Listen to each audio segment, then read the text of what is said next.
If you like the video, make sure to like, subscribe, and comment for more videos like this. What Bigfoot, Skinwalker, Wendigo, or other woods creatures sighting or experience in the forests or trails made you believe in cryptids and creatures? I've seen skinwalkers all my life growing up on the Navajo res, to the point there's no fear or exhilaration anymore. One of my most recent encounters happened a few years ago. I was trying to sleep in the bed of my truck, and this strange dog tried to hop in the truck bed with me. I shooed him away, and near the wheel well, where the dog went, an angry young man stood up. We were face to face for about a minute before he skipped, not sauntered or walked or ran but skipped, off. Then the rest of the night, he tried breaking into my truck. He ignored me when I spoke to him. I had half a mind to shoot him before I instead drove off in the middle of the night. I reside in a village close to a tiny forest with very slender trees. Around the age of 12, a close friend and I were frolicking in the field by a small forest. We simply strolled around and interacted with sticks we discovered, either hitting them against rocks or trees. We approached the forest we had been in countless times. Being in the forest was a familiar experience for us. We discussed various topics and casually bumped into every tree we passed as usual until both of us halted simultaneously. There was an object ahead of us, approximately 10 to 15 meters in distance. I was surprised but not frightened. Initially, I mistook it for a boar due to its pig-like nose. However, upon closer examination, its body resembled that of a German shepherd. However, if that wasn't strange already, it proceeded to move behind a slender tree as mentioned previously and simply vanished. It hadn't gone so far behind the tree that it was out of sight from where I was standing. It simply strolled behind the tree and never emerged on the opposite side. After observing it for about 10 seconds, I asked my friend, "Did you catch that?" Another 5 seconds went by with no response from him. I looked back and witnessed him running, as he had never run before. I became anxious and began to flee from the forest. We reached the field and looked back, but it was still nowhere in sight. Still unaware of what it was. If it had been an animal, it likely would have fled due to the loud noises we produced earlier. I continue to reside at the same place but have never come across this thing again. Occasionally, I listen to peculiar sounds coming from the forest and the field during the late night hours. Skinwalker-esque encounter? Throughout my life, I have experienced numerous encounters. I frequently see orbs and can feel presences sometimes. So I moved back to my dad's house to get on my feet. About a week after I moved, I was putting some stuff in the storage shed.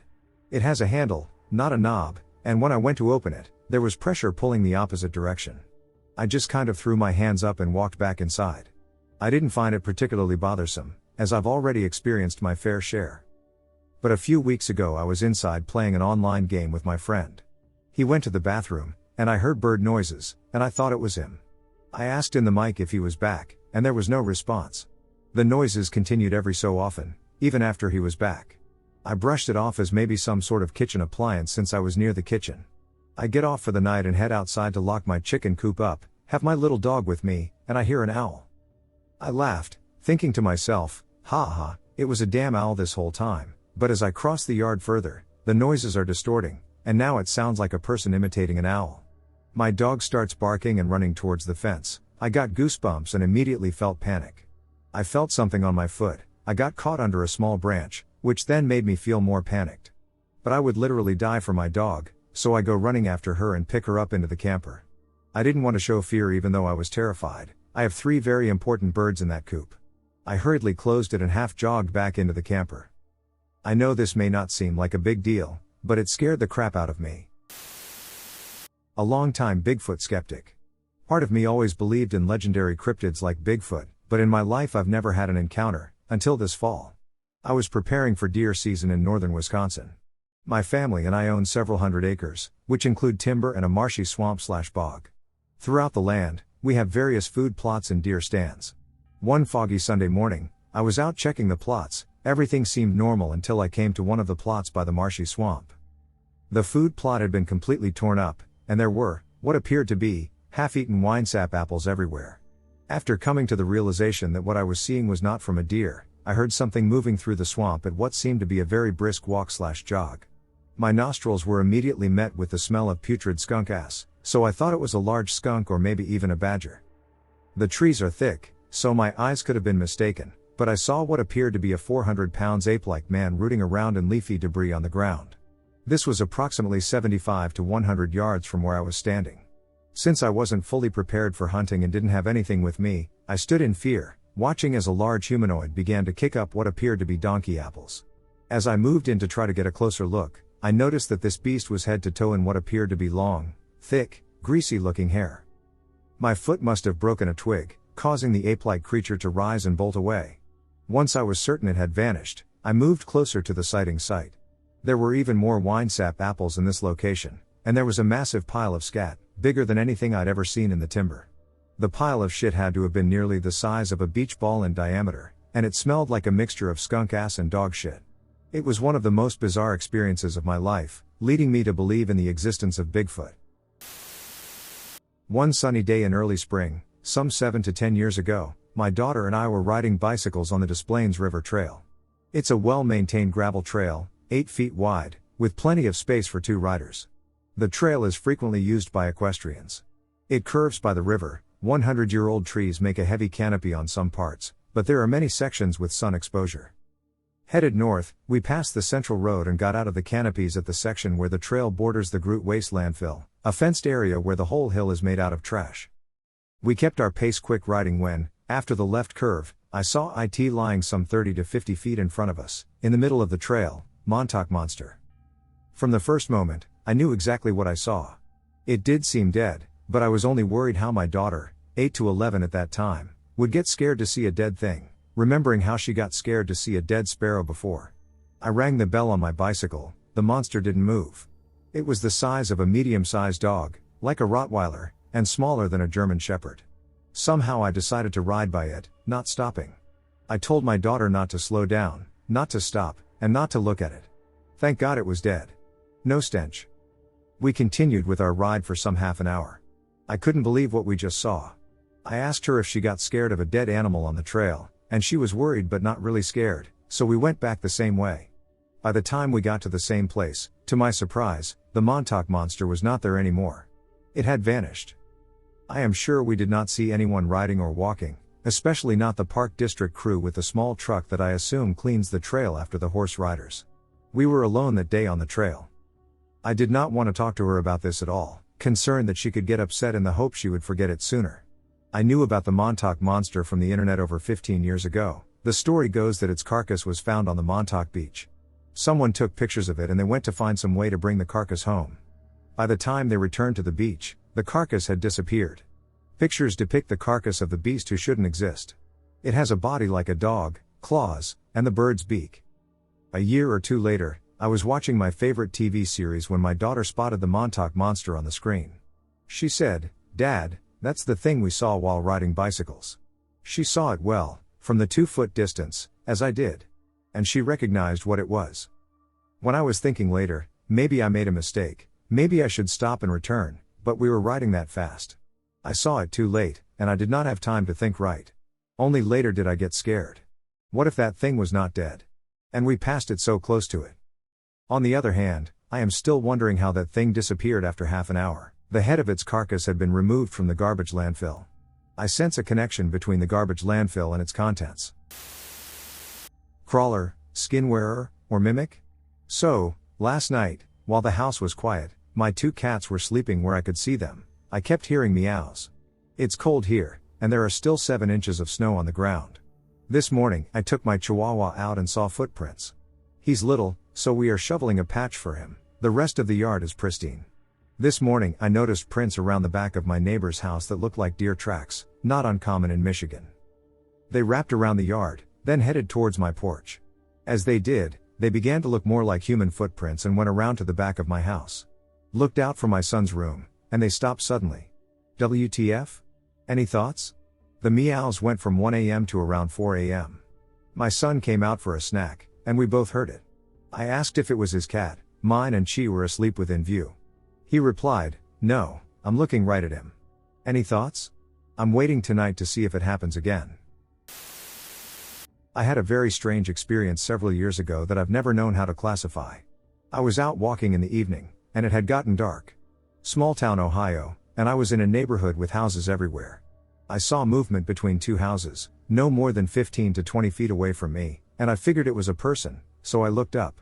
This thing was about 7 feet tall and shaped like, well, nowadays I describe it like the shape of Professor Lupin when he turns into a werewolf. But back then, that movie hadn't come out yet, so I had no frame of reference. Side note, when the movie did come out, and I saw that scene, my head about exploded. If I saw any finer details, fur, facial features, etc., I don't remember. I stopped in my tracks and watched this thing cross the yard and disappear into the shallow shadow cast by the eave overhang of a house.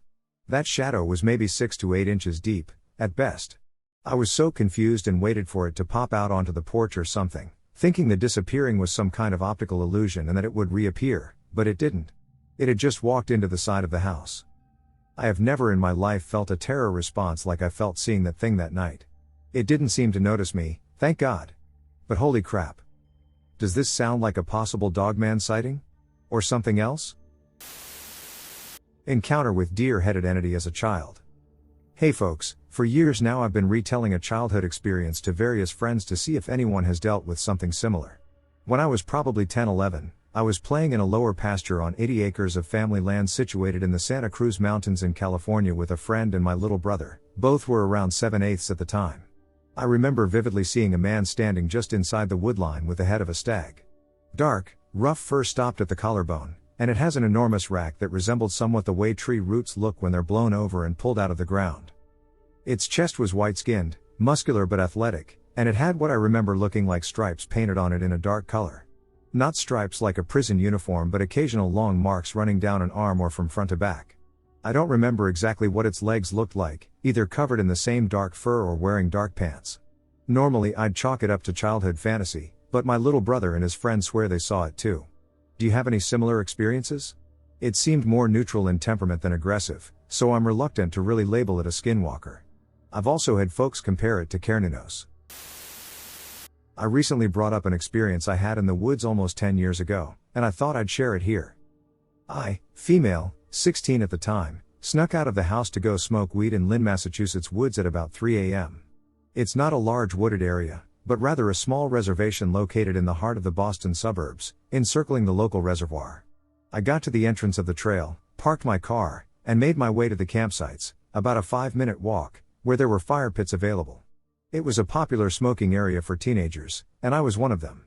I set up to draw by the fire I had made and began to roll a joint. As I was rolling, I heard something on 4 legs come up from behind me.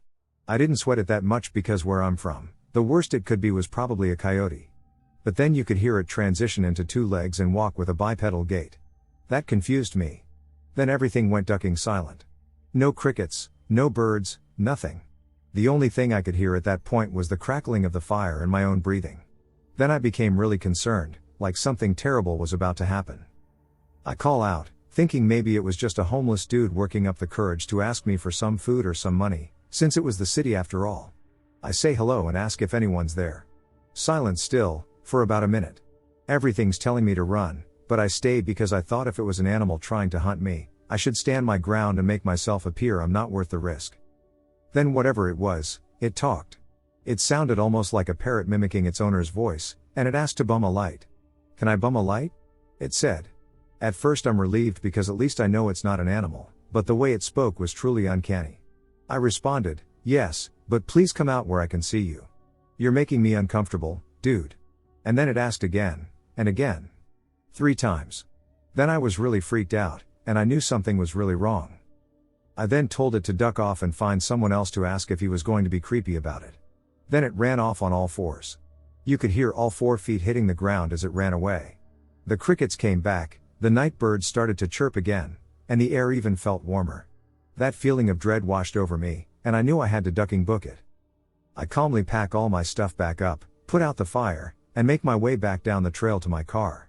I wanted to run, but part of me still believed it was just a dude trying to get creepy with a 16-year-old girl in the woods by herself, and if I played it cool and acted like I wasn't scared, maybe he'd back off. My mother always taught me to make a scene in that scenario, and I was prepared to knife whatever came at me. I also thought maybe if it was an animal I wouldn't trigger its hunting instincts if I just walked instead of ran. But man, every hair on the back of my neck was standing up. That feeling of being watched is definitely real. I finally see my car about 200 feet ahead of me. I feel safe again, but I'm still on alert. I feel secure enough to look behind me, and sure enough, maybe 40 feet behind me is a male deer on its hind legs in the middle of the trail. I ducking freak. I've never heard of a skinwalker, I never believed in anything like them at the time. Never even knew what they were. But I knew something about that image was seriously wrong, and I lost my composure and booked it to my car. I made it back with no problem and drove off before I could even turn my headlights on. To this day, I'm 24, about to turn 25, and I have never been back to those woods, or really any woods for that matter. I'm deathly afraid of nature now, which sucks. The very idea of spending a night in them makes me so anxious, I feel nauseous. It wasn't until years later, when I fell into a YouTube rabbit hole in college, when you just pick one video suggested on your recommended page and let autoplay take you wherever, that I stumbled on a video that described skinwalkers and alleged experiences people have had with them in the woods that I truly began to understand what I may have encountered that night. This shit is real. I don't know if they're as aggressive or dangerous as people make them out to be in the stories I've seen online, because in my experience, it seemed pretty curious and backed off when I confronted it, still thinking it was just a creepy dude looking to score. But to this day, thinking about it makes me shudder, and I get a pit in my stomach. I'd love to hear y'all's thoughts on this. I'd love to have this debunked even further. I love those woods and sort of want it to just have been a weird dude. But I've heard some weird, very similar stories from the locals about those woods, and now I don't know what to think. I live in the southern part of Illinois, where my family owns 40 acres that has been in the family since the early 1900s. On our property there is rumored to be a Native American burial site, and in the back there is an old cemetery that dates back to the 1800s. There was also another old town on the property in the 1800s. This story takes place when I was about 14 to 15 years old. Now it was late at night, and I, my brothers, and about 6 friends were messing about on a tree line by a field on the property. Now this was in the summer, so there was enough light to see across the field and into the opposite tree line.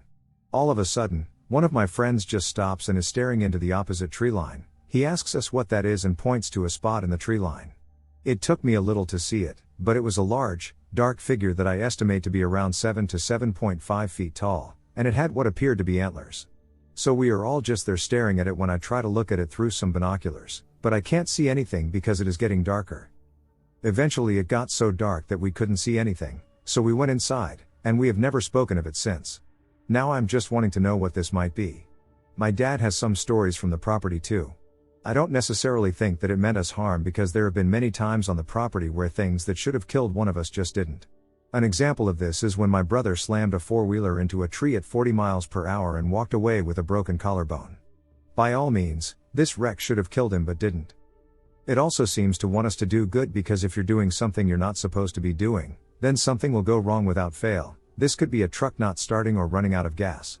Other times the woods will just go quiet, and you'll feel like you're being watched. This property has a lot of history, and I just want to know what this may be. Any questions are welcome. Hi. Had a personal experience with something not quite human. I'm going to explain, and I'm interested in any feedback you all have because I have no explanation for any of this. It's a cold, dark, empty early morning in January in rural New Mexico. I'm on a road trip driving south on what I think was US 54.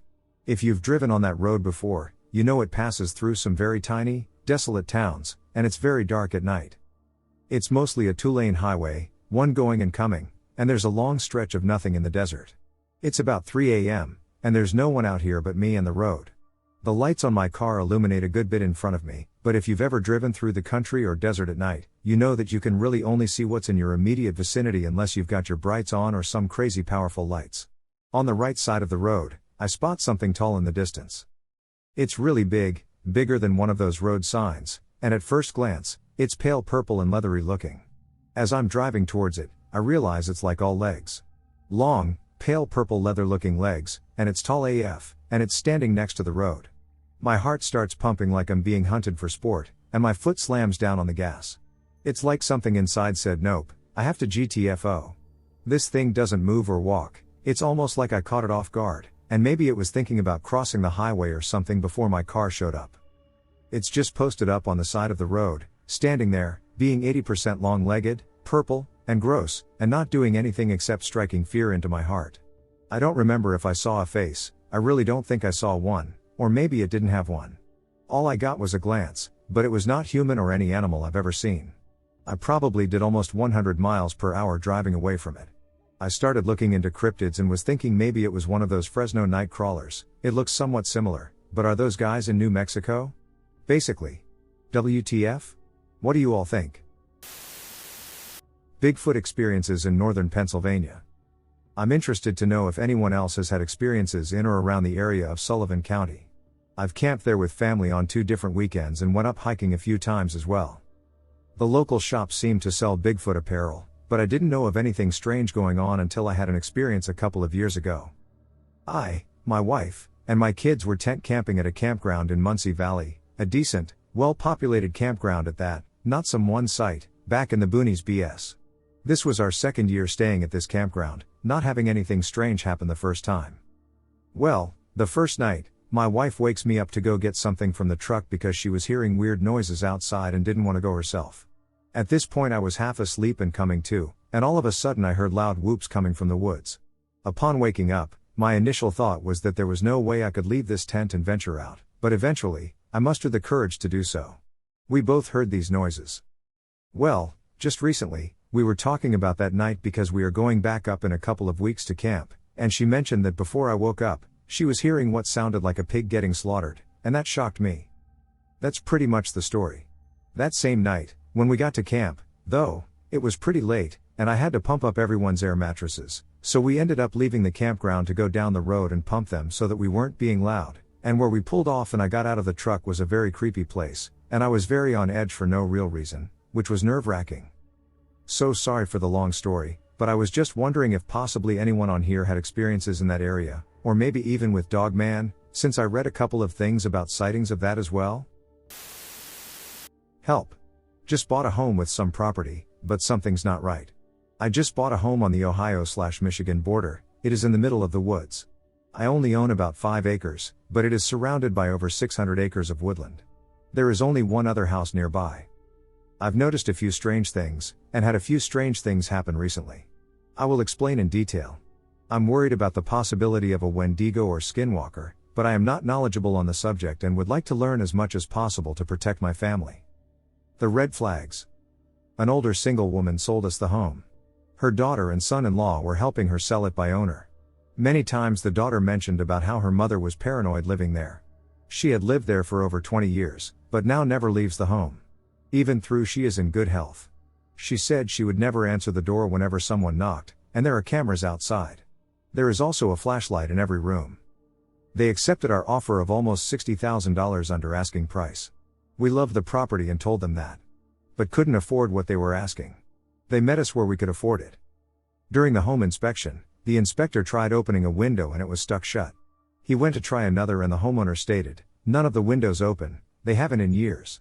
I didn't think anything of it, and just assumed they were old and broken. Home was built in 1985 and has original windows. Inspector also found some issues with the exterior of the house, just appeared to be a lack of maintenance outside.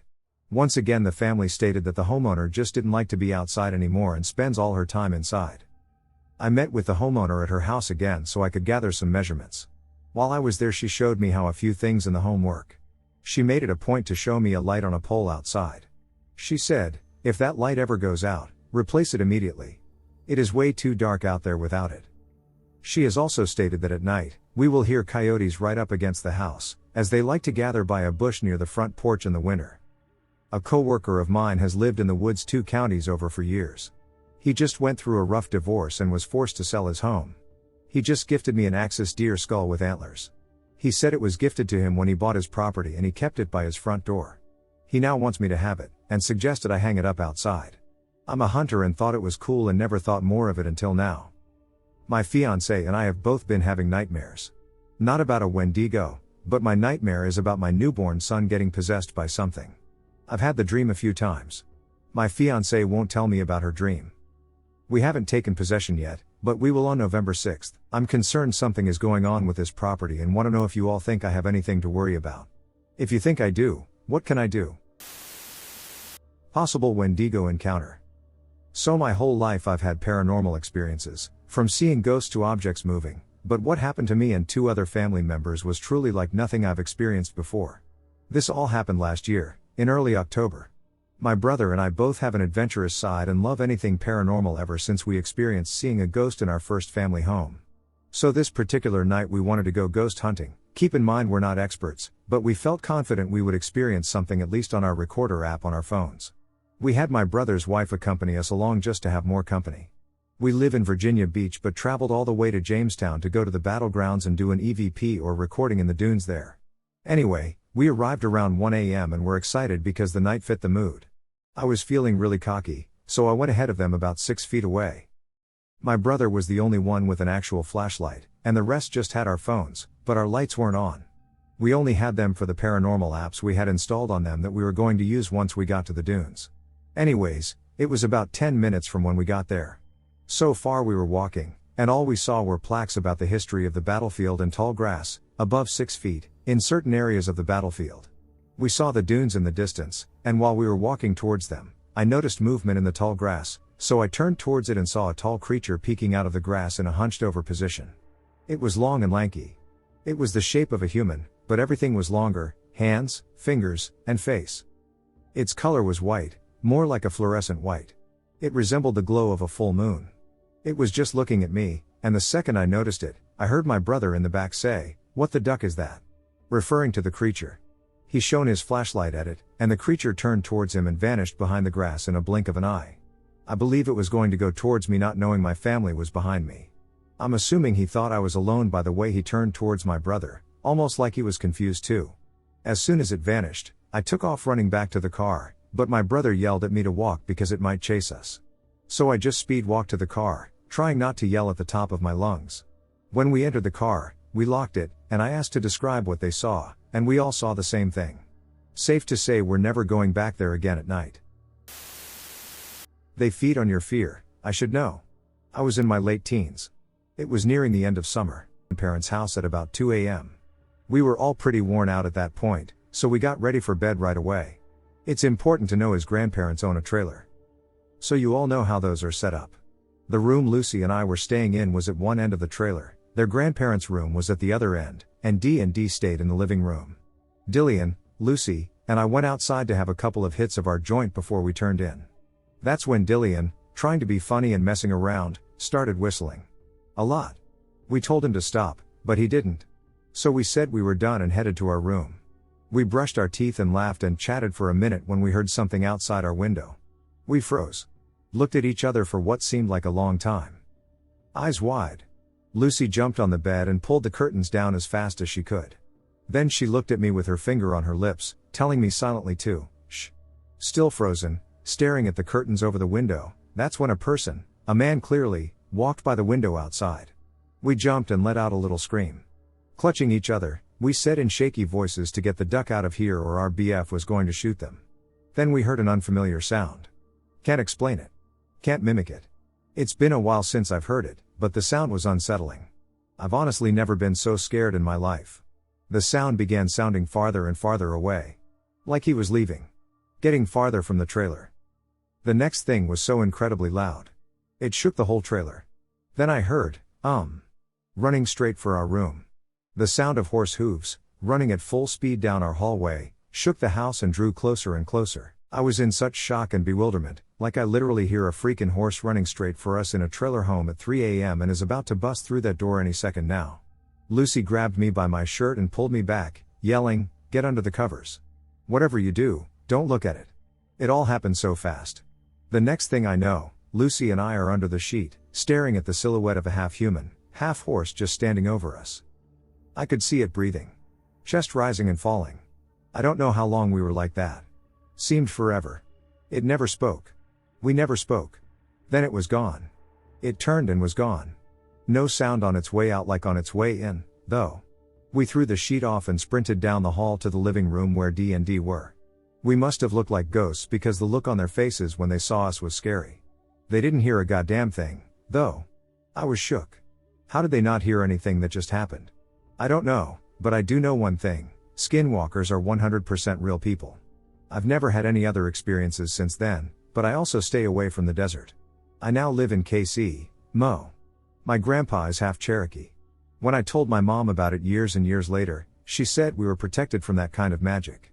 I have no idea what she meant by that, but good enough for me. So I live near Normandy Lake. My girlfriend and I decided we wanted to have a fire and just relax and look at stars. And it all goes well, we just have an eerie feeling when we first arrive, but neither of us mentions it. I get the fire started, having to scavenge wood on the edge of the tree line. We were at a boat ramp and a common campsite, a gravel parking lot surrounded on one side by a lake and on the other by a tree line. I sit with the fire in between me and the tree line out of instinct, not wanting my back to the woods, and my girlfriend crawls up next to me. We're just sitting, listening to the crackling of the fire when we hear something off in the distance, and I assume it's a bird or a squirrel and go back to just enjoying time with her. As we're sitting, we hear the noise getting closer and closer. At this point it is pitch black besides the moon and the fire, so the tree line isn't visible without a flashlight. I forgot my gun and asked my girlfriend if she had one in her car, being cautious now in case it is predatory wildlife, and she goes in her car and pulls out a .22 pocket pistol, maybe enough to scare something off, God help us if it's bigger than a small dog. We sit by the fire, unable to enjoy it with the both of us being anxious knowing that whatever it was slowly coming straight towards us. Within a few minutes, we heard it right outside the tree line, but there's a dirt mound right as the tree line starts that's about 6 to 7 feet tall due to a ditch built to prevent flooding. Whatever it was huge. Hearing a huge branch snap just beyond the tree line, in the silence, that noise was deafening, letting us both know it was either a really big homeless guy or something more dangerous. Finally, tired of ignoring it, I shout out hey in my most intimidating man voice. It stops for a second, and we hear it moving closer, at this point being maybe 30 feet away in the tree line. I tell my girlfriend to grab some stuff and get in the car, I'll grab the rest. At this point we're hearing it run back and forth just behind the mound, covering huge distances in an instant, almost like it was trying to intimidate us. I grab the marshmallows and lighter fluid, as that was all that my girlfriend didn't get, and I run to the car. She gets in the car and turns the headlights on, and she points it to the tree line. We hear an ungodly howl, but not like a coyote, but like a hoarse, deep, unnerving howl. She peels out of the gravel, hearing gravel fly up on the car from the wheels. I look back in the rearview mirror and see a huge shadow coming out of the tree line onto the parking lot that is now leaving my view due to the entrance being uphill on a winding road. Through the trees, I swear I saw white glowing eyes, almost like when light catches a cat's eye, but there was no other light. We haven't returned, and this isn't the only story like this I have heard, so if there aren't Wendigos in Tennessee, there's definitely something. I was hunted by a Wendigo. I live in rural upstate New York, just a 40-minute drive from the Onondaga Nation land. Anyway, I was out for a relaxing walk to the gas station from my dad's house to get some coffee, and I made the biggest mistake of my life. I chose that day, like most days, to walk the train tracks home because it was a straight path. It is important to mention that it was December, and it was snowing like hell. Anyway, I was walking, listening to music, and enjoying my coffee when I heard what I thought was a growl. I was immediately put on edge as several large coyote packs roamed the region. And for those of you who don't know, New York coyotes are massive, and most are also part wolf, according to the December Eye, of course, made a decent target for starving coyotes in winter. I was alone, skinny, and slow, so I started subtly looking around to see them, but I saw nothing. Then, in some brush about 100 yards ahead of me, something moved, so I called out, thinking it was one of the house's dogs, when my own voice called back, "Hello?" I was terrified. I started to run, I know. Terrible idea if I think a predator is around, when, like in a stupid movie, I fell. Shit. I half yelled, that's when I heard crunching in the snow, and this is when I did something I still regret. When I turned, I saw what I can only describe as some unholy abomination. It was tall, skinny, pale, and white with dead eyes, but it looked like it had severe frostbite. Its fangs were tinted red. It glared at me and let out an evil growl. Now I'm a Wiccan, so naturally, I took to some odd measures in that moment. Given my lack of supplies, I chanted, "Goddess, giver of life, please keep this creature at bay," and took my lucky crystal out, which I always have with me, and held it out. It seemed to get angry at me because my crystal had been blessed and cleansed with sage. It roared, and I nearly shit myself. Then it just slowly walked off. I bolted home, and I swear I could hear it chasing and laughing like it was hunting me for sport. When I got home, I immediately began to cleanse my house, put salt around entrances, and meditated. And prayed to the goddess for protection. My dad was confused as to what was happening, and knowing he wouldn't believe me, I made up some odd excuse about it being important and being openly theistic, meaning he believes in something, just not organized religion, and shrugged it off. That night I just knew somehow it was trying to kill me. I thank God that house was foreclosed, and I live nearly an hour away. On January 18, 2025, between 10 and 11 p.m., while traveling on the route between Emporia and Staunton River State Park, Virginia, a white, amorphous creature was observed crossing an open field at 5 to 10 feet above the ground before disappearing into the woods. The creature was uniformly vibrant white, resembling a towel spiraling as it moved in a straight line at an estimated speed of 20 miles per hour, plus or minus 5 miles per hour. It traveled across the field in front of my car and into the woods. It was a little bit longer than a car is wide. The sighting evoked an eerie awareness, and it made no sound. The sighting occurred in a rural area characterized by fields and wooded surroundings. Skies were clear. Despite its low altitude and close proximity to the vehicle, no discernible features such as wings, a head, or a body were visible, leaving the creature's identity a mystery. Any idea what it was? What the actual heck did I see? Last week, I, 34M, went on a trip to Indiana to visit family. This is in the rural part of the state, and they live on a farm. There are small patches of wood scattered around their farm field. It is a large field, with wheat completely covering it up at the time. There is a barn across the field from the house, on the main road. It isn't an old, wooden barn, it is modern and nice inside, with concrete walls. It is 2 stories tall and has full lighting. There are many different animals inside. On the night I arrived, we were all sitting inside when my aunt, 61F, got a notification from their barn's motion detector. She said I could come if I wanted to see the barn, as she was going to check it out anyway. We drove their golf cart down the dirt road to the barn. We got there, and there was a huge ruckus. We went around back, and there was a massive gaping hole in the barn. Remember, it was concrete, and it led right into an area for a single horse. On the ground, there was a literal horse leg and some blood. We both started having a panic attack. She called 911 while we sped back to the house. We told the others, and they came to look. We thought that this had to be a bomb or maybe some old landmine that went off, because, well, what else could do that? Also, why was almost all of that horse completely missing? That night authorities came and investigated. They found no evidence of bombs or anything. They had no clue what it was but said they would keep investigating. Different county units came and went over the next 3 days. Then, about 5 days later, the motion detector went off again. It is a low sensitivity one, so it won't just go off for any reason. My uncle, 62M, cousin, 38M, and I went to investigate, each of us armed with a shotgun now. My uncle owns an arsenal. When we got there was nothing out of the ordinary, but all of us felt like we were being watched. Then, we saw it, at the tree line, about 50 feet away. There was a massive creature, at least 15 feet tall, that had 2 bright yellow eyes, looked kind of humanoid, and had disproportionately long limbs. We didn't really see much else before running away. Immediately, we all ran back to the house. We called 911, they immediately sent police officers to come look. None of them found anything. We were all shaking for the next probably 3 hours, sitting in their living room, confirming that we all just saw that. We eventually came to the conclusion that this was the culprit of the barn thing, but how does it have that much strength? So, are there any similar creatures that are in northeastern Indiana? I don't want to give the location for privacy reasons, sorry. Unidentified encounter. I'll tell this story as best as I can remember. Frankly, I'm not sure if I believe it myself. Maybe my imagination got the better of me, or maybe my sense of fear took over. Regardless, these are the events present in my mind. Colorado is a place of such majesty, where mountains crest the heavens and the forests feel wild and free. I'm fortunate enough to live in a small town nestled underneath one of the state's magnificent 14,000-foot peaks. Here the aspens grow in groves between the evergreens, and deer walk freely between homes. My wife and I share a beautiful little wooden house with our lovely animals and enjoy the seclusion our town grants. About 1.5 years ago, on a clear autumn day, my wife and I had gotten into a heated argument. I couldn't tell you what we were fighting about now, only that it was likely one of the worst we had ever had. I remember being livid, and when we reached an ending point, I realized I desperately needed to calm myself back down and clear my head. Looking back, it feels quite childish of me, but still angry, I exclaimed to my wife I was leaving for a bit, hopped in my little white car, and left the house. I took off into the national forest surrounding our town, driving aimlessly, not sure where I was going to end up, only that I needed to find a place that could bring me some peace.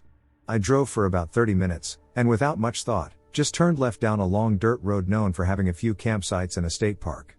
I continued for another 30 minutes or so with a few cars passing me occasionally until I decided the place I was looking for needed to be completely secluded. So I turned down a small dirt road with no noticeable signage or vehicles, continued for a minute, and turned down another dirt road until I came to where it seemed to abruptly end. Perfect, I thought to myself as I pulled in, it was an excellent spot to be alone. Directly in front of where I parked was a lush grove of aspen trees.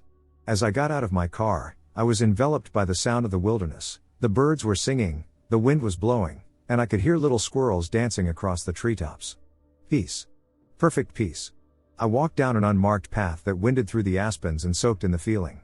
My anger almost immediately melted away, and I remember feeling silly for being so mad in the first place.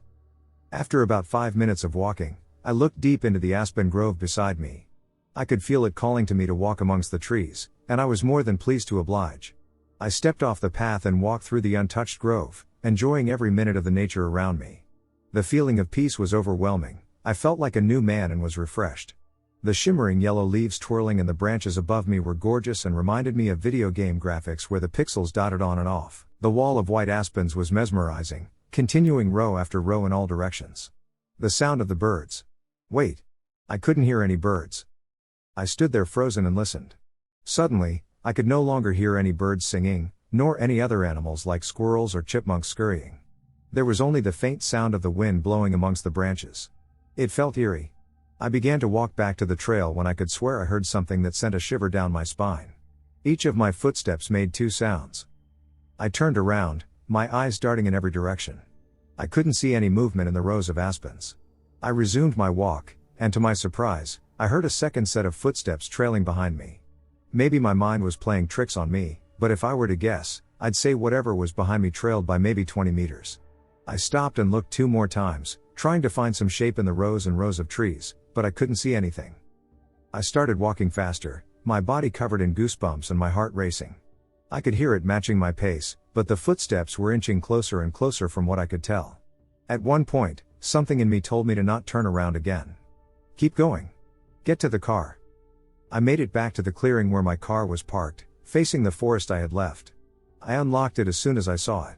The footsteps were maybe 10 meters behind me now. As I left the forest trail and stepped into the clearing, it sounded like the footsteps had suddenly stopped. I didn't care, though. I marched up to my car as fast as I could without breaking into a jog. I flung open the door and hopped in. I plunged my key into the ignition, and while my car burst into life, I looked up. I still think about what I saw. Those few seconds are burnt into my brain forever. Everything else could be explained away by just hearing things and feeling a sense of dread, but I've never experienced hallucinations before. When I looked up, deep amongst the rows of aspens in front of me, I saw a dark hand slowly retreat behind a tree. I reversed down the road at speed and drove straight home. When I got there, I immediately told my wife what happened, but she just kind of nodded her head, likely thinking I was just trying to change the mood after our argument. I still think about that day. A part of me yearns to return to that location. I'm not sure if I want to prove to myself I'm not crazy or what, but I haven't built up the courage. Who knows? Maybe my brain was grasping for a new feeling that day and decided fear would suffice, or maybe I really did experience something born of Native American legend. I do know that sometimes when I stay up a little later than I should and my wife is asleep, I feel the same chill. Like something is watching me through the window. When I was about 13 years old, I was living in rural BC. One night I was in the hot tub on the deck outside just watching the woods, taking in the silence. It was wintertime, and we had just recently had a snowfall that left around knee-height deep snow. It was around 2 to 3 a.m., and out of nowhere this very large wolf, bigger than one I have ever seen by far, came out of the woods. I remember its coat being a shimmering silver and its bright, piercing green eyes. As this wolf was walking along the fence of our paddocks, it locked eyes with mine, and we just kind of stared at each other as he walked past me, both alone in the middle of the night, in the middle of nowhere. What happened next to this day instantly makes my spine shiver. As the wolf walked past, he walked towards our barn with our horses in it. It became darker as it entered the barn, but the other side of the barn still had a bright light illuminating the outside that I could clearly see. As it entered, halfway through, it went from the shape of a wolf to a very large, broad-shouldered person. The horses didn't make a single sound, and this person that now stood roughly 7 feet tall rounded the corner towards the open field but didn't emerge from the other side, and I never saw it again. My brother had his own encounter with this same wolf. I'm guessing, he told me that he woke up randomly one night from the feeling of being watched. He then looked out his window to see a huge wolf walking away from it, so I'm guessing it was watching him sleep. This place we lived at was old native ground. Our barn was an old schoolhouse where the Catholic priest would put the native children and teach them lessons on Christ. It even had the old desk and chairs inside still. My brother and I both saw children's faces in the panes of glass from that barn and lights turning on randomly. We had closet doors slam repeatedly for minutes at a time, footsteps, and feelings of being watched. In my room I saw glowing red eyes on the ceiling, and I hid under my covers till morning. Anyways, my main subject of this and what I'm more seeking answers for is what did I encounter outside in the middle of the night? After I looked around myself, the closest thing I could find was skinwalkers or wendigos, but from what I read, these creatures have deformed features or things that make them uncanny or straight up horrific. What I saw, nothing struck me as abnormal about this wolf besides its massive size until it literally changed its entire form in front of me. I know this is a long-winded read, sorry, I'm not a great storyteller, and there's just so much that I experienced at this property that this just scratches the surface of everything. The wolf incident is just something I've never really been able to grasp and always wanted some kind of answer because it feels and sounds unbelievable. I also understand that the term skinwalker is Navajo lore and doesn't correlate with BC tribes, but this is just a representation of what I saw with the closest accuracy. A cryptid I've never heard of. I had an old man tell me a story about a cryptid. He called them tree people and described them as long, lanky humanoids made of roots and moss and other foliage that secreted a sweet and acrid-smelling sappy substance. He said they can climb into things through their mouths and puppet them after consuming their souls. That they only possess things to feed on other things. He said he swears that he and a buddy went out hunting one summer when he was like 19, and they saw this deer chewing just above the grass, not actually eating anything, just chewing on air, and that the eye that they could see was looking directly at them in their blind a little ways off. The eye was unnatural for a deer, mostly white with a ring of very pale blue and a large pupil. The other hunter was freaked out a little and wanted to leave, so they packed up, but when they exited the blind, the deer was closer, just chewing and staring. He said the other hunter couldn't stop staring at the thing, it wasn't running, so he approached it. When the hunter got close enough to touch it, a long, sticky black arm slowly stretched out of the deer's mouth and started caressing the guy's face. The dude who told me the story said the other hunter hit the ground after being touched and started convulsing while the thing kept climbing out the deer and touching the dude. He said it shot at the deer like 2 or 3 times, and it ran off, and he got his buddy to the hospital, and he ended up not remembering anything, and the doc said he had some freak seizure. What do you all think? Weird old man telling porkies, or is it a cryptid? I saw a strange creature in the woods. Hi everyone, this happened to me like 5 years ago when I was 20 years old. It was my mother's birthday, and she wanted to have a big party with all of her friends in a house our family has near a famous Mexican volcano. At around 10 o'clock, my mom told me that she and some of her friends were going to the forest to share scary stories and asked me if I wanted to go, and of course I said yes.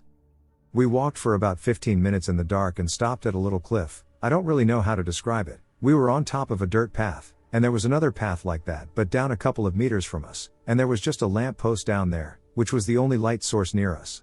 I faced them in that path, and they faced a wall behind me. I started preparing to tell the story when I saw movement down there on that path, and I warned my mom about it. She and a couple of her friends looked back, and we all saw a small and strange creature. I'm not really sure how to describe it, but it was like a meter tall, stood on 2 legs, had 2 normal goat-like legs, and the other 2 were really tiny. His head was small and shaped like a goat, complete with horns, but it primarily had human-like features on its face. His torso was extremely short, nearly devoid of any features, and his legs made up 80% of his body. It saw us and started to walk away but stopped sometimes to watch us over its shoulder with curiosity, I assume because of its body language, and then a dog came out of nowhere and started chasing it away, and they went into the dark. We immediately decided to go to another, less scary place and didn't really talk about that strange encounter. We eventually returned to the house, and then my mom said something like, "Everyone who saw the creature, draw it on a piece of paper so we can compare." Everyone did, and it was the same drawing on everyone's paper. Around 10 people saw it, including children and adults. To this day we have no idea what that was. Possible Bigfoot sighting in Nevada. About a year ago, a few friends and I decided to go into the woods to take some cool pictures with our new speedlights, flashes that go on top of cameras, like you'd see a wedding photographer use.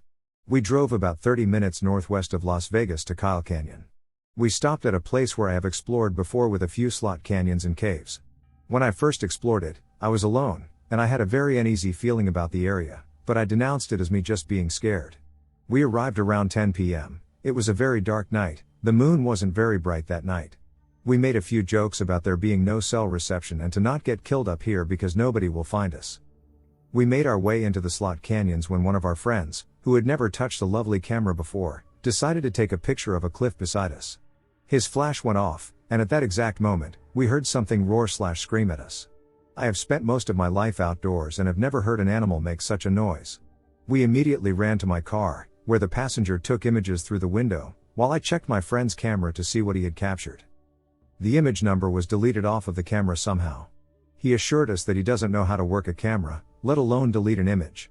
As we got home, we checked the second camera and found a figure standing at our location in the noise with glowing eyes, hunched behind a bush. After research of the area, we found out that there have been many weird sightings in the woods, as well as a cult ritual site in the 70s being tucked away in the mountains in the general area. We decided to go back the following week and found a cave with a stack of wood and a backpack that was ripped apart. We noticed a rock formation depicting one from the Blair Witch Project. My friend, trying to be funny, knocked it over. We returned a mere 25 minutes later to find every stone smashed into smaller pieces, definitely not done by our friend who was with us the entire time. Again we came back with a larger group, mostly girls who we were trying to scare because that's what high school kids do. When we reached the caves, we proceeded to take selfies. After returning to the truck, all of the images on our phones were deleted except for one image of our entire group from behind. I know this is a far reach to believe, but the girls involved never spoke to us again to this day. We hadn't returned for quite a while, however, we did go to the lodge in the mountains for hot chocolate one night a few months ago. We passed the area, and a car was parked on the side of the road, which we thought was strange for a weekday around 11 p.m. midnight. The following day, a story broke out on the news of a body of a man being found off the road covered by rocks. His car was the car we passed. A few weeks after, we decided to go to our spot and just take pictures again to survey the area. Throughout the session, we noticed a figure off in the distance but figured it was our imaginations. Of course, being scared in the dark forest will mess with you. We pulled up the images that night and found what appears to be something walking parallel to us in the distance. Again, this image is attached at the end. The last time we went out, this being a few weeks ago, we drove a dirt road back into the mountains and got out a few times to survey. Eventually, we came across an abandoned barn with a sign that read invitations only. As we drove away, a car caught up with us, and a man, who looked to be wearing a gown of some sort, asked us what we were doing and if we were okay. To which we told him we were just hikers. As we made our way home, a friend of mine said he couldn't find his wallet, so we concluded he dropped it when we stopped on the dirt road and got out. We came back the next day and hiked in the mountains to find his wallet, which we thankfully did, but we found it chewed up. I shared this to see what some of your opinions might be and if you have ever heard of something similar. Again, the area was located halfway up Kyle Canyon Road in Las Vegas, Nevada, approximately where Harris Spring Road creates a J shape. I have spent my whole childhood in the wilderness, hunting and camping, and I have never even heard of such an animal that looks like this or makes noises such as what we heard. Any info would be very appreciated. My Dogman encounter made me a believer. I was always a skeptic of cryptids. Until the night I saw one myself, I didn't know what a Dogman was before the encounter. My girlfriend at the time, her sister, and I all went to pick up my girlfriend's sister's boyfriend from work one night. This was in a very rural area, by the way. While driving to our destination, we witnessed a creature resembling a lichen from the underworld darting in front of my girlfriend's sister's Tahoe, its glowing red fluorescent eyes illuminating our path as if we were moving at a slow pace. It was fast. I thought it was a huge wild hog or bear, but it was too slender and uniquely shaped with short to medium black fur. We were in a Tahoe, and it was at eye level with us, and we were elevated, so I would have to say it was around 6 to 7 feet tall standing up. It had long muscular arms and neck, large shoulders, and unproportioned hind legs like a dog but bigger. We all looked at each other, yelling, "WTF was that?" But we were in such shock we didn't think about what it was until we got home, and boy, did we have a story to tell. I saw every animal you could see in Arkansas, there is no mistaking them for anything out there. It is what it is. Cynocephaly, werewolves, Ozark howlers, skinwalkers, Anubis, and Dogman are all referenced in the same way. They do exist. They've been in existence before dogs, maybe even us. Unless there's something way beyond modern science and technology going on. Possible sighting of Mothman at the Battle of Culloden 1746. I found the various descriptions of the scree of Culloden to be very similar to Mothman. This one was sourced from the internet. On the eve of a battle that changed Scotland's history, a bizarre incident was a horrifying omen of the slaughter to follow. On April 15, 1746 at Culloden Moor in the Highlands, British troops prepared to engage the army of Charles Edward, the Stuart prince who sought to recover the British throne. At the Scottish camp that night, the air was suddenly filled with spine-chilling screams, and the troops saw a monstrous, harpy-like apparition hovering overhead. It resembled a great bird with leathery bat-like wings, burning red eyes, and the head of a man. Later dubbed the Scree, the creature seems to have been more than just a pre-battle hallucination. A reliable eyewitness was Lord George Murray, a general renowned for his level-headedness. The horrendous apparition eventually departed and was never seen again. The next day's battle brought disaster for the Scots. With the skirmish had gone the hopes of the young pretender and the Stuart dynasty. Possible encounter. Please confirm if it sounds true. A few months back I was staying the night at one of my friend's houses. He lives on the far edge of a town in Utah. He still had neighbors around, but there was a lot of forest around, and it was next to a canyon. I don't know if the scenery helps the story, but I will try to list every detail of my encounter. I was staying the night, and my girlfriend also came over to hang out for a while. We hang out, and everything's fine, fun, and great. 1 a.m. rolls around, and I work until 6 a.m. in another town about 30 minutes away. So I said, "Hey, maybe you should leave so I can get some sleep before work." And at this time my friend went to sleep, and it was just me and her. As we were walking to her car, I started feeling uneasy, like I could hear something. We get to the driver's side of her car, and I give her a hug goodbye. As I am hugging my girlfriend, I look behind her and am struck with shock and fear as I see a creature maybe 8 to 9 feet tall. It was standing next to a cherry tree on the side of my friend's driveway. It was bipedal, it was very skinny.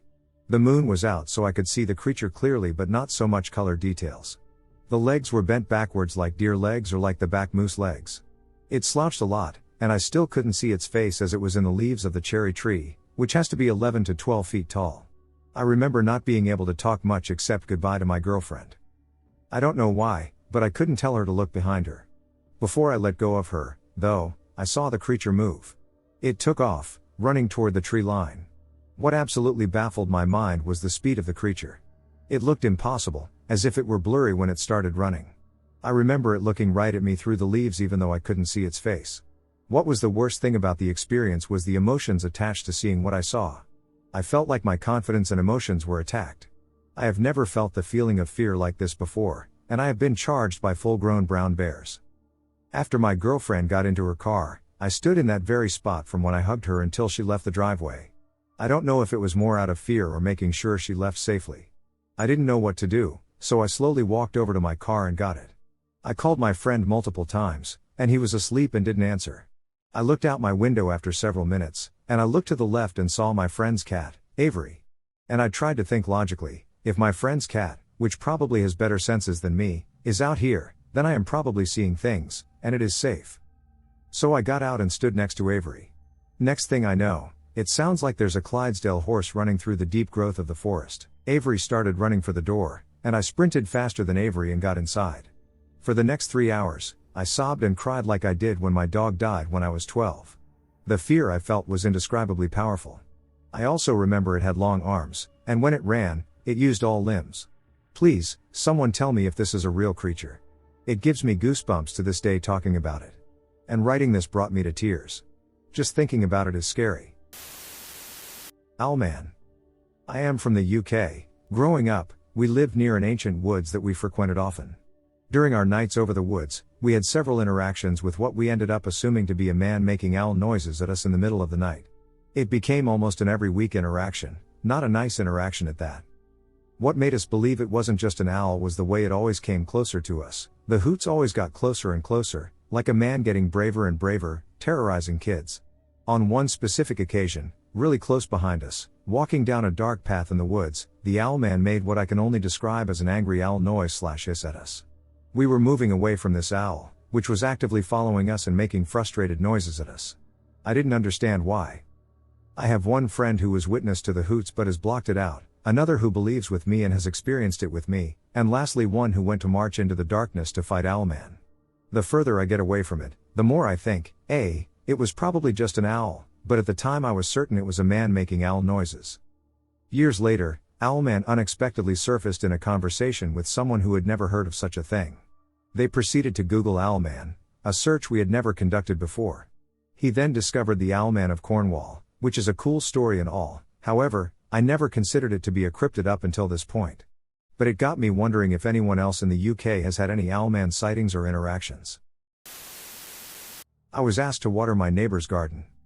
I live out in the southern part of British Columbia, Canada. I live a good half hour away from the nearest town, by car, and my home is completely surrounded by forest with a few distant neighbors. It is not uncommon for us to see and hear coyotes, wolves, bears, and cougars, so we have a large dog for protection. However, the latest dog passed on, so our new protector is just a puppy, and she's not very brave just yet, and I don't think she could have helped the situation if she had wanted to. It happened the summer after my graduation. I got a call from one of my neighbors asking if I could tend to her garden while she and her husband went on a fishing trip. I took the walk down the hill with my dog through the brush so that she could lay out the details of specific care her plants would need. My family has known this woman since we moved into our home 20 years ago, and as children we would all go down to visit her, make her cards and chat, and she would allow us to play in her swimming pool in the summer. I trust her completely and have house sat for her before, so it was no odd request for my sister and me to go and help out. The garden was new and absolutely beautiful. I have a garden of my own, but it was nothing compared to hers, which was gated in and was in pristine condition. The mosquitoes were horrid, so she made her instructions short, and I retreated back up the hill to inform my little sister of our assignment. The first day was terribly hot. My sister and I attempted to get up early to evade the heat and bloodsuckers, but in the end they were all sitting in the shade waiting for us to arrive. It took a full hour and a half to completely soak the entire garden, and by then we were sweating, bloody, itchy, and irritable from all our newfound bite marks. We were supposed to water the garden every morning so that the sun wouldn't dry up the water throughout the day. So I got up early to wake my sister, who, after yesterday's entertainment, refused to go down with me, protesting that she wanted to sleep in and that I should leave her alone. Not wanting to be held responsible for the demise of my neighbor's veggies, I reluctantly trotted down the path to my neighbor's. Both my dogs were off on some squirrel-infested adventure, so the trek was made alone. Only a few birds that morning until I made it down farther, and the closer I got, the quieter it became. My attention, however, was on the sun, and I wanted to finish my task ASAP. When I was almost done, I took a stretch and went to turn off the hose, wiping the sweat from my forehead. Across the field from the garden, I thought I heard a person, which would have been very odd, so I stood still to listen. What I heard was my sister calling my name in a shrill voice. My sister and I would often call each other in strange exaggerated screeches and voices in just that particular way. I knew for a fact my sister was far too lazy to hike all the way down and sneak through brush across a field just to yell my name. I listened again, but I heard nothing. Finishing up, I assumed I had just misheard, believing it to have been a bird or something, though the odd happening stuck in my mind. Later on I referred the account to my sister, who laughed and joked with me that it must have been this creature her friend told her about. The creature she was referring to was called a Wendigo or Skinwalker. I honestly don't know the difference between the two or if they are the same thing. I don't know what these creatures are or if they actually exist, but if they did, they were supposed to live in this kind of area. I put it out of my mind anyway, not believing in such things. The next day I was with my sister tending the garden, and my dog came down to see us. I was shocked to see her paw was all bloody. Thinking she had cut herself on a piece of sheet metal, I ran with her up back to the house to see if I could clean and fix it. My sister didn't want to come up with me, so she stayed in the garden to finish up watering her part. It turned out the blood on my dog's paw was not her own, and she had simply caught an unfortunate pack rat, whom she had delightedly torn to pieces. When I came back down, my sister wasn't in the garden. Confused, I began to walk to my neighbor's house when she came outside to meet me. She told me she had heard her name being called from across the field in my voice, in the same way I had heard mine. She was visibly spooked and insisted we go back up to our house and leave the garden for tomorrow. I refused and told her she could go up without me if she wanted, but I had to finish the garden. I suspected she was only kidding with me, and I was waiting for her to give up her reuse right away, like she normally would. Instead she stayed with me, holding her arms and refusing to walk up alone. Once we finished, we both came back together for the next 3 mornings to water the garden, and no other occurrences happened. To this day my sister claims she wasn't lying. I'm not sure if these creatures are supposed to be smart enough or talented enough to pull off stunts so specific. We've lived in this house in the woods our whole lives, so we can be loud and silly without annoying anyone, but if someone or something was close enough to listen, they had plenty of time. Also, how these occurrences only happened when we were alone gives me goosebumps. If you have any answers for me, I would appreciate any info you have. I've never really told this story before, but it's really just been haunting my brain for years now. It happened quite a few years ago during the 4th of July in Texas. I was maybe 11 and was just staring outside from my front door. Everything is silent and still, until something down the road catches my eye. Slowly shambling up the hill is a long, lanky figure. It was much taller than any person. It had long, lanky arms that went down a little bit lower than its knees. It had tall, lanky legs but appeared shorter from being hunched over. For some reason, just the sight of it terrified young me. I was always a nervous kid, but I'd never been scared of just seeing people walk by our house at night since it happened pretty often. I honestly just dropped like a sack of potatoes and crouched down behind my front door. Once I managed to stand up, the object vanished. It could have been a drunk guy, but we'd never experienced one before or after the 10 years I lived in that house. My home was near a creek, so maybe it came from that? I'm really just throwing out ideas since it's really been rattling my brain for years. The first reported werewolf sighting in New Mexico was in January 1970. Fort Gallup, New Mexico, youths allegedly encountered a werewolf along the side of a road near Whitewater one day in January 1970. One witness reported, "It was about 5 feet 7, and I was surprised it could go so fast. At first I thought my friends were playing a joke on me, but when I found out they weren't, I was scared. We rolled up the windows real fast and locked the doors of the cars. I increased my speed to about 60 miles per hour, but the highway's numerous sharp turns made it challenging. Someone finally got a gun out and shot it. I know it took a hit and fell to the ground, but there was no blood on it. I know it couldn't be a person because people cannot move that fast." Weii Gumble. In a small village in Indonesia, nestled among lush forests and winding rivers, there existed a story that parents told their children to keep them safe. The story revolved around Weii Gumble, a ghostly figure known for kidnapping children who ventured outside after sunset. Dewey was a curious and adventurous child, often ignoring her parents' warnings about staying out too late. One evening, as the sun dipped below the horizon, she found herself engrossed in a game with her friends near the edge of the forest. The golden light faded into twilight, and soon it was dark. "Dewey, we should go home. It's getting late," one of her friends whispered, glancing nervously at the trees. But Dewey, stubborn and daring, insisted on playing a bit longer. Suddenly, a chill filled the air, and an unsettling silence fell over the forest. The friends froze as a soft, eerie humming drifted through the trees. Dewey turned toward the sound, her heart pounding in her chest.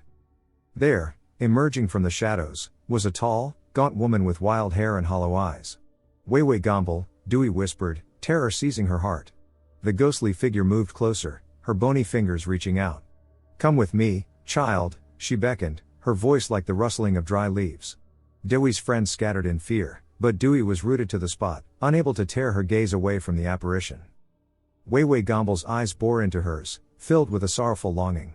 "I will protect you from the night," she said softly. Dewey felt an icy grip on her arm, and a cold, overwhelming dread washed over her. In a desperate bid to break free, Dewey remembered the stories her grandmother had told her about spirits and how they could be warded off with prayers and symbols of protection. Summoning all her courage, she whispered an ancient prayer under her breath. Weii Gumble recoiled, her expression shifting to one of rage. With a final, haunting wail, she vanished into the darkness, leaving Dewey trembling and alone. She ran home as fast as her legs could carry her, tears streaming down her face. Her parents hugged her tightly, relieved but frustrated at her disobedience. Dewey never forgot that night, and the story of Weii Gumble became etched into her memory. From then on, she always heeded the warnings and never stayed out after dark, knowing that the ghostly figure of Weii Gumble still lurked in the shadows, waiting for the next child to wander too far from home. Hey everyone. I'm a long-time listener here, and I'm a personal believer in Bigfoot and other supernatural things, but I've never shared anything about it anywhere. Until now, of course, Lamau, but to be honest, I don't really think it was a Bigfoot that I witnessed in the story I'm about to tell. More so, I'm just looking for answers as to what I saw. This happened about 4 years ago in the small town of Chewelah, Washington. My girlfriend, now ex, not that it really matters for the story, at the time, and I decided to plan a getaway trip for a long weekend in a yurt since we both loved nature, and going to a place far from the city in the middle of nowhere seemed like a good time. And it truly was a great time. The thing that struck me most about staying in that yurt was just how dark and quiet it was at nighttime in the middle of the night. When you're not used to the wilderness, it's quite striking how silent things can be and how dark the outside is when there's no light pollution involved. The outhouse where we had to go to the bathroom was about 75 yards away from the yurt, and you had to take a flashlight with you to navigate the darkness. The first night we were there, nature called, and I went outside to find the bathroom. I shined the flashlight that cut through the darkness like a lightsaber around and spotted I shine. It was nothing more than a good-sized female deer, but I would have had no idea she was there if I hadn't seen her eyes via the flashlight. The actual encounter happened our last night there, from approximately 11 p.m. to midnight. We were playing cards inside the yurt by the fire when, out of nowhere, we heard this huge crash/bang on the side of the yurt. Almost as if something threw itself into the side of it or was running and didn't see it there until it was too late, kind of thing. Obviously startled, we wanted to see what made such a sound. As we were in the middle of nowhere, we were still on a property and not very deep in the woods for it to have been a bear or mountain lion, at least I thought so. What happens next is hard to explain. I threw the door open and shined my flashlight like I did the night prior when I saw the deer, and I saw something in the same spot, but it was different. It had no eye shine. And I only saw it for a moment. But it looked like it was white or gray, and it had a slender build to it. What creeped me out was the way it moved. It seemed to crouch down while looking in my direction, slinking away out of the frame like a big cat or a monkey might move out of the way. After that, I never saw anything again. I didn't want to investigate because, shit, I was scared it might have been a cougar or something, and I'm not trying to die in front of my girlfriend, even if she left me not long after this. That aside, whatever I saw was unlike anything I've seen before. I didn't make out a face. I read a post online earlier today that someone had a Bigfoot encounter with it crawling across the ground.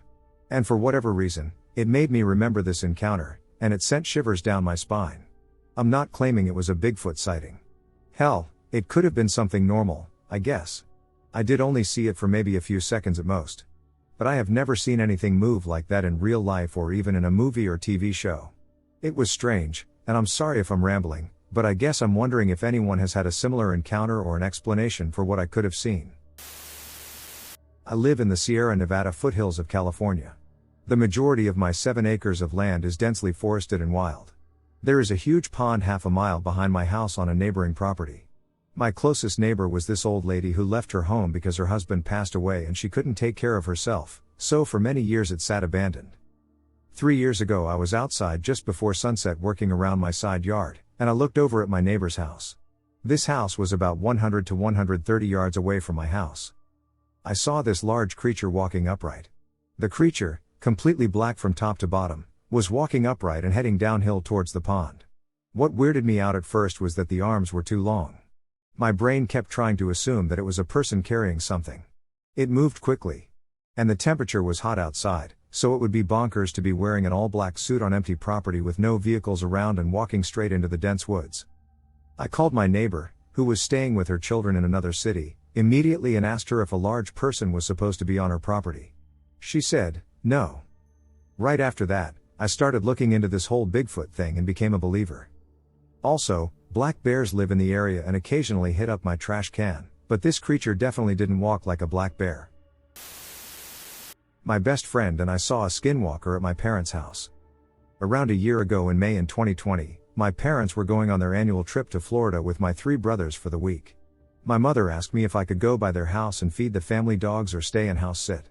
Being the daughter I am, I told my mother I would just stay at their house to save on gas. Throughout the week at night, I would bring the 2 dogs inside to feel safer since my parents live on a somewhat back road. Keep in mind my parents' house is surrounded by trees, and there is a thick tree line separating their house from the 2 neighbors. Well, one night while I was at the house alone, I had called my best friend, Bailey, to come over and stay the night. We were going to do what 2 middle-aged 20-year-old females do when alone. Play video games, watch movies, TikToks, and drink a little. While Bailey and I were in the kitchen around 3 or 4 a.m. making homemade funnel cakes like the fat asses we are. The dogs kept moving around and staring at the glass kitchen door that led off to the back porch. I asked Bailey to let them out there so they could chill, and we would have enough legroom while we were cooking. While we were eating our funnel cakes, we came across a TikTok about making homemade temporary tattoos with a printed picture and perfume. Now keep in mind my parents have about 3.82 acres of land, so there is the family house, my father's 2-door garage workshop, and a large pole barn. Those 2 buildings are farther out near the tree line. So Bailey and I walked down to the workshop to go into my parents' work office. I punch in the code to the garage door, And we go inside straight to the computer and print out each other a picture of Kylo Ren to try and make into temporary tattoos for each other.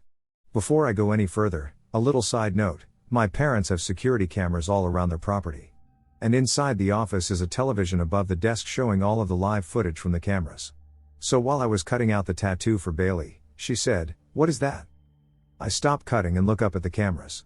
At first I didn't see anything except for a small figure in front of the pole barn. It looked like it was sniffing at the garage door.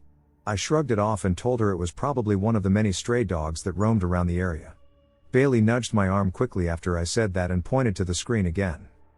Wanting to prove to her it was just a stray dog, I stood up and looked closer at the screen, and when I did, I saw the figure, but it didn't look like one of the small dogs. The creature was hunched over on all fours, its arms were super thin and long but pointing outwards from its chest. Kinda like how you'd imagine that witch from The Exorcism to be when she crawled on all fours. It had no fur, its skin looked tight on its body, and when I told you my inner white witch went to open the door to look at it, Bailey stopped me right when I grabbed the lock on the door.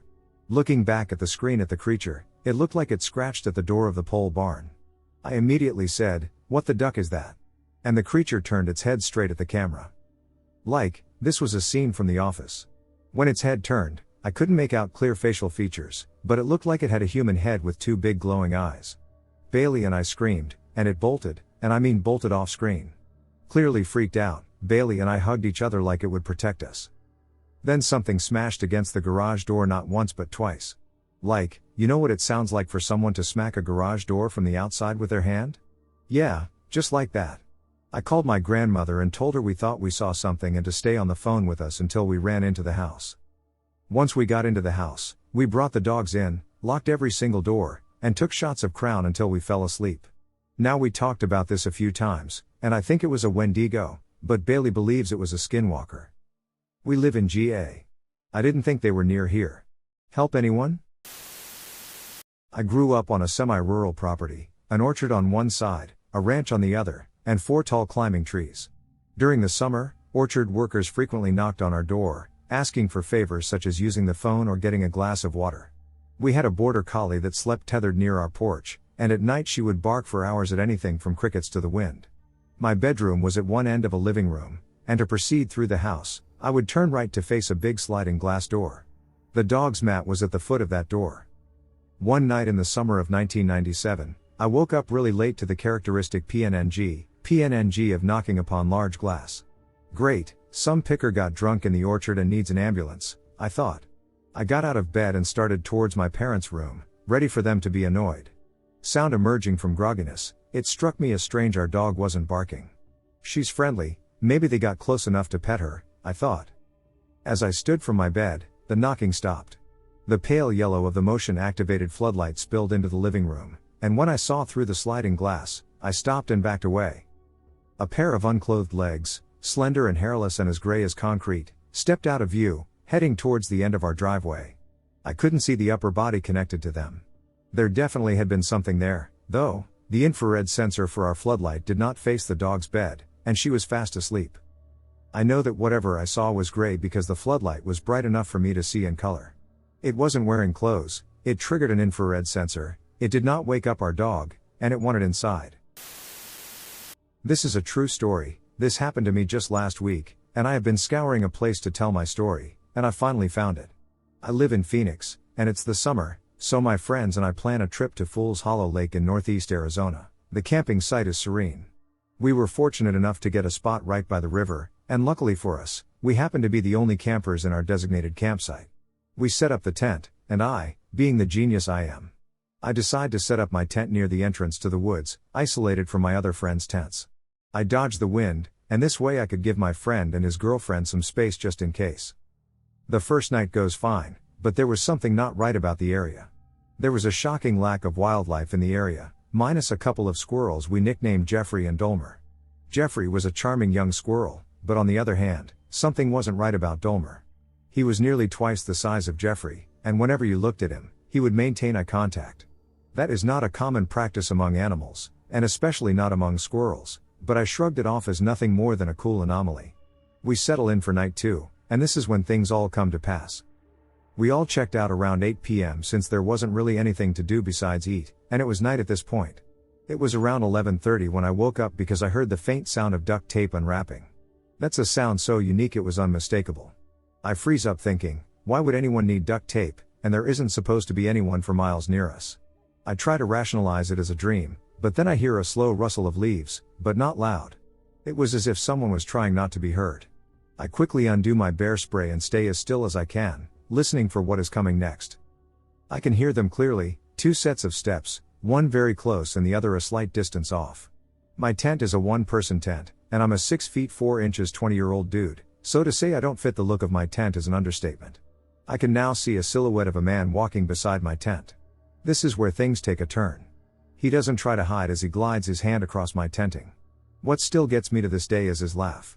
It was the most cruel laugh I had ever heard. It was a laugh meant to instill fear into his target. I'm in full flight or fight at this point, but I know I can't fight 2 men at once, so I lay back and pretend to be asleep, waiting for the worst. The zipper slowly peels down, and then the second fly net layer. An older man around 50 or so pops his head into my tent, and to my greatest horror, he has a hunting knife in his hand. Luckily for me, I'm not his prime target. He sees my size and he decides that it's not in his best interest to mess with a big guy like myself.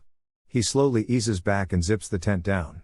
I hear them wander off, and I think the worst is over, but little did I know the worst had yet to come. I quickly let my friends know what happened, but since they had their phones off, I only received silence. I ease back, debating whether or not to call the police. I decide that it wasn't worth it since they left so quickly, and I didn't want to draw any extra attention to myself considering how lucky I got off moments ago. It's around 12:30 when the first sound came about. I saw a small figure run around my tent into the site. I thought, great, Dolmer is going to duck up all our shit, but moments later I heard a sound that shook me to my core. It sounded like a mix between a dog and a bear breathing. It was hellish, but it didn't make sense since the only thing I saw was a silhouette of a small animal. Nothing that could manage something like that. I bring out my bear spray again, waiting for whatever it was to pass, but that's just it. I heard scratching, and I heard whimpering, but it never went too far away. I am scared to death of bears as well, so this has not been my night at all. I suddenly hear a familiar voice call out. It sounded like my friend only, but that didn't make sense since he never opened my message, and he's not the type to dodge my message, especially in a time like this. It kept calling for me to leave the tent, but it never said why. I ignored it, still choosing to not believe this is happening. The voices continue for about 10 minutes. Then it dissolves into what I could only make out was a mix between a coyote howl and a human scream. It's nearly 2 a.m. at this point, and I am frozen in fear. My legs and arms couldn't stop shaking from all the adrenaline. It hit 2:30 when a new wave of sounds assaulted my tent. I knew not to leave no matter what and how awful the sounds were. The conclusion came around 3 a.m. when a clear figure stood outside my tent. I froze, not knowing whether it was the rapists with knives back again or whatever was making those noises. It went right up to my tent, but I didn't react, knowing well enough not to. What struck me is, if it's a wild animal, why is it not going for the cooler we accidentally left out in the open? Why is this figure peering outside my tent? I am in full panic mode as I get ready to defend against my would-be attacker. That's when it lets out an ungodly noise and runs back into the woods. I was so scared I didn't dare move till sunrise. Once sunrise hit, I quickly alerted my friends and told them we needed to not stay another night at this site. The weirdest thing to this day is how we left out food and valuables, but both were untouched. What perplexes me is why those guys were at our site and what was outside my tent. My friend, a trucker, reported seeing a possible flying humanoid. I had a brief phone conversation with my friend tonight. While we were talking, I asked him where he was. He replied that he was in the Arizona desert at that precise moment. I casually inquired if he had witnessed any unusual UFOs while driving on those open highways at night. And this was his reply in his own words. No, I have not seen anything like that, but about 3 months ago I was out here driving, and it was late at night, and I was in the desert. I noticed something on the side of the road. At first I thought it was someone wearing a raincoat. It was about 5 feet tall, shaped like a person, and black. As I got closer to it, it spread its wings out and then went straight up into the air. It did not flap its wings or anything like that. It just went straight up and out of sight very fast. I was like, wow, no kidding. He said he thought about it and then told me maybe it was a condor. I am like, no man, those kinds of birds have to get kind of a running start, and it takes them a few feet to get off of the ground. It is too terrible he did not get a better look at what he was actually looking at before it took off. As we were talking, His signals started to come in and out, so I had to let him go. I am going to try and talk to him this weekend when he is back at home. I wanted to share this because I believe some of you might find it as intriguing as I did. Whistling at night. So I am a mixed native, but I was adopted by white parents and didn't know my heritage until I was an adult and found my family. Recently, my baby and my spouse, who is also indigenous, and I moved to the middle of Mexico to be closer to family. The week after we moved into our house, we started hearing this whistling every single night right as the sun went down and until the sun came up. It was keeping us up, and we were really annoyed. We live in a sort of gated area, so we thought maybe it was some security measure or some weird bird. But the whistling wasn't in measured intervals or constant. It was a weird, middling whistle that would come back on and off. So at the end of the week, I got annoyed and decided, stupidly, but in my defense, I did have a taser, to look for the source and end it so we could get a good night's sleep. I went out and waited for it to whistle. It whistled in the corner across the street. I slowly approached. But then it stopped, and the sound jumped over a couple of houses. Confused, I followed, thinking it again was some sort of security measure. It did this down the whole street until it made a big jump on the corner and went all the way down to this weird abandoned house. I totally noped out of that and went back to tell my partner what was happening.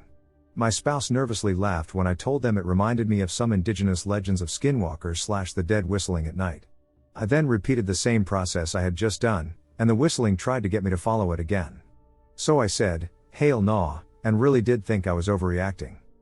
I did a sage cleanse. Just a disclaimer, the sage was ethically harvested and also gifted to me by a mother indigenous individual, and also my tribe uses it for protection, so I'm aware of it being a closed practice, but I try to be respectful anyways when I am using it since it is a part of my own culture, and went outside and waited for it to whistle. It did. I had my sage and looked directly where the sound was coming from and said, "I know what you are. You leave me and my family alone, or I will personally find you and end you." It whistled a few more times, but then it stopped. I know that there are legends of skinwalkers in Mexico, but what was it? Was it trying to hurt me? Or was it the dead? Could it be something else entirely? I've been trying to figure it out for a while, so I'd appreciate any thoughts and advice. I'm in a little lake town of 5,000 in East TN. The road I'm on is a little busy because it's got a small children's hospital nearby and people coming and going a lot. It doesn't feel that rural. My neighbor is 50 feet on one side and 100 feet on the other. I've had paranormal experiences all my life. There was something in the house imitating my daughter's voice while she was asleep. I told it to leave, and that was the end of it. Many months later, we started to hear violent punching noises against the wall near the outside of the house that backs up against a mountain with acres of uninhabited woods. It happened about 5 times, with a few days in between each time. One morning I was reading in bed and heard something heavy jump on the roof and walk around slowly, sounding like a woman in stilettos. I grabbed my phone and recorded an audio because I'm a huge nature lover and reasonably concluded that a deer had somehow come off the mountain at speed and jumped on my roof. But thinking back, it didn't sound like that kind of commotion. It was a little softer and more controlled and deliberate. Not long after, there was roadkill in front of my house. I slowed down and backed up to stare along while because the features were unsettling. The head and body were pretty flat, but it had been run over maybe just once because a lot was discernible. It was the shape and size of a fawn, but had rabbit feet instead of hooves and rounded, very thin, almost transparent mouse ears, but larger than mouse size. But still really small for the size of the body. Legs were too long for a fox, and ears didn't match at all. I sent it to an animal person who lives here after searching online for an hour and looking at the ears of all the animal species local to the area. He wrote back Skinwalker. He's a school principal and former EMT, a very science-y guy. It definitely took me aback, but I couldn't quite believe it. Well, all the knocks on the house stopped after that. They were so violent. One time it happened, my daughter flew up the stairs into my room, terrified. Then we heard it again while we were both looking at each other. We live alone, and it always happened toward the back of the house, where it butts up against the steep mountain. ETA I'm thinking, not deer. I reside in a rural area in central North Carolina, which is primarily covered by forest, with a few houses strewn across several miles along a single road. However, there is also a dirt road that leads off the main road and into the woods. Shit's not quiet out here either. Often, a bipedal creature roams the section of forest around my house, usually after midnight, and it can stay there for hours if I sit outside. However, I am aware of its intimidating nature. The creature must be quite large, given that I can hear it walking through the leaves and brush from a considerable distance away, and it often approaches the forest's edge before stopping. Every time it happens, my hairs stand up, my skin gets goosebumps, and I feel something stare through me. No matter what direction I'm facing, I feel very watched. The most problematic aspect of the past few months has been that when deer enter my area, they tend to emerge from the woods, run through the yard, or cross the road next to the forest, and continue on their way. This behavior is unsettling, as it's a creature that typically avoids close contact, particularly if it knows your presence and whereabouts. Will come out of the woods and look at you, but pay you no mind whatsoever as it dips away from something, and then within 5 to 10 minutes, you hear something distinctly bipedal and heavier than a full-grown buck walking around the woods of your house and doesn't leave the area no matter how long you stay out there or how quiet or loud you get, it stays. I've put this to the test. It disappears before the sun rises. Not a daily occurrence but certainly weekly. I'm unsure if it's related or not, but there's also howling and straight-up fighting that sounds like a pack of 20 plus. The noise is intense, yet it's located in a remote area, preventing anyone who hears it from engaging in conversation. They're too loud to be coyotes, and coyotes hunt in pairs normally or solo, not in overwhelming numbers, and the sound when they're all hyped up or angry, and you can tell they're tearing something to ducking ribbons and shreds, produces a sinking feeling. No dog I've ever heard, and I've been around large dogs like shepherds and huskies most of my life. My point is that there are creatures like skinwalkers, Sasquatches, beasts that can't be explained simply, and things that resemble werewolves/lycanthropes from the mountains to the coast. Straight up, don't go into or near the pitch-black off-the-beaten-path woods in NC. Don't go into the woods of NC at night, definitely don't be caught alive in them after midnight. There's a surprising amount of spiritual/supernatural/cryptid activity in this state. What was in the woods? When I was 6 years old, I lived in a fairly remote wooded area in northern Michigan. My younger sister and I went outside to build a snow fort. We were very excited as the whole week prior we had -20-degree wind chill and weren't allowed to play outside. While we were outside, the wind picked up, and I thought I heard my grandpa calling my name, so I stopped digging and listened. As the wind blew, I heard him call my name again, but it sounded like he was in the woods. Now at the time my grandpa was 30 miles away at Walmart, so I got really scared, and I heard him call my name as clearly as if he was standing right inside the tree line 15 feet far behind me. I stopped and looked back for a few seconds, and my sister stopped digging and said, "Grandpa is home, come on," and she ran around the house to the garage, so I followed. He wasn't there, so I freaked out, and we went inside. My sister said she heard him calling for help with groceries from the garage, the opposite direction from where I heard him calling me. A couple of years later, I was playing with the kids that stayed nearby during summer vacation. We were riding our bikes down the long dirt road I lived on, and the kids ditched me when my bike chain fell off. I sat down next to the culvert and watched the minnows swimming in the creek. The wind shifted, and I caught a whiff of something awful, like a mix between a skunk, wet dog, and rotting fish in the hot sun. I stood up and turned around to go home, but there was what looked like a huge naked man with sparse, wiry, blazing red hair covering its body. It was only 10 feet down the road, standing in the overgrowth and covering its face with a tree branch. All I really saw was its torso, which must have been 6 feet wide at the shoulders. It didn't move in the split second I was looking at it, and I ran for my life as soon as it registered in my brain that a monster was stalking me. I could hear it crashing through the woods for a few seconds before complete silence as I ran up to the first house I came to, and I cut through the yard to get to the Lake Huron shore so I could walk up the beach back to my house. My grandparents thought I was making it up because the biggest thing in those woods was black bears. I have no idea if these encounters are connected or what they could be, but I know that neither was a bear, and both events were 100% real. Identifying a slightly ominous being. I've decided to try and reach out about my experience. I don't think I'm in any danger yet, but I'm definitely being studied. Or perhaps hunted. For about a year, I've been feeling watched. A couple of taps on my window or black shadows moving under my covers from my window, but nothing more. Recently, I've felt that my interactions with this creature have become more ominous. I've been seeing flickers out of the corner of my vision and, extremely recently, a couple of taps on my window. I have one confirmed knock, while the others could be my anxiety. Whenever I leave my house, I always get the feeling I'm being watched. If I'm not feeling that, then I have the feeling that I don't belong there and that I should leave. Like I stated, I don't think it's dangerous, but I know it wants me to see it. It also recently has shown me its shadow. A long, lanky form with what looked like a slender, oval-shaped head. It was light outside, but I couldn't make out any other details of its form. Please help me identify it. Any help is appreciated. By the way, I live in a small town with ditches and slight forests. I'm around an hour and a half drive from Chicago in Illinois. I've been living a very shaky past 2 years with these two things in the woods. They used to just smack my house and take off and squat in this old rotten truck in my backyard. The new landlord recently cleared most of the woods, and now the two are just lethargic and don't do much anymore. I live in Coreyton and first encountered them one night burning cardboard. I started burning a wooden shelf that was in the yard when I moved and walked inside to fill a pitcher with water for the fire and heard this animal scream. Look out and see what looked like a tree with some white cap top lying out and another back in the woods squatting. When I ran out to see WTF it was.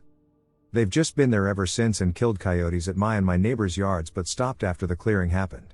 They usually don't mess with anything but have dented my car, dragged off some cat litter, I use alternative coconut litter, and stolen some vegetables from my garden to immediately throw them at my neighbors at night. Now they just stare at my landlord's place. They let his cows out, and one wandered into my yard one day with gashes. I have pics of the cow from afar in my yard leaving the woods, and have brought some chickens to my yard to kill the same way they do the coyotes. I've no idea what it is, but they're both bipedal and digitigrade, but they don't mess with me or my cat, so I give that same respect. I had an extremely sinister encounter with a tall, skinny, pale gray, human-shaped, faceless entity around 2009-2010-ish in Dryden, Washington state. This was about 15 years ago. I still get goosebumps and chills every time I talk about or think about this thing. It has traumatized me for the past 15 to 16 years. Best described as a human-shaped Slenderman-type entity with no clothes. Imagine a featureless, human-shaped thing made out of gray modeling clay that resembles a naked Slenderman-type looking thing. The creature is estimated to be at least 10 to 12 feet tall. Has the ability to induce an adrenaline rush followed by paralyzing fear in you even though you had no idea it was around or anything to make you that scared. Anyways, here is how it all went down. I'm 30 now, and I was around 14 or 15 at the time. I still live in the same house to this day. So I was playing my Xbox in my room at night with my window open, and suddenly I got this cold ice feeling in my veins from my head to my toes in an intense rush, and I was rendered completely paralyzed by fear. Literally out of nowhere, this just hit me in my body, and I knew something was behind me outside my wide open window. Never have I ever been that scared in my life since then or ever before that point. So, I just knew deep down that I was being watched by something. It felt evil, and I felt in danger beyond words to describe. Eventually, I summoned the courage to turn around, breaking free from the paralyzing fear that gripped my entire body. I spun around, purposefully avoiding looking out my window, dived into my bed because it was directly below that same window, and hid under my blankets, listening for any clues that might indicate the presence of something outside. After a few minutes of not hearing anything, I grabbed the windowsill and slowly peeked over and out my window to see if I could see anything. At the time, I owned a PT Cruiser that was parked outside about 15 feet away, directly adjacent to my window, and to my astonishment, this tall gray thing, it looked like it had a fuzzy, static that clung to its entire body. After it stood up, it turned its head in my direction, and it had no face at all. Its face remained flat and gray. It seemed as if it stood up from a crouched position behind my car. The top of the cruiser was a little below the waist of this thing, extremely tall and thin. Its arms and legs were long and skinny. I don't remember seeing hands because I was locked in its facelessness from looking at me, and this static cloud kind of covered and made parts hard to see. Another weird characteristic was that as it moved, and only when it moved, it sounded like a rushing wind or a river rushing from a distance, like white noise, really loud TV static noise with a wind sound, but when it stopped moving, the sound would stop also. It was a cold winter night, with no wind and no sounds either, so because of that, it stuck out and was super out of place sounding. This flat, faceless thing turned towards me. I assume it was looking at me, and then in the most robotic looking way possible, its waist turned away from me, then its upper body, then its head turned away last, and it rushed out into the darkness into my field, and without skipping a beat, it strode over a 5-foot cattle fence like it was nothing. As previously mentioned, it continuously produced a rushing, static wind sound. The static smoke that clung to its body took on a real, static appearance, resembling heavy smoke. It trailed behind it, slowly fell to the ground, and vanished after a few seconds. It continued to walk until the darkness engulfed it, rendering it invisible to me. The top of my pointer was positioned slightly below its waist. I have conducted some research, and the most disturbing aspect is that the closest approximation is a naked slender man. I understand that this may seem absurd. If anybody has seen this same thing and can share their experience with me, that would be great. My search for other sightings of this thing with similar characteristics has been fruitless. Thanks in advance. I was so terrified by this experience that it wasn't until approximately 3 years ago, for the first time in 11 years, that I was able to venture out into that field and secure the chickens for the night. I really feel like I'm going to see this thing again, and when I do, it's going to try and take me. The way it looked at me the whole time as it turned to walk away wasn't a fleeing type of action. It's almost like it was like an "oh yeah, just wait till I catch you next time" attitude as it walked away. It's quite literally insane for me to even think about cuss. It really happened and is straight out of Donnie Darko, like WTF. If that's real, then what's not, you know? Weird as shit. Was the Mothman sighted in Pennsylvania in 1966? I was reading John Keel's biography, John A. Keel, The Man, The Myths, and the Ongoing Mysteries, by Brent Rains, and came across this on page 19. I ran into another well-known researcher/author, Stan Gordon, from Greensburg, Pennsylvania, who has been chasing monsters and UFOs since 1965. I visited him at his home in August 1975, and here we were, 40 years later, reunited at the Mothman Festival. Stan gave me a copy of his new book, Astonishing Encounters, Pennsylvania Unknown Creatures, and told me to check out the many creature stories, including one with a Mothman-type event that happened in the Pittsburgh area at the same time it was happening down here in West Virginia, but nobody knew about it. According to Stan, the Mothman-like experiences began in the summer of 1966 in a wooded section of southern Allegheny County near Pittsburgh. A young man reported witnessing a strange creature leap onto the back of his black convertible. Frightened, he pressed the gas pedal, causing the creature to fall off, leaving behind streaks of a white, juicy substance on the back of his vehicle. It doesn't matter. Jimmy was oldest, there was Will and me. At the time there was a large, to me anyway, farm ending at the river and ending in a cliff that we jumped from to swim. Crossing the trestle would take you to the wooded side with a much better bank on the river, suitable for a tent, which is exactly what we put up. We lit a fire on the bank and just swam and did kid stuff. No devil's lettuce or booze, we were just being dudes. At some point, I really don't remember how long two things happened. The sun was going down, and we were hungry, having eaten whatever we brought. We had a few dollars and decided to walk back along the tracks to a convenience store to get a couple of boxes of Little Debbie snack cakes or something. Does anyone else remember the box of oatmeal pie cookies for 99 cents? With our feral kid provisions, we started walking back. The sun had gone down considerably, and because the tent was against woods on a low bank with a cliff on the other side, it was pretty shadowed. What I remember is that we were about halfway across the trestle when I felt Jimmy's entire arm hit my chest, forcing me to stop. I was on the right, Jimmy in the center, and Will to his left, and when I looked at Jimmy to get the WTF out of the way, he made a shh motion with his hands and pointed down at the tent. We were high, but whatever it was walking around the fire slowly. It was big. It's not just big, but very big and bipedal. I could see the top of the tent below its hips as it moved around. I stared at it. I think we were quiet, time froze, so I really don't remember if we watched it for 10 minutes or 45 seconds, but it seemed like forever. We watched as it explored, but it never attempted to get into the tent and seemed kind of obsessed with the fire. Fear eventually took over, and we ran with our asses and elbows to Jimmy's place, where the adrenaline rush was finally able to fade away. All we could do was talk about what we saw. We went out the next morning, all around the tent, in mud, sand, rocks, or whatever. It was obvious something big had been moving.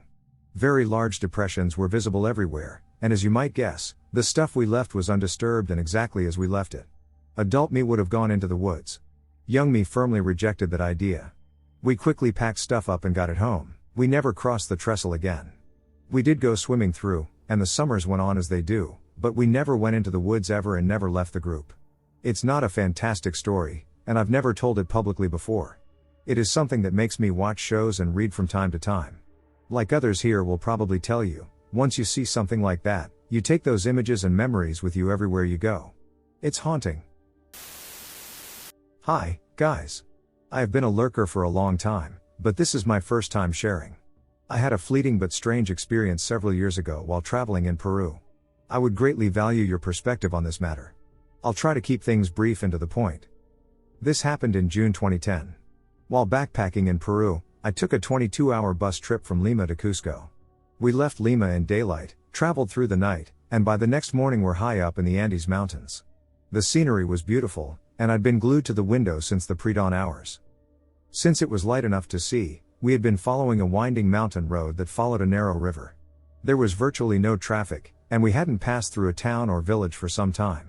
I'd guess it was about 30 to 45 minutes after dawn when we rounded a corner and there was a single mud brick house on the opposing river bank with a small field of corn.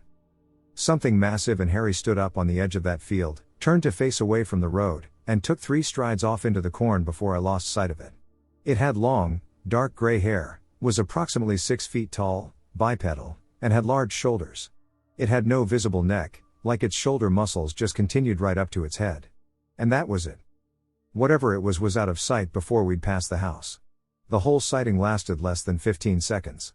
My seatmate, a man named Owen from Australia, was fast asleep, as were the surrounding passengers. I sat there for hours afterward with my crappy digital camera in my lap, wondering if I was completely crazy.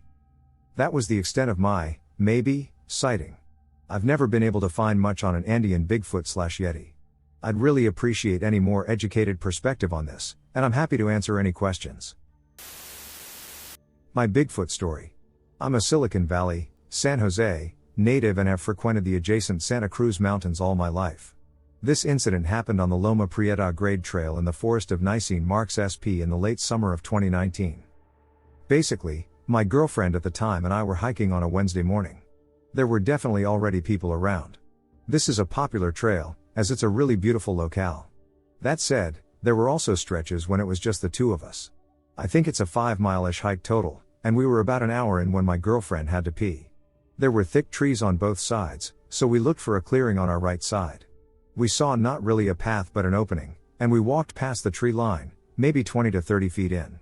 She wanted to be out of sight of anyone who passed by. I tossed her my backpack, which had toilet paper, and she ducked behind a tree. I walked back down the clearing about halfway, but I could still see her. She's squatting and peeing, and I'm just waiting. Like I said, I could see her the whole time. It was darker inside the trees, obviously, but I could still see just fine. So I'm standing there with nothing to do but look around me. That's when I caught the movement of something on my left. There was a medium-sized tree with a very distinct, very dark hand on it. It was about 10 or so feet away. At first I thought it was someone wearing black gloves. I don't know why, but I immediately thought it was some biker perv looking in on my girlfriend peeing. That's when I saw the face peek out, and everything turned upside down. I can't say with full certainty, but I'd say it was 7 to 8 feet tall, easy. I'm 6 feet 2 inches. I only saw half of it, but it was everything you would expect from a classic description of Bigfoot: big black eyes, a large flat nose, and dark skin with blackish grayish hair. I could see only a hint of a conical skull. Really based on nothing in particular, I feel like I saw a female. Not sure why, I just do. Anyway, it peeked back and forth twice. The eyes were mesmerizing, that's the best way to describe it. They felt like they were looking right through my soul. I wasn't particularly scared, but I was definitely in a state of shock, similar to the sensation of being in slow motion when witnessing a car accident. And let me confirm what others say, there was no way I had the wherewithal to pull out my phone and take a picture. No way. I was totally engrossed in the moment. This was all in the space of maybe 20 to 30 seconds, and the whole time I'm watching this thing, I'm hearing the stream of my girlfriend's urine. Weird, but I was acutely aware of both things at once. The second time it peeked out, it looked at me for a few seconds, then ducked back behind the tree but also sank like it was going onto the ground. That was the last I saw of it. My girlfriend finally finished, and when she came back toward me, that was when the fear hit me. Not like I was in danger right at that moment, but more like the reality of what I saw finally hit me. I quickly took her hand and pulled her back onto the trail. I didn't say what I saw, but I said we had to go back ASAP. She was confused, but I explained to her what I saw as we walked back, at a much brisker pace than when we came up. She believed me. She's Canadian and has an uncle and cousin who claimed to see one when she was growing up, so that was good. She actually wanted to turn around and see if we could find it, but I wasn't quite in that space just after it happened. I'd say I was generally a Bigfoot believer prior to this, but not anywhere near a fanatic or anything, and it's not like I set out looking for anything. I know people argue that if you have Bigfoot on the brain, you're more likely to jump to that conclusion in certain situations. I did not. In fact, the whole hike I was complaining to my girlfriend about my manager at work. Bigfoot was the last thing on my mind. I'm okay with what happened a year later, but I had strange dreams for weeks after. My girlfriend thought it was a great story, and she'd tell our friends over beers and stuff, but I'm not entirely comfortable with people knowing. However, as I mentioned earlier, I've moved on enough to at least share it here. Yeah, it's possible a huge guy in a suit was out there at that exact time and in that exact spot, but I don't think so. I'm 99% sure I saw a Sasquatch. This is all as true can get. I needed to talk about it to people who get it, as the people I'm currently living with keep brushing it off. Firstly, I want to say that I do believe we create things with our thoughts, and I try my best to control those and keep fear held away from me.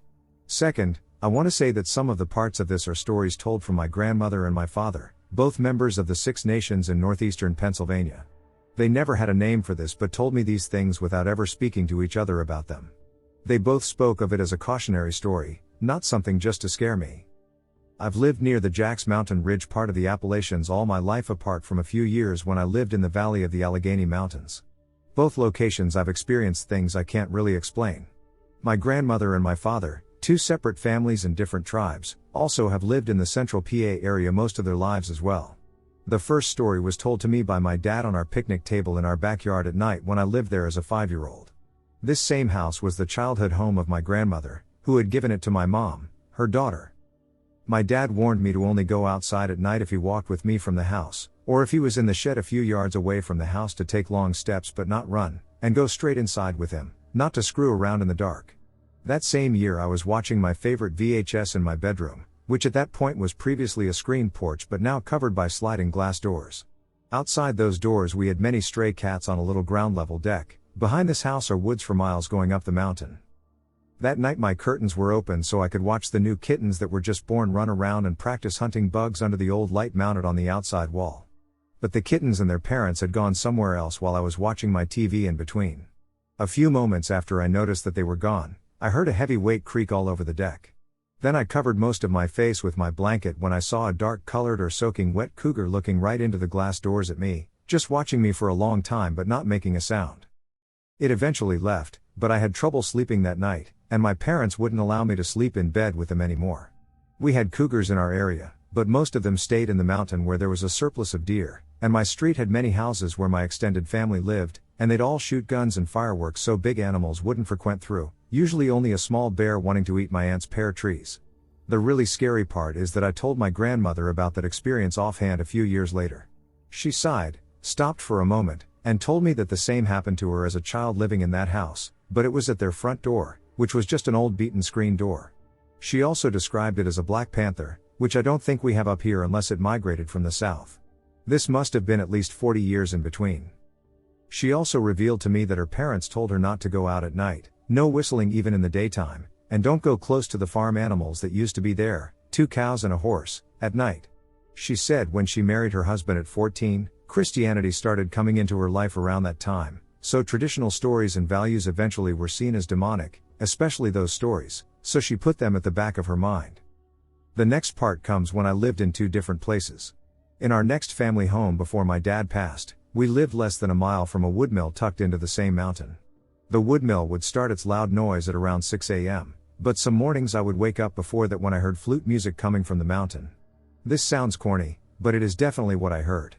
My window was 2 stories up, so I felt safe opening it. The music sounded distant, but it was distinctly a song. This happened like 4 times. Sometimes I would also see a strange light in the mountain where there were no houses. I know the buildings of this area well, as my family has lived and still lives in buildings all over this mountain. About 5 years later, I lived in the Allegheny Mountains outside of Pittsburgh. I lived with my boyfriend there temporarily, so every other weekend we would take the long drive back to the Jacks Mountain area to stay with our respective families. On our night drives back to Allegheny, when we would get about 10 miles from our house, we drove on a route of curvy back roads. One section of this road went into the woods where there was a small shoulder that people would drop off very old fatback TVs for them to rot without having to pay a dump fee. Almost every time we drove past that part at night, there would be a wonky-looking deer standing among the TVs just staring at the car when we drove past. We had laughed about it and named him Tim and just thought he was an outcast deer who made friends with the abandoned TVs. But nowadays I question Tim the deer. So currently I'm staying with the same boyfriend and his parents, as our apartment had lots of safety issues that were not going to be fixed. His parents live on the opposite side of the mountain I lived on as a kid. So this is all the same ridge and forests. First off, his parents have told us strange stories that they brush off as silly that have happened while they lived here alone, with all their kids moved out. One was about an escaped man being tracked by a light from a helicopter the same night someone banged on their door. Keep in mind this is another road owned by one family in a small neighborhood in the mountains valley. Another time they told us they saw a man standing by their collective mailboxes at the end of the road, wearing a suit and carrying a briefcase. He then walked up into the woods, going up the mountain. My boyfriend told me before that when he and his brother were little, they would play in the mountain. They had seen trees that were bent over halfway up, some ripped out by the roots and lying on the ground away from the original place of the tree. They would play games inside a huge and deep bowl-shaped crevice in the dirt that seemed like it was dug and dried out years before.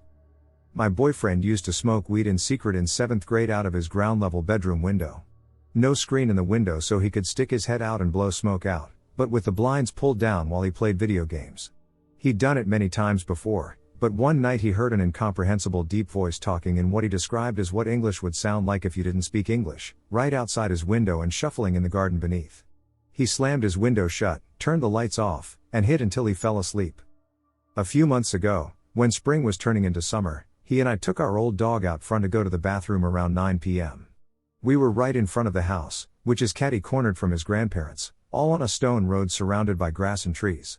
We suddenly heard what sounded like 50-plus people laughing hysterically, but also yelling, male and female, and dogs going nuts in the distance, probably a mile away behind us. Us and the dog froze. My dog didn't bark, we just stood terrified. The sounds only lasted about 5 seconds, and they all stopped at once at the very same second. Then 3 more seconds passed, and we still couldn't move until we heard a phlegmy snarl coming from a bush about 20 feet in front of us.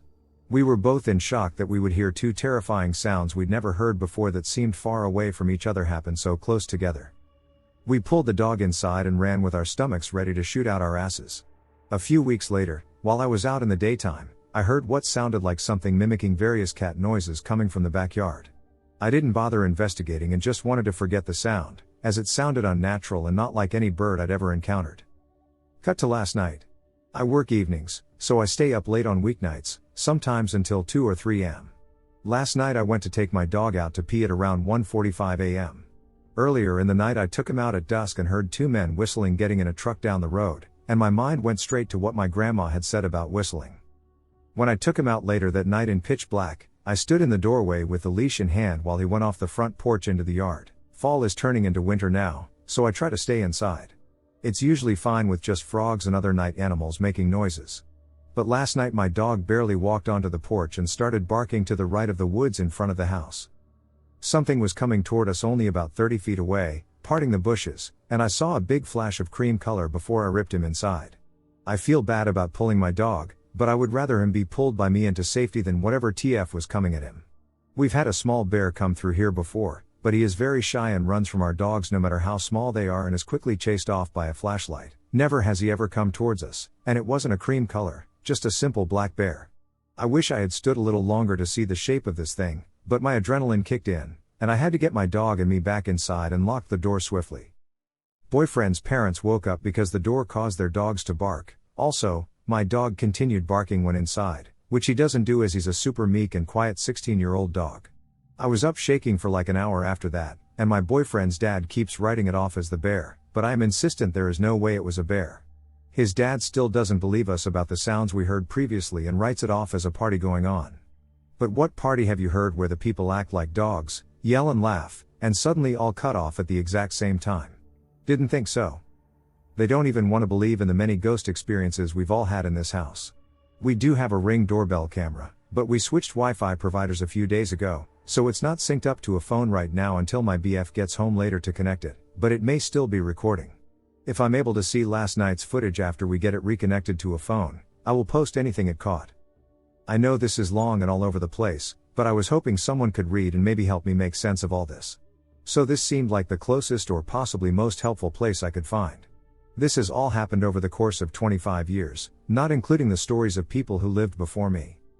Do you think this is multiple creatures or one thing that can encapsulate all of these events? There are things that seem to mimic other things and parts that sound like Bigfoot encounters and just strange events by themselves that don't sound like either, especially the man in the suit. Thank you for listening and whatever responses you may have. It's nice to not feel alone with these stories anymore. I and my sister were talking late at night, well for us anyway. It was around 10:30 on a school night at the time. I was about 13-14, while my sister was 10 or so. so we were aware enough to know what was going on. Conversation between myself and my sister unnaturally slowed, and we felt tension, a sort of uncertainty in the air. Like, we didn't know what to say, and we lost all flow and know-how in what we were talking about. About 10 to 15 seconds after the sudden pause, we both had an uncontrollable feeling to look to the right of the room, near the bed, where we saw a black jelly-cloaked figure with gray eyes, gray teeth, and two what I can only describe as lanky, sharp hands that peeked over the bed, where my feet were lying. It had an awkward body shape, like a gluttonous mass of tarmac.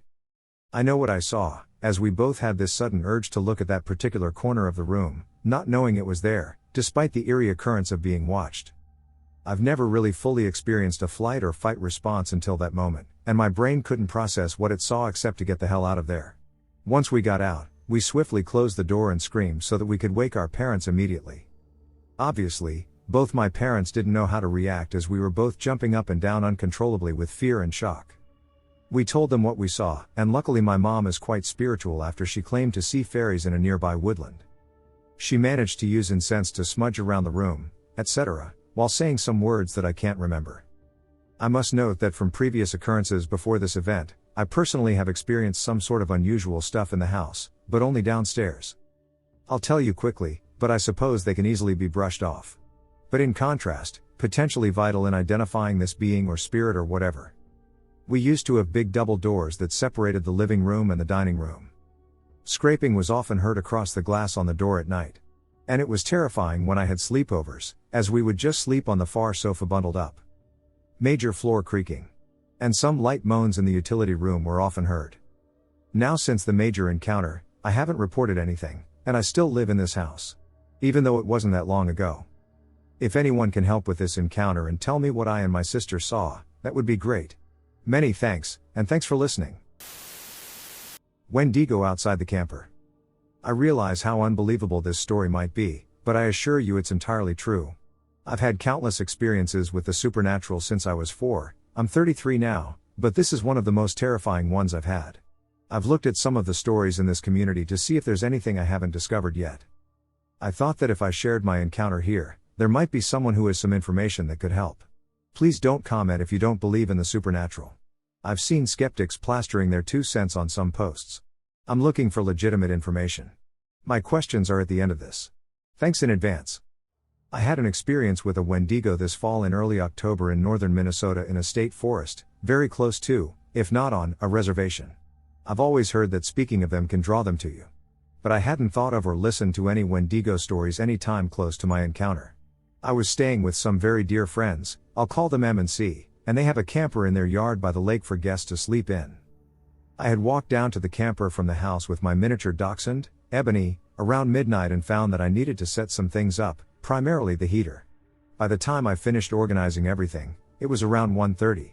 I never thought to lock the door because, really, I figured it was in the middle of the woods, so there was nothing to worry about. I was wrong. I had closed the curtains, thank God, and I was having trouble falling asleep because my anxiety was going mad. M and C's dogs were barking outside, and their geese wouldn't stop honking. Ebony, who usually sleeps under the covers, was sitting on my hip while I lay on my side, and I could feel her turning her head back and forth, like she was trying to track something outside. I tried tucking her under the blankets to calm her down, but she kept returning to her perch on my hip. I have no idea how long I lay there. I would say at least 40 minutes when all of a sudden I heard M's voice outside the camper, "Is anybody in there?" And what sounded like claws dragged down the side of the camper. I almost called back to her when I realized number 1, she and C were both fast asleep by now, and number 2, M knew I was in there. She wouldn't ask if anybody was. Suddenly, I noticed everything had gone absolutely silent outside. The dogs and the birds had stopped carrying on, the gusts of wind had even stopped. It was the kind of silence you hear about in horror stories, how the woods go mute when something evil is in the area. Then another thought dawned on me. If that had been human behavior, Ebony would be losing her composure and barking at the door. She remained motionless on my hip, utterly silent and trembling. I didn't dare to move, but I was really starting to have to pee. And I remembered that I hadn't locked the door. I have no idea how long I lay there debating whether I should get up and use the bathroom and lock the door, but it felt like an eternity. In reality, I guessed it was maybe 10 to 15 minutes. I almost thought it was a skinwalker, but they don't imitate family voices to lure you into the woods. Wendigo egg do. I was aware that these creatures, referred to as demons, have the ability to entice humans from their hiding places if they establish eye contact with them, and a strong instinct within me urged me to avoid looking outside. As I walked softly to the front of the camper and slowly turned the lock, I double-checked to ensure I didn't peek through any cracks in the curtains while praying and holding my breath. I made sure to keep my eyes away from the windows as I crawled back in bed and pulled Ebony close, and she finally stayed under the blankets. I snuck a peek at my phone for the time before I lay down, figuring it had to be close to 3 a.m., the witching hour. It was about 2:30. As soon as I laid down, the wind kicked back up, and M&C's basset hounds erupted into howls as they came running down to the camper and a little ways into the trees, and the geese started their noise again. I heard the bassets come back to the camper, barking a few more times before they lay down outside the door to protect me. I didn't get out of bed again that night. I told M&C what had happened the next morning. I think I was hoping M would say she had come down to check on me and Ebony, but she confirmed what I already knew. They had gone to bed as soon as I had left the house. I said a prayer over their house, the camper, and all of us the following night and had an uneventful night, thank God. I also spoke with another guy who's familiar with the supernatural to see if he knew any more about Wendigo. I'm not sure how accurate the information he gave me was, or if it's reliable at all, but when I asked him why Ebony hadn't made a peep, I had assumed it was because she was absolutely petrified. He said a Wendigo can control animals to keep them from alerting their owners about its presence. He also told me 1, they can't enter houses that aren't made of wood directly from the forest they're hunting in, tents and campers included because they consist of man-made materials. 2, a lock is useless. They can unlock and open a door so they can try to lure you outside. 3, they typically stay in the woods, but they will come into a smaller town and never into a city. I had never heard of any of what he told me before, so again, I can't speak for accuracy, but I also haven't researched the claims either. He also advised me not to go outside to pee at night if I ever go camping, to always bring a bucket or something to use, and to always close the tent flaps and curtains before going to sleep. He said if the flaps are open so you can see outside, the Wendigo can make eye contact with you and draw you out. After leaving M&C's to go to my father's house for a few days, I had the distinct feeling of being watched when I took Ebony outside after dark. My father lives 3 hours away from M&C, but his house is in the country. I told myself it was only the fear from the experience and what I know about the Wendigo triggering an overactive imagination. I never heard anything, and I closely observed Ebony's behavior, noting that she did not behave as she had in the camper. I'm moving back to that area from Canada, and this experience has been weighing heavily on my mind. I've been trying to find any information about warding them off, whether they have a home hunting range like cougars do, or if they move on from a region. My prayers did work the second night, so I figure I can pray over the property. I also have holy water that I can use, since the Wendigo is an evil spirit that possesses people or physically manifests. Unfortunately, most of the information that appears in searches is complete garbage, similar to what is found on Wikipedia. Does anyone know if a Wendigo stays in one area? Are my concerns about it coming back when I get moved into my cabin warranted, or am I worrying excessively? Do you have any tips for warding them off? Thanks again for any information you can offer. Strange creature in the woods. A few years ago, I saw something weird in Cumming, Georgia, in someone's backyard by a small creek. The fall was calm and quiet at 4 to 5 p.m., with birds in the background. I was with a few friends and my brother at the time. We noticed this figure, and it stood out because of how strange it looked. It was cream-colored or off-white and didn't have any facial features at all. The head looked football-shaped, but not exactly a football, more like an elongated oval, and the rest of the figure seemed pretty human-like in shape. It was around the same height or maybe a little taller than a normal person, and it had a slim build, not fat, but not overly muscular either. At first, it was just standing there, staring at some sticks on the ground. After a while, it looked up and stared at us. It didn't move or make any sound, just stood there for a bit, watching us. We ended up running away after that. I wasn't really scared at the time, just kind of confused. About a year or two later, I went back to that area with some people, and I saw it again, only this time it was closer, maybe about 150 feet away. It was still staring at us, just standing there and not doing anything else. It didn't try to approach us more quickly, but I definitely knew it was aware of us. After that, I never saw it again. If anyone has seen this or knows what it is, please let me know. A pale humanoid with a football-shaped head and no facial features, just standing still and staring. My true story. This is the first time I'm sharing outside my family. It was the fall of 1996, Salt Spring Island, British Columbia, Canada. I went on a camping trip with my twin brother to Ruckle Park on the south side of the island. I think that's the direction.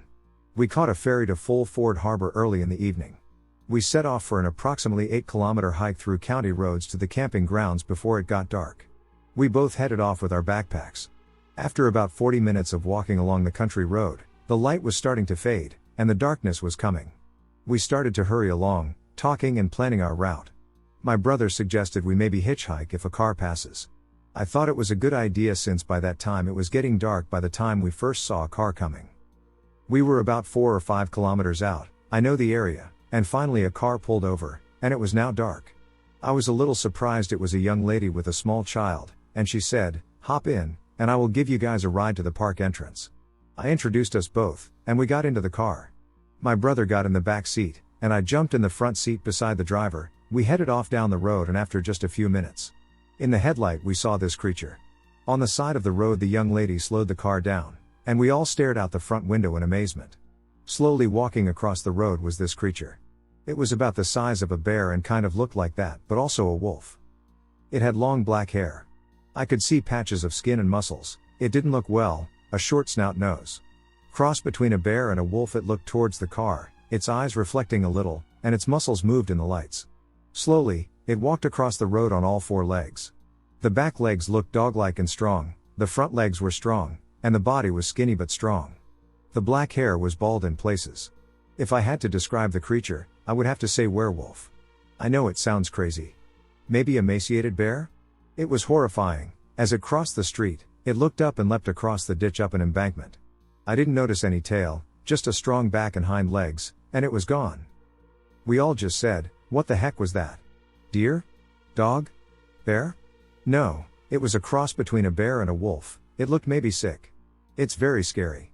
I don't know, all I know is what I saw, and it's something I have never forgotten. After a few nights camping, we walked past the area where we saw this creature. The ditch and back were about 10 feet to the bottom of the wire fence. That creature must have jumped that fence also. That was probably about 14 feet.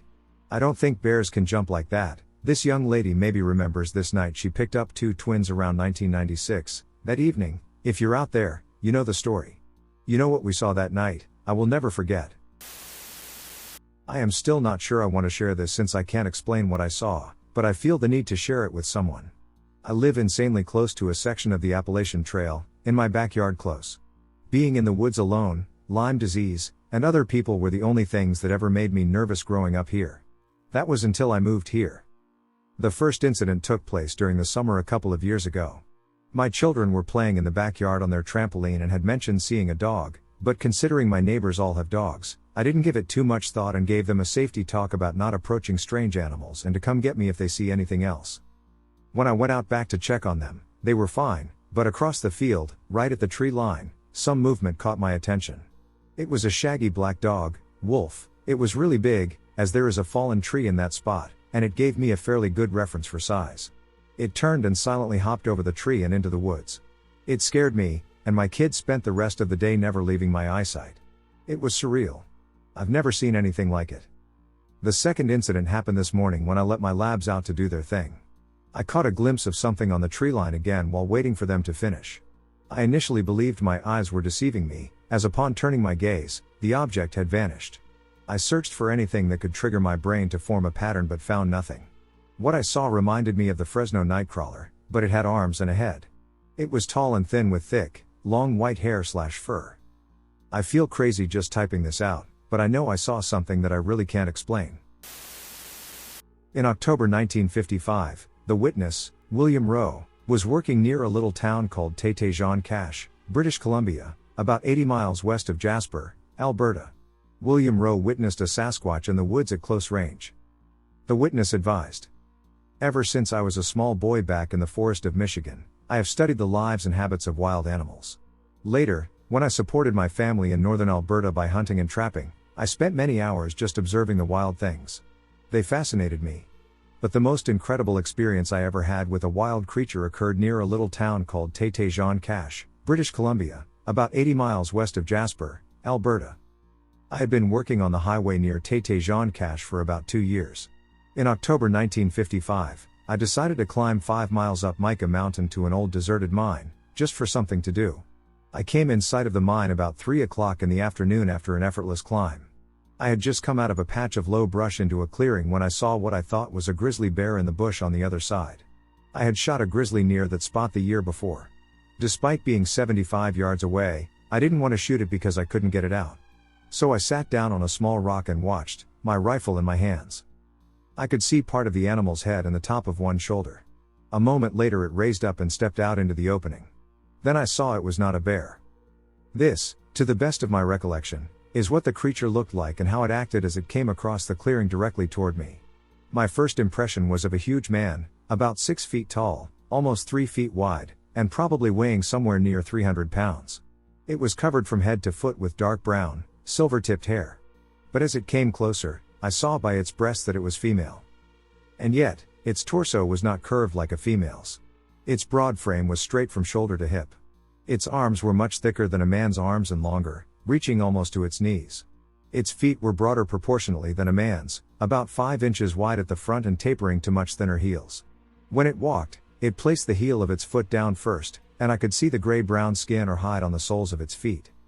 It came to the edge of the bush I was hiding in, within 20 feet of me, and squatted down on its haunches. Reaching out its hands, it pulled the branches of bushes toward it and stripped the leaves with its teeth. Its lips curled flexibly around the leaves as it ate. I was close enough to see that its teeth were white and even. The shape of this creature's head somewhat resembled a Negro's. The head was higher at the back than at the front. The nose was broad and flat. The lips and chin protruded farther than its nose, but the hair that covered it, leaving bare only the parts of its face around the mouth, nose, and ears, made it resemble an animal as much as a human. None of this hair, even on the back of its head, was longer than an inch, and that on its face was much shorter. Its ears bore a striking resemblance to human ears. But its eyes were small and black like a bear's. And its neck also was inhuman. Its neck was both thicker and shorter than any man's I had ever seen. As I watched this creature, I wondered if some movie company was filming this place and that what I saw was an actor, made up to look partly human and partly animal. But as I observed it more, I decided it would be impossible to fake such a specimen. Anyway, I learned later there was no such company near that area. Nor, in fact, did anyone live up Mica Mountain, according to the people who lived in Jean Cache. Finally the wild thing must have got my scent, for it looked directly at me through an opening in the brush. A look of amazement crossed its face. It looked so comical at the moment I had to grin. Still in a crouched position, it backed up 3 or 4 short steps, then straightened up to its full height and started to walk rapidly back the way it had come. For a moment it watched me over its shoulder as it went, not exactly afraid, but as though it wanted no contact with anything strange. The thought came to me that if I shot it, I would possibly have a specimen of great interest to scientists the world over. I had heard stories of the Sasquatch, the giant hairy Indians that live in the legends of British Columbia Indians, and also many claim are still in fact alive today. Maybe this was a Sasquatch, I told myself. I leveled my rifle. The creature was still walking rapidly away, again turning its head to look in my direction. I lowered the rifle. Although I had called the creature it, I felt now that it was a human being, and I knew I would never forgive myself if I killed it. Just as it came to the other patch of brush, it threw its head back and made a peculiar noise that seemed to be half laughter and half language, which I can only describe as a kind of whinny. Then it walked from the small brush into a stand of lodgepole pine. I stepped out into the opening and looked across a small ridge just beyond the pine to see if I could see it again. It came out on the ridge a couple of 100 yards away from me, tipped its head back again, and again emitted the only sound I had heard it make, but what this half laugh, half language was meant to convey, I do not know. It disappeared then, and I never saw it again. I wanted to find out if it lived on vegetation entirely or ate meat as well, so I went down and looked for signs. I found it in 5 different places, and although I examined it thoroughly, I could discover no hair or shells of bugs or insects. So I believe it was strictly a vegetarian. I found one place where they had slept for a couple of nights under a tree. Now, the nights were cool up the mountain, at this time of year especially, and yet it had not used a fire. I found no sign that it possessed even the simplest of tools. I did not find a single companion during my stay in this place. Whether this was a Sasquatch, I do not know. It will always remain a mystery to me, unless another one is found. Angel of Death, Mothman, or my imagination? I want to start my story by clarifying that I do not believe in the supernatural. I have never seen a ghost, spirit, entity, or malevolent force in nature. I have never encountered a poltergeist, demon, or angel. I am not here to state the validity of anyone else's experiences, only my own. I do, however, believe in things that are good and things that are evil. Is it supernatural? I'm not here to prove that one way or the other. My story begins when I was 20 years old. I was in college, and like most college students, I was rebellious, wild, and carefree. I was eager to obtain a part-time job, wanted my own spending money, and coming from a very small community with very little businesses, I was pretty much out of luck.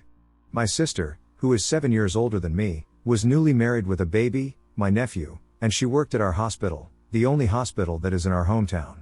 She was an RN and trying to establish a good foundation of employment, so she had to take a swing shift before she could set her own hours. Her husband was working the night shift, so they needed someone to care for my nephew on the weekends. I jumped at the opportunity because I loved my nephew, and I was good with him. He knew me and was a joy as a baby. I wasn't very popular in college and had very few friends, so having something to do on the weekends brightened my mood somewhat. I am trying to keep this as short as possible, but I needed to tell the backstory, otherwise, the rest of my tale wouldn't make sense. I started keeping my nephew on the following weekend. My sister had asked me, which was on a Thursday, and Sunday would be my last day. It was Friday, February 2nd, 1990, I had just put my nephew to bed and had myself a beer and a cigarette on the back porch of my sister's home. Yes, I was smoking and had one beer, get over it. It was the 90s for pity's sake. There were no cell phones, computers with internet games, or chatting, so when I say it was quiet, it was very quiet. They lived on Highway 322, outside of Clarksdale, Mississippi, and there were not many homes on this road at the time, and also very little traffic. I was reading a book, which book doesn't matter, but halfway through the chapter I was reading, you could have heard a pin drop. The crickets stopped chirping, the wind literally stopped blowing, the mockingbird I heard calling was silent, and the air suddenly felt so heavy it became very difficult to breathe. I got up, opened the door to step outside, and went down the steps, and as I was frantically looking around trying to figure out what the hell was happening, the transformer next to the house exploded. Boom! Both streetlights go out, and I can smell burning rubber and plastic. I jumped so badly I felt my heart catch in my throat, and the sound was deafening with sparks flying everywhere, looking almost like fireworks on the 4th of July. I couldn't hear the monitor to my nephew's room anymore. I realized the power had gone out in the house. That's when I rushed in to make sure he was still sleeping and not freaking out in the pitch black night. He was perfectly safe, still sleeping peacefully and totally unaware of my miniature meltdown going on. Just as I was leaving his bedroom, I heard a noise I still have no explanation for. The sound was a close relation to that of a crying child and a woman screaming. Now believe me when I tell you, I am a country girl, lived in the country most of my life, and I know what a panther sounds like. I have heard it many times, but this sound was nothing like that. It even resembled the sound of a dying cat or any animal that may be close to death. Incoherent whimpering, a slight cackle here and there, and then silence. The sound sent a chill right up my spine, making me feel lightheaded and weak. I do not scare easily. I consider myself brave and rational, but all of that departed, leaving me feeling dizzy and nauseous. The sound was not coming from inside the house, but outside the house, close to the porch, right where I had been sitting. I knew this because I left the screen door open, and standing there motionless, looking out the door, I knew it was out there somewhere. I waited a few moments, then I reached for my sister's baseball bat she kept next to the door. She was not a fan of guns or knives, and neither was I. But that bat brought no comfort knowing I would have to get as close as possible to this thing in order to hit it with any amount of force. Trying to find the courage to walk out that door, believing it was only an animal, brought no solace to me, but I am tough, and I would do whatever it took to protect my nephew and myself. I stepped out onto the porch and heard nothing. I grabbed the flashlight hanging next to the porch door, clicked it on, and proceeded to look around. I slowly advanced toward the outside door, opened it, and walked carefully down the steps. My heart is pounding, and the only sound I hear is the air leaving and entering my lungs. I feel dizzy and start sweating from fear and adrenaline pumping through me like wildfire. Behind my sister's house are nothing but wooded forest and empty fields. Being February, there isn't much going on in the farming community. I make my way to the edge of the field, and I hear it again, that dying animal sound, screeching, and then what I can only describe as tearing flesh, or perhaps tearing paper. I have no idea at this point what I'm hearing. I shine the flashlight towards the noise, and what I saw still haunts me to this day. Glowing red eyes staring right at me, and in that instant I knew it wasn't any kind of animal I had ever heard, seen, or know about. Animal eyes do not glow red when you point a light at them. They are either orange or bright yellow, almost white. Just as I am about to take a step back, a rush of wind blows past me, And I see wings, yes, wings. These wings were at least 50 to 60 feet in width, too big for an owl, buzzard, or any other type of bird in that area. When it opened its wings, the rush of wind almost knocked me off my feet. It was moving its wings back and forth, whoosh, whoosh, whoosh. The body of a man, eyes of a demon, and a body enveloped in jet black. I stood there shaking, trying to rationalize what I was looking at, and not believing 1 minute of it. My hands began to tremble, and I felt as though I was about to faint. It stood up, and with one quick whoosh, it shot up into the air and then out of sight. My mind raced. What did I just see? What in the hell just happened? What the duck was that? The moon was out that night, so I saw it shoot straight up and disappear quick and almost with no sound at all. I'm not sure how familiar you are with the area in which I live, but on that very night the Parker family was brutally ended, not an hour after I had seen whatever it was I saw. A family of 4 had come home, walked in on 4 burglars, and were tied up and ended. Their home was burned to the ground, and the 4 men who committed this heinous act are still thriving. The justice system in this area rarely sees true justice. After that night I started researching possibilities on what I had witnessed, and each time my research led me back to none other than the Mothman. The folklore that surrounds this creature is a sign, an omen of things to come, a tragedy, something so evil you cannot even imagine what it could be. This is the first time I have ever shared this, typing it out, trying to remember little details, and I'm still convinced what I saw that night was the angel of death, Mothman, Lucifer himself, who knows? But I know what I saw, and I believe with my whole heart that entity was a prelude to the unimaginable crime being committed that night. I do not believe it appeared to warn me in particular, but ever since I saw it that night, my research has revealed that more than me have seen this creature. An entire town, villages, and people have seen this creature right before an accident or traumatic event. Again, I do not believe in the supernatural, but I do believe in evil, and what I saw that night was the epitome of pure evil. I could feel it, smell it, and almost taste it. The presence of evil was so overwhelming that it nearly overtook me, causing me to feel physically ill and unable to shake it off. The next morning when I learned of the murders, which incidentally was only about a half mile from my sister's house, I had that same feeling. I was filled with dread, nausea, and a burning sensation in my stomach. I had to run to the bathroom to throw up. It made me so violently ill. I'm sure many will tell me what I saw was nothing more than some rare bird or something that can be logically explained. However, I firmly believe that what I witnessed was beyond this world, and I fervently desire to never see it again. Apparition while deer hunting. I am a big outdoorsman from Pittsburgh, Pennsylvania. So of course when I decided to go to college, I had to keep in mind that having some decent woods nearby was a must. Upon checking a couple of places out, I decided on going to Edinburgh University of Pennsylvania, or just the borough.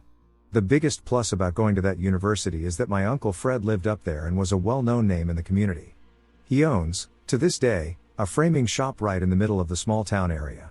This was a huge plus since knowing people like that always equals more land to put spots in. That's all I really needed to pick the college I would be going to. Edinburgh is really cool because there are a lot of old buildings and strange, flat landscapes as compared to the hilly land around Pittsburgh. So it was cool to have to figure out how to scout the game I'd be going after once the season started. My main hunting area was directly behind my uncle's house. He has a beautiful log cabin that sits back off the road with woods on all sides of it. It was a true thing of beauty. When he had the house built, he actually had the gigantic chimney made of flat stones that were found in the woods behind the house. As I was scouting the area for the first time, I came upon a few different circles of boulders in the middle of the woods. They were definitely very old. The boulders were quite big. Much too big to just be moved there for some reason, like a group of guys camping out. They must have taken 10 men to move them, and only if they had some kind of pulley system or something of the sort. There were also smaller rocks, and when I say smaller, I'm talking like somewhere around 300 pounds or more, making inner circles inside of the large boulders. Pretty crazy. I found a total of 7 of these stands throughout the property. Some of the rocks that were now part of the chimney. They simply had to be with the amount of rocks he used on it. Oh, also, these rock circles also made a much larger circle around the woods. After a few more days of scouting with my buddy Brandon, we were sure we had our spots picked out for the first day of archery. We couldn't wait to get out there. Perfect day too. It was great. The thing about Edinburgh, Pennsylvania, is that it gets more snow per year than most of Alaska due to the lake effect snow coming across Lake Erie. What happens is before the lake freezes completely over, the water, which is warmer than the air, pushes the clouds way high up into the atmosphere. Too high for them to actually snow due to the low temperature all the way up there. The clouds then come inland and fall back toward Earth. It takes them about 20 miles to do this. Edinburgh is about 20 miles from the lake. You see what I'm saying? Anyway, on the first day of archery, which is in the first week of October in Pennsylvania, there was a thin layer of snow. This is perfect for archery because you can see the deer in the woods much more easily, and you can also see if any animals left any tracks. If they did, they were fresh since the snow didn't happen too long before that. In our trees for about 2 hours or so, neither of us had seen anything yet. I had just gotten off the radio with Brandon, who was on the other side of the property, when I saw some movement over to my right in the pine thicket. I then saw a branch move a little bit, and I saw 4 deer legs underneath. I readied my bow and my stance so as to make a good, clean shot at the deer. Around 15 feet up in a tree, I did this very carefully. About a minute later, as I was looking for any movement, I lost the 4 logs inside of the thicket. This was expected due to the fact that where that deer would have been is a common feeding area for them. So I waited. Maybe another minute later I caught movement again. It looked as if the deer would break through the thicket into more open woods. The moment I've been waiting for. As I brought the bow up into a full draw stance, I was stunned by what I was seeing. Where the deer should have been, there was a man. A strange-looking man at that. This absolutely should not have been. If there was a man anywhere near where that deer had been, the deer would have been long gone, spooked back into the thicket. I put my bow back down onto the hook I had screwed into the tree and lifted my binoculars to my eyes.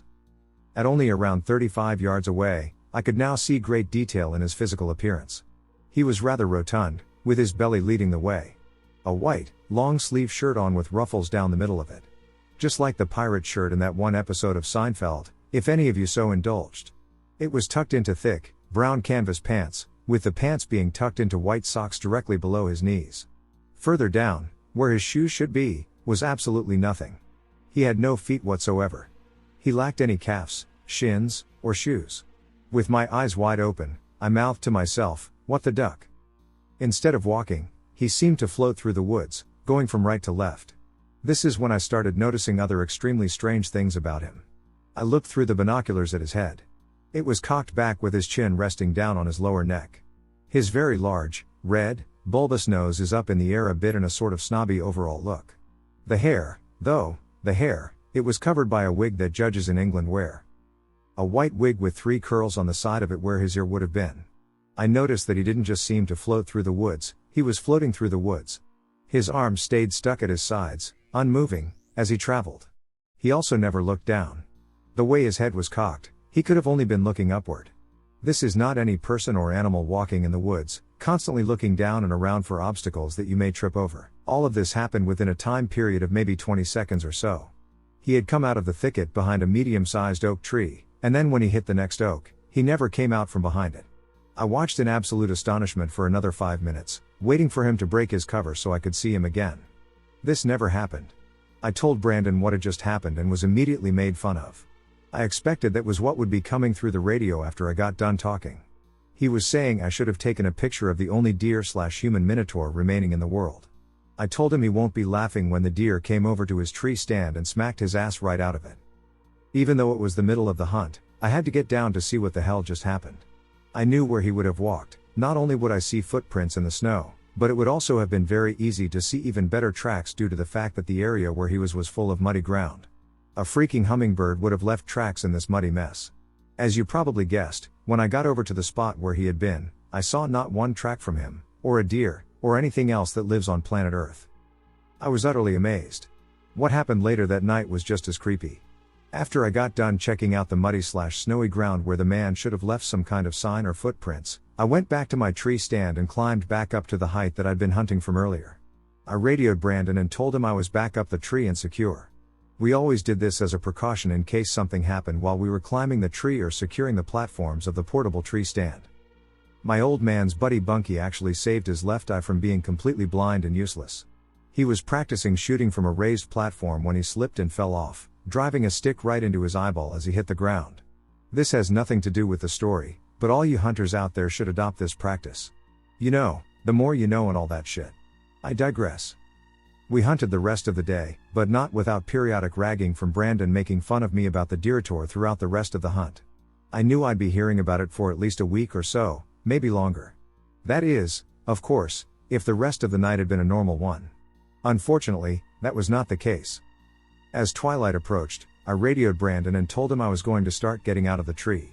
Brandon was actually in a built stand that we found while scouting in the months prior. So I had him meet me at my spot due to the fact that it was going to take me much longer to get my stand down and off the tree. As I reached the bottom of the tree, Brandon was already approaching me. Once I got all the way to the bottom, I unhooked the straps that were around my feet, jumped down to the ground, and started feverishly explaining to him again everything that happened. I took him over to the muddy area to show him that there were absolutely no tracks in the snow or mud. I definitely could sense that he didn't completely believe everything I was telling him. I was able to sense this so easily because he looked right at me with his mouth agape and his eyebrows pushing up towards the middle of his forehead and said, "Are you ducking with me, brother?"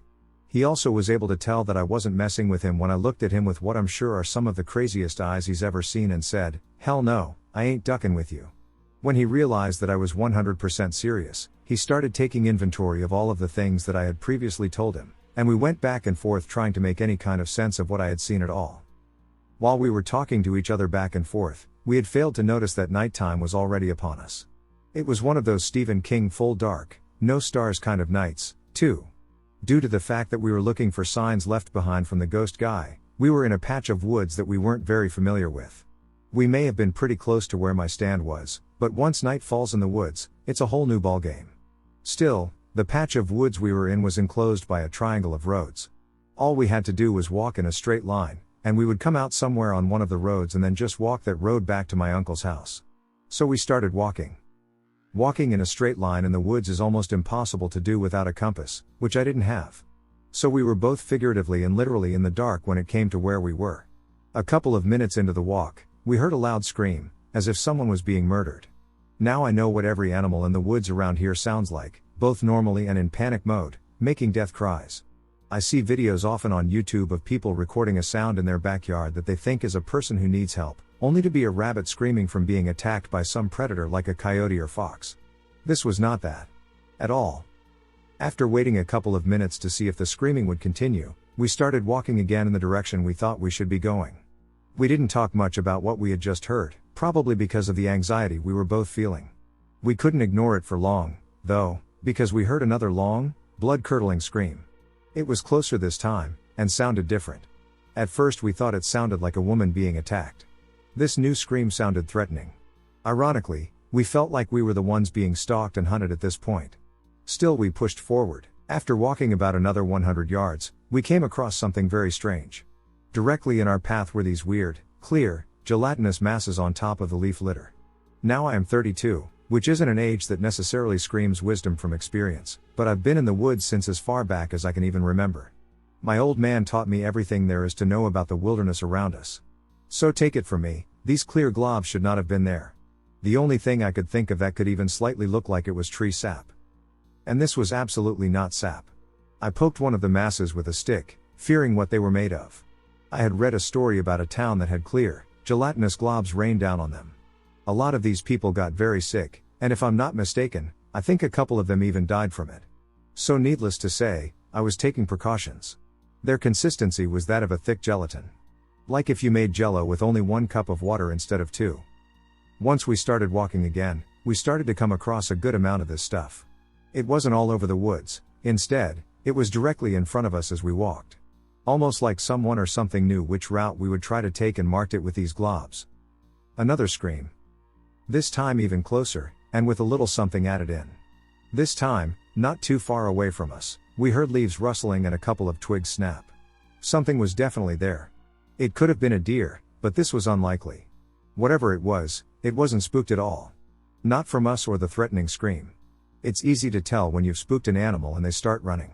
On top of that, most of the leaves were still very moist, therefore not making as much noise as they normally would. This sent our anxiety level through the roof. At that point, the only thing that was on our mind was getting the hell out of there. We were no longer curious about floating men, screams, or alien jelly. We just wanted out. This should have happened very soon. The distance we walked should have come across a road by now, but it hadn't yet. Stranger still, we couldn't even see any houses or street lights at all. Still we just kept walking, thinking we'd find our way out very, very soon. This was not to be, at least not yet. Our flashlights were now beginning to die, so we were definitely in a hurry, which, by the way, is not what you should do if you were ever even maybe lost in the woods. Cool heads always prevail in that situation. Anyway, as we were walking, we started to see a couple of pine trees. This was very strange because we had thoroughly scouted this land. The only pine trees were over near my stand where we started. After seeing a couple more, we started to get a foreboding feeling. Almost like a sick, anxious, panic feeling. We stopped for a minute to check our surroundings and found that at the exact spot that we stopped was the same spot we started. We were standing right next to a pine tree with a dead pine next to it that had a branch broken off and dangling still from the severed limb. How could this be? We had been sure that we were walking in a somewhat straight shot out, but that must have been an impossibility since we must have made a circle. We had no idea whatsoever how this had happened. Especially since we were in the exact spot we started at. Also very strange, we saw my tree stand that was still hanging on the tree. It was very close to us, but when we started to walk out, it was nowhere to be found. We walked over to it and immediately found the trail that we had to take to get out of the woods. It led directly back to my uncle's backyard. The trail actually went right past the live pine tree we had just been standing under. There is no way we had missed that in the beginning. To add more to the strangeness, as we walked only about 20 yards down the trail, we could plainly see my uncle's light that he had above his garage to illuminate his driveway.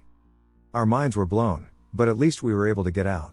On the last 100 yards of trail, we found more clear gelatin globs directly down the middle of the pass. This was definitely crazy because they absolutely were not there when we walked in. We had both been on that trail when we entered the woods. We would have seen them for sure. We heard no more screams after the time we heard the rustling of the leaves and the twigs break, but we had a strong feeling of being watched when we were still in the woods and an even stronger version of that same feeling as we stepped into my uncle's backyard. This is at the top of my list for scariest experiences in the woods. I have no explanation for any one part of it. Not the floating ghost guy, not the screams or the globs, not the getting lost in the woods, and not the circles of boulders. I would love to hear from anyone who had anything like this happen to them. There has to be some kind of answer, but at this point all I have is my story about what had happened that night, and thankfully one other person who went through it with me. At least he has been able to validate what had happened to people that don't believe this actually happened to us. Whether you guys believe it or not is up to you, but I promise that this all happened exactly how I wrote it. I know it sounds pretty crazy and out there, but this stuff actually happened, and it's a scary thing to think about next time you guys find yourselves in the woods. Something incredible had happened back there. I'm thankful that we were able to get out of the woods without having anything terrible happen to us. What it did do was make my wanting to understand the paranormal even stronger. One day I'm going to go back there by myself and camp for a night or two in the hopes that something might happen again and that I have the wherewithal to seek whatever it was out and get some answers that I desperately need. Thanks for listening. I know it's pretty long, I really appreciate it. I'll try to get to any questions that you may have in the comments. A possible Sasquatch was heard in the central Washington forest. On Friday, July 17, 2020, Darren and his two kids went camping with two family friends in the forest surrounding Mount Adams, Washington. Darren, a former Special Forces operator, had been up here quite a few times throughout his life and was fairly used to the area. After hunting almost everything that exists in Oregon, Idaho, Washington, and Montana, Darren had thought he'd seen it all. Camp was set up about 200 feet from the forest road next to a dried creek bed. His hope was that there would be water this time of year, with maybe some fishing and wildlife sighting opportunities for the kids. They had spent the day exploring the nearby lake and enjoying being away from the city. That night, Saturday, July 18, 2020, at about 2:30 a.m., Darren woke up to the sound of heavy footprints walking toward camp, coming down the dry creek about 25 feet from the two-tent campsite. He could hear that it was walking on two legs, but it was much too heavy to be human. The footsteps stopped 10 to 15 feet from the tent he shared with his two kids. As Darren was mentally trying to prepare for what he was going to do, he heard a loud, high-pitched noise come from further down the creek bed, like a shit ton of crickets chirping at high pitch but in a guttural manner. Whatever it was could throw its voice. It sounded like it was coming from all around. He couldn't figure out what the scream or screech had been or where it may have come from. All he knew was that it was something big he hadn't heard before. Darren began to brush it off as part of a dream to try and fall back asleep when he heard it again. It was very close this time, closer than it had been just 30 seconds ago. Whatever had entered camp screeched back a response, and began to walk directly between the two tents down to where the original screech had come from. Two screeches sounded in response to the one in camp. One came from the creek bed and one from their trucks parked about 200 feet away. Darren grabbed his shotgun and cocked it loud enough to hopefully alert whatever was outside that someone was awake. The footsteps continued down away from camp, while he stayed watch the rest of the night. He slept for about an hour the entire evening by the time the rest of the camping crew woke up. While the kids were fishing, he told his friends what he had heard, and they laughed it off like he was trying to tell a scary camp story. July 19, 2020, at about 3:08 a.m., the footsteps were back. This time he was ready. He grabbed his shotgun and brought it up to the tent flap. He could hear more than one tonight. They were crossing over the forest road to the north of camp. For some reason, they refused to go under the road, through the other wildlife crossing that goes under the bridge. He could hear two bipedal, heavy but silent, as they walked. No twigs snapped, no crunching of the dirt and rocks that lead to camp. "Chris, are you awake?" Darren asked loudly to the tent containing his friends just 15 feet away. "Yeah. What the duck is that?" Chris asked, obviously startled. The footsteps came towards the tents. Darren could hear whatever it was. He was now walking between the two tents, pausing between them as though he were hesitant to move, hoping the people in the tent would go back to sleep. Suddenly a screech came from the riverbed about 20 feet from the tent. Darren grabbed his shotgun and leveled it against his shoulder. Chris racked his .45 caliber handgun. The footsteps were quiet but still moving towards the center of camp. Darren had parked his Ram pickup facing the campsite and used his fob to turn on the headlights. Though quieter than they had been, Darren could hear the footsteps moving quickly toward the creek bed, sending out screeching chirps periodically. Darren pulled open his tent, shotgun aimed towards the sound. As he stepped out of his tent, Chris was coming out with his handgun and flashlight in hand. They aimed in the direction of the footsteps, but whatever had made the noises had disappeared down the creek bed into the trees surrounding camp. The screeches began again, further down the creek but echoing throughout the forest. Darren woke up his kids, Chris woke up his girlfriend, and they ran as a group to the trucks they came in, opting to sleep there for the remainder of the night. Whatever that creature was, it was heavy, it was bipedal, and it was something Darren, not Chris, had ever experienced in the wild before. In 2 weeks we will be going back with Darren and Chris to the location this happened at, bringing with us night vision trail cameras, handheld night vision cameras, and static night vision cameras. Our goal is to document whatever they heard 3 weeks ago, not harm it.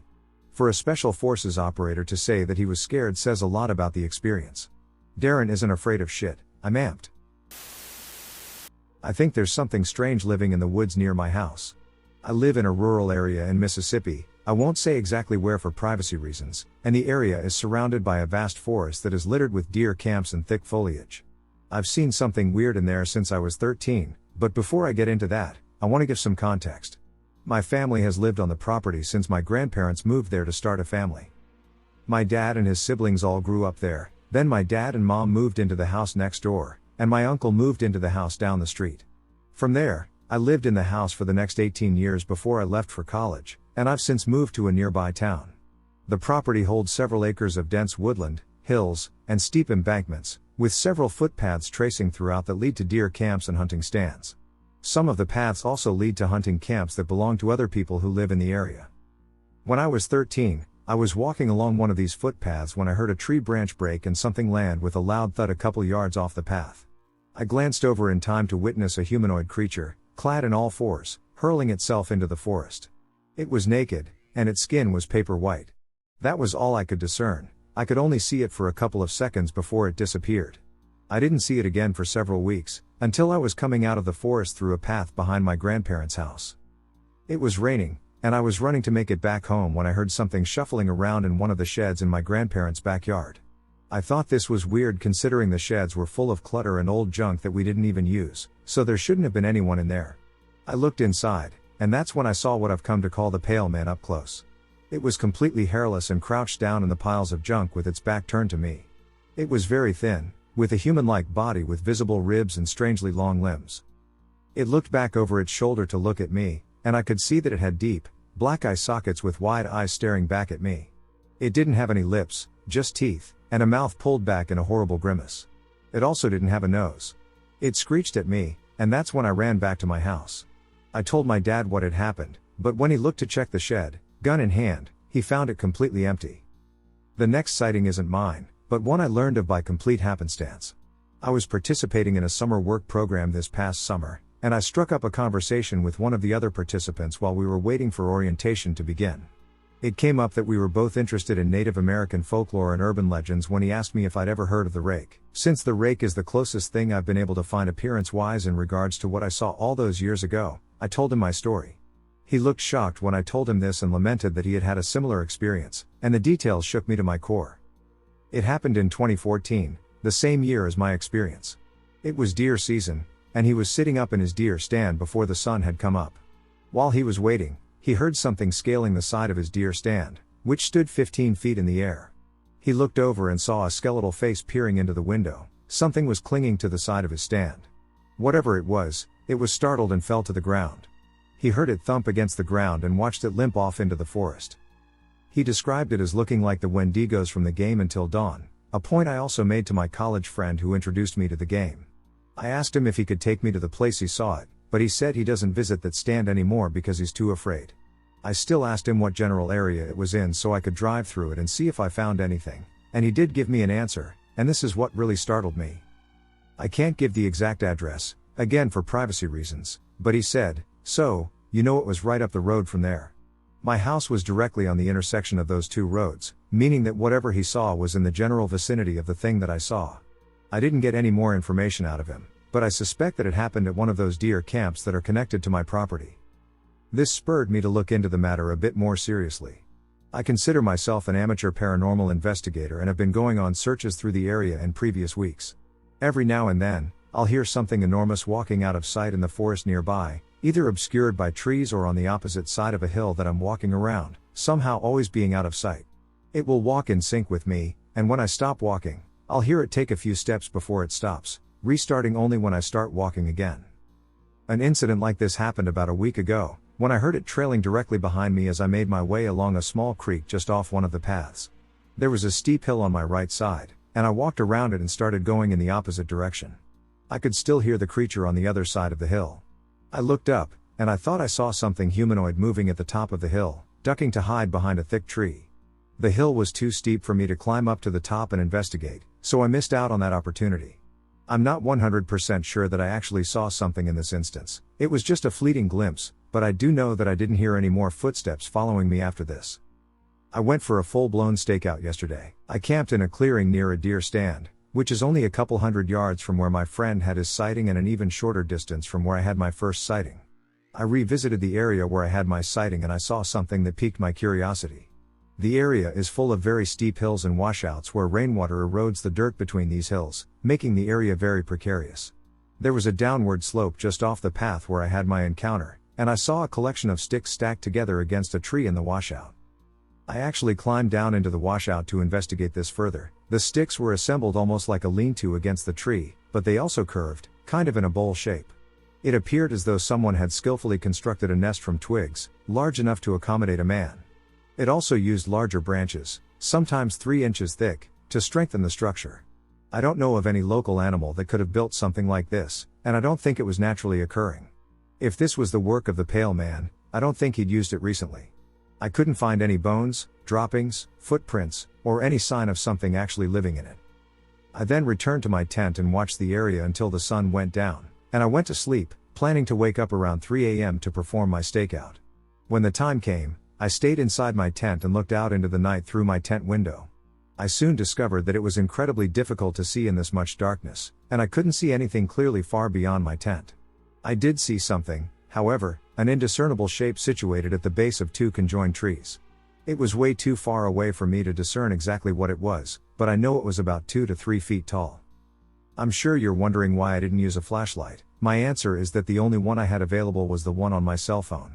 It wouldn't have been strong enough to reach whatever was resting at the base of the tree, and if the creature was watching me from nearby, a flashlight certainly would have alerted it, and I was afraid of distressing it and possibly causing it to attack, although, admittedly, in the times it has been following me through the woods, it's never seemed keen on actually attacking me. It just seems to be curiously observing, just out of sight. I kept my eyes locked on this shape for several minutes, and it didn't move an inch.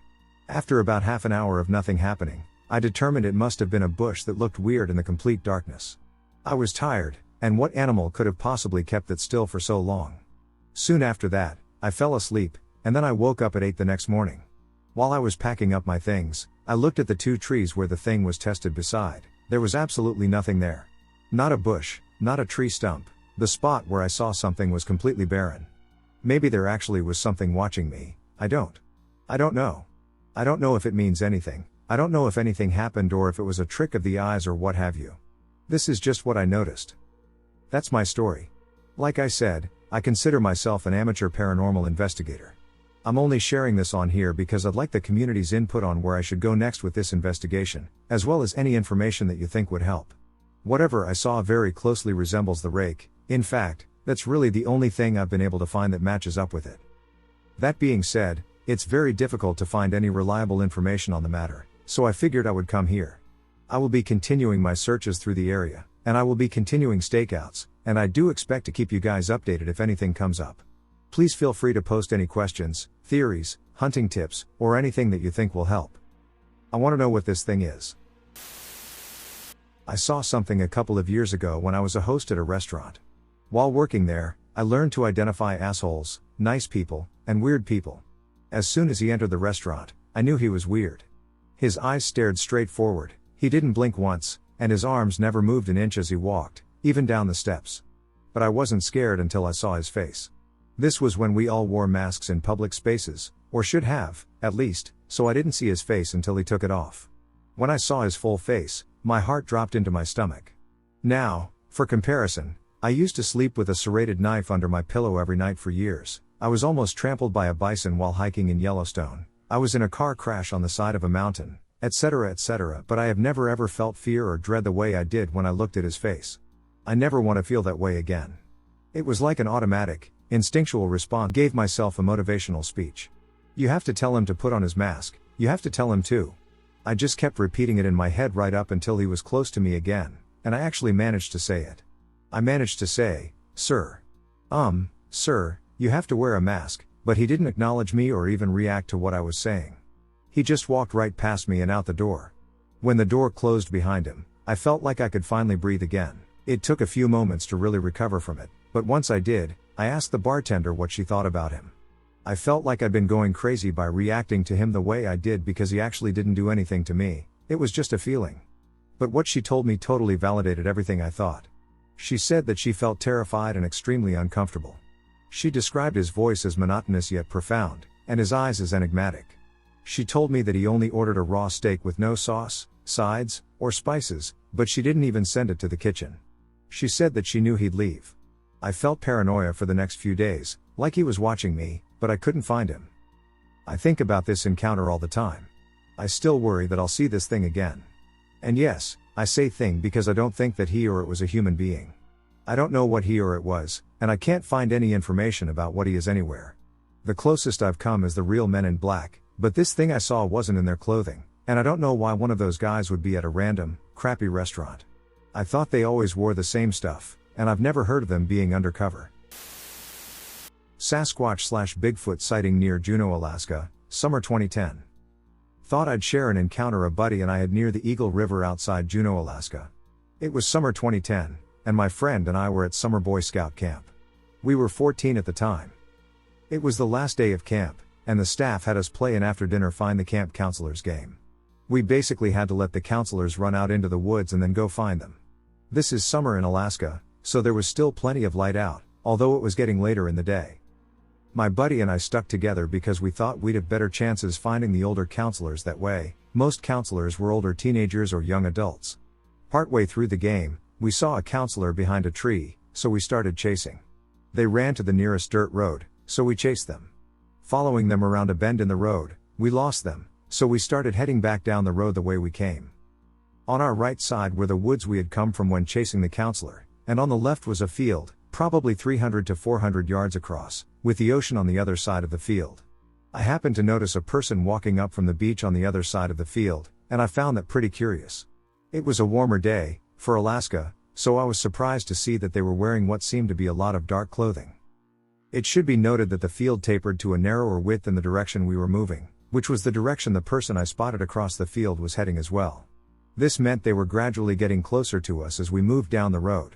I kept watching them, but something just didn't seem right. They were still quite a ways off, well over 200 yards, but I could tell they just looked different. It wasn't until they started getting closer that I realized what seemed so different. They were super tall. My buddy noticed them at this time, and we started watching more intently. This is about a minute or two after initially spotting them, although timelines are a little fuzzy. The figure changed course a little bit around this time and started heading into the field.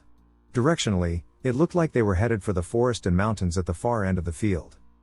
After a minute or so more, they were close enough for us to see this was definitely not a person.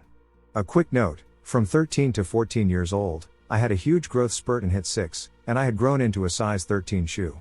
Now, the grass in this field was waist level on me, and with the figure walking in the field, we could clearly see the break in their leg/crotch area was well above the top of the grass. We could also start seeing that the person wasn't just tall but hulkingly huge and hairy. I didn't know much about Sasquatch at the time, other than the name, but I noticed a lot of the now more commonly talked about physical features. Slightly conical head, broad shoulders, and traps that seemed to converge on the head, with the absence of a neck. The arms were extremely long, hands almost reaching knee level. It didn't look overly furry, but it had extra shagginess around the head, shoulders, and upper back, almost like how we have hair, and it did appear to have some kind of mane. I don't know if it caught our smell or not. We were about 100 yards or less away at this point, but it suddenly took off running and disappeared within 10 seconds or so into the woods at the end of the field. It moved lightning quick, and that's what really caught us off guard. There's no way in hell either of us could have attempted to catch the creature at the speed it was moving. With it gone, my friend and I immediately went back to our shelter to retrieve my cell phone. We returned to the field and actually were able to locate some prints. It wasn't too hard to find given the trail of trampled grass the creature left in the field. We took a few photos of the prints out of curiosity, and if I can find my phone from that time, it should still have those photos on it. What I can say is that the prints dwarfed my size 13 shoes. After considering my height, the height of the grass, and how it measured up to the creature, we figured it had to be at least 8.5 feet tall. I personally haven't talked much about the experience, but from time to time my buddy, who I'm still close with, does talk about it. I felt a lot better having him there because I wouldn't be sure how I'd feel with an experience like that with no one to confirm seeing everything the same as me. Some things I didn't experience/notice in this sighting. Any nasty/skunky smell from the creature, vocalizations, I shine fear/feeling of doom running on all fours. I know these are characteristics that are sometimes, some more than others, reported during Sasquatch sightings, and I'm assuming certain factors of my personal experience can explain why some of these weren't observed. Regardless, that's my sighting, and thanks for listening. Between 2006 and 2009, I had a unique supernatural experience that was shared by 5 others. To begin the story, I traveled to Kentucky to visit some friends after graduating from high school. Spent a week there. Had a ton of fun with them in the small town. One of them told me about a satanic black metal band he was interested in at the time. I don't remember if he told me that it was a satanic band or not. But we listened to the CD for a while when I was down there. About 3 to 6 months after that, my sis had a severe autoimmune disease that she was fighting with. During the summer, my brother and I played Def Jam on the Xbox, the first one, with some friends after I got the CD. At the time, I didn't know it was a satanic band. It was about 9:45 p.m/10:30 p.m. when I turned off the music. About a minute or less, we heard footsteps on the main floor. At this time, I want to give the layout of where we were living at. At the time, my mom was a house manager for a group home for mentally handicapped adults. My sister, brother, and I slept in the basement. The clients lived on the main floor. My parents lived in their little apartment on the top part of the house. There was a garage as well. There were clients living over the garage, then the laundry room, then the living room, the kitchen, and then the dining room. To get to our rooms down in the basement, you have to go through the kitchen and down the stairs. When you open the door to the basement, you would walk into my sister's room immediately. Then my brother's room and lastly mine. We were playing games in my brother's room.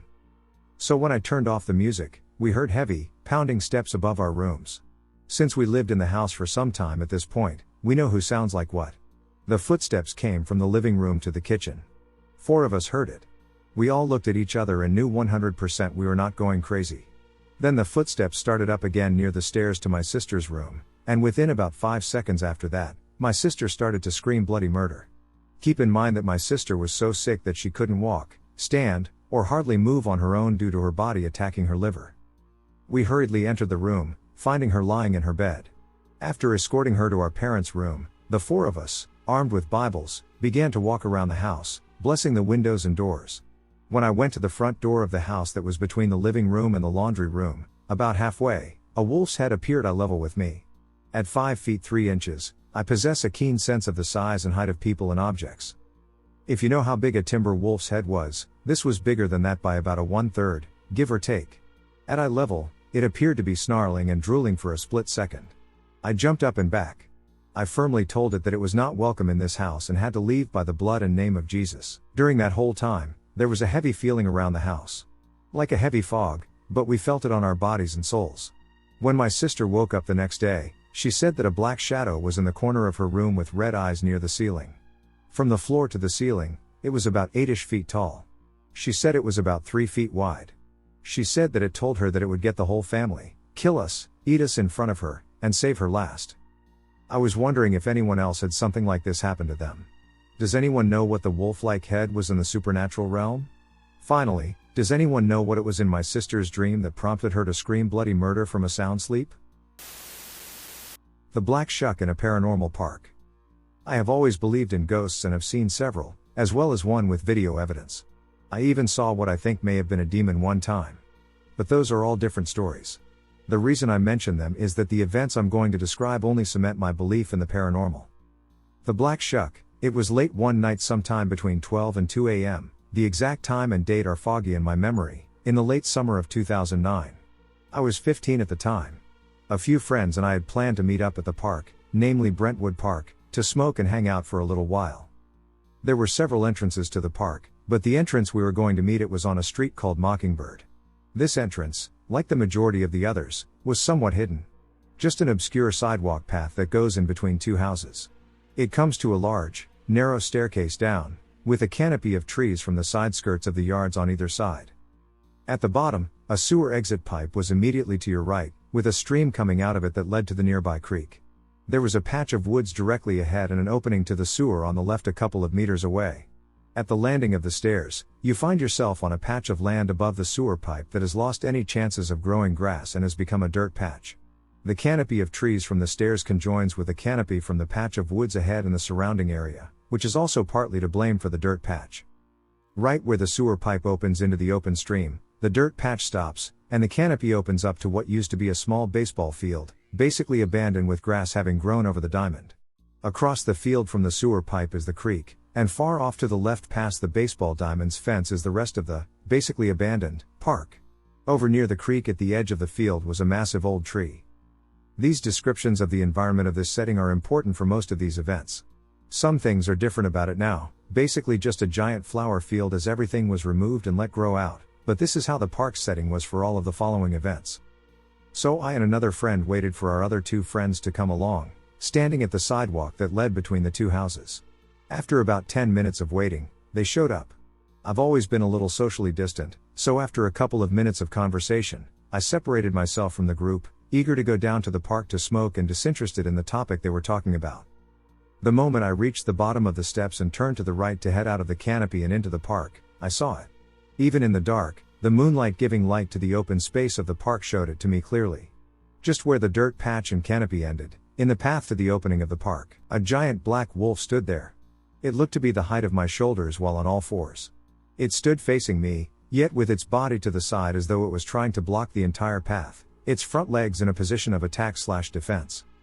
It made no sound or movement toward me at all, but it was snarling or baring its fangs at me. The teeth themselves were sharp as any canines, but its front fangs seemed extra long. The teeth also seemed to be the only tangible part of its body, the only thing I could touch if I were to reach out and try. I could see through it. Its body and fur retained shape but seemed to be comprised of thick, swirling, black, smoky mists or fog.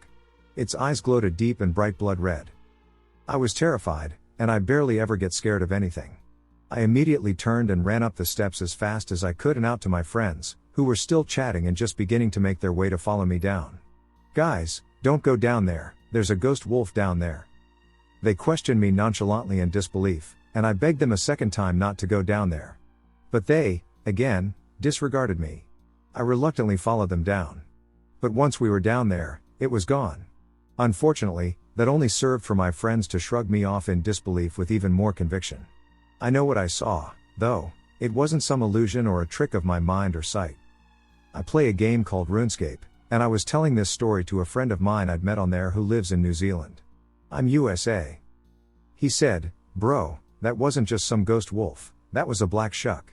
I asked, "What's that?" "Look it up," he said. So I proceeded to look into it.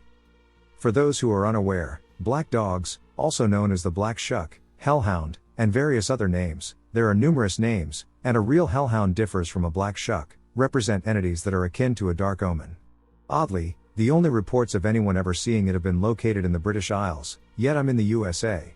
Typically, it's said that if you encounter a black shuck, it means either you or a loved one will die within a year. This was where it really sunk in for me. My grandmother on my mother's side passed away in October of 2009, a couple of months after my encounter with the black shuck. That encounter permanently cemented my belief in the paranormal. I know this is long, but bear with me for more creepy things. 3 other things have happened to me in this park.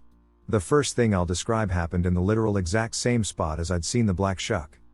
A brilliant eagle, 2 or 3 years before the incident with the black shuck. It was a nice and warm, beautiful spring day.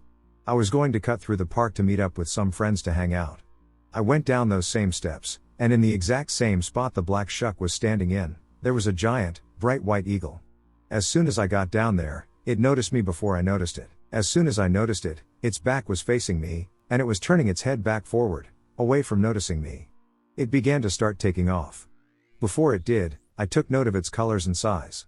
It stood around 4 tall off the ground and was a brilliant bright white in color.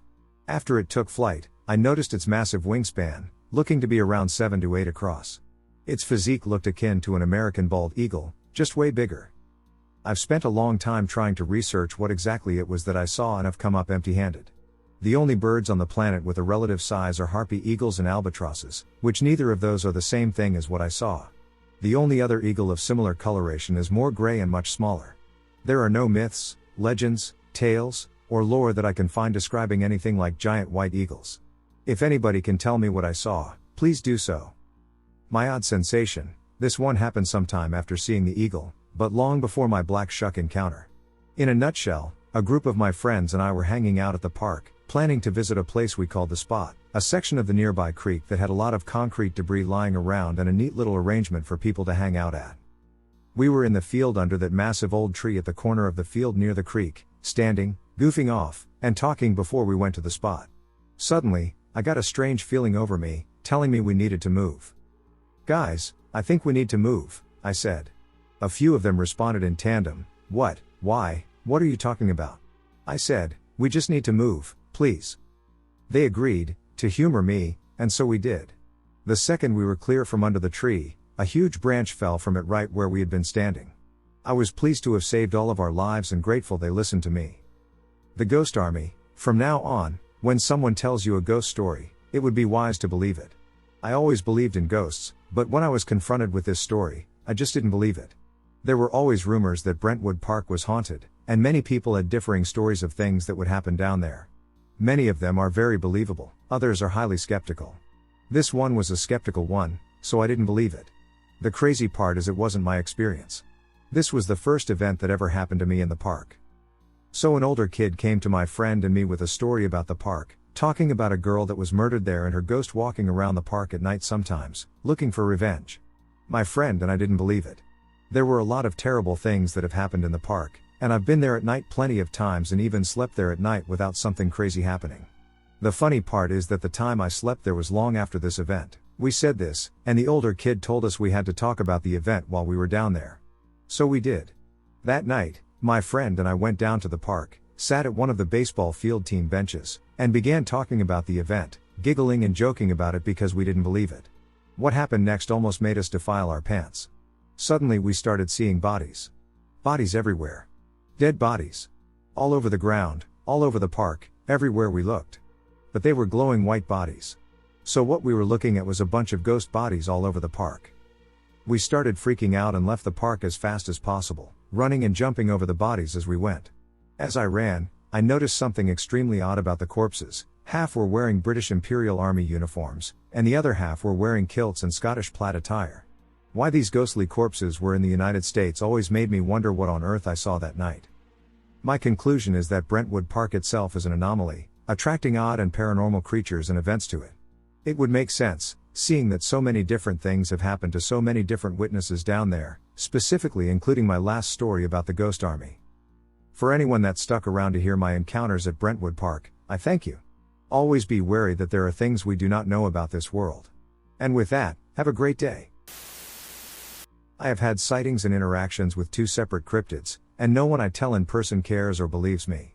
I live in East Texas, and I have had multiple sightings and 1 close encounter with the Black Panther, which I won't bother with the details here, but everyone I tell is either uninterested, doesn't believe, or believes me and just doesn't see it as a big deal. It baffles and frustrates me that we have our own local cryptid and it's either believed as a real animal and shouldn't be given the time of day, or is simply cast away as a scary story. Not a single person I have informed about the Black Panther has expressed any concern. On to Sasquatch. Most don't believe my story on its face because Sasquatch isn't real, and the few people open don't care because I had an atypical encounter.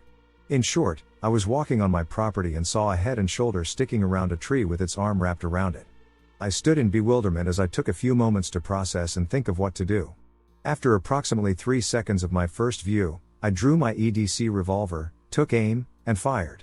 Approximately, it was 40 to 50 yards, maybe 5 yards or less into a tree line, still aiming. I witnessed it walk like an old world monkey, such as a gibbon. It had its arms out and was bent when it walked, quickly jaunting off into the woods, particularly behind the larger trees and thicker foliage. I was so amazed and busy watching this action it took me longer to fire a second shot. I don't believe I hit it either time, which is frustrating not only because I'm a good shot and practice at this range but also because I have had good reasons to make similar shots on my property and doubt my capability in the moment. I'm a believer of Sasquatch and almost immediately correlated what I was looking at, but it goes against so much of what I believe and want to believe. I'm tall and know those woods. This thing was short, maybe 5, and it was built slender. I don't like the way it looked because it goes against what I know. I expected to see this animal and be frightened at its immense size, stature, and command of its environment. What I saw more reminded me of a stupid, scared monkey, and that's just not what I think is going on if they exist. Feel free to ask questions and leave your thoughts. At least hearing someone's negative commentary is better than a shrug or huh and change of topic. I saw a video a while back narrating stories of Dogman sightings, and one story in particular stuck out to me. It was a person who lived with their mom on a rural property in either Mississippi or Missouri. This property had a ton of wildlife that they saw every day, but one day a dogman appeared near their house that Op's mom saw while on a hike. For the next several days, it would stalk around their house at night, scratching at the walls and growling. One night, they heard sounds of a struggle right outside and something slamming into the wall, and in the morning found the half-eaten remains of a deer and a series of tracks indicating the dogman had chased the deer towards their house before catching and eating it. A few days later, the dogman is once again stalking around the house at night, but this is when something crazy happens. Among the local wildlife Op and their mom were familiar with was a large male black bear. That night, the bear wandered near their house while the dogman was lurking outside, saw the dogman, and aggressively confronted it, no doubt seeing it as a rival predator intruding on his territory. Op and their mom heard the sounds of growling, roaring, and fighting outside as a brief brawl ensued, followed by a long standoff.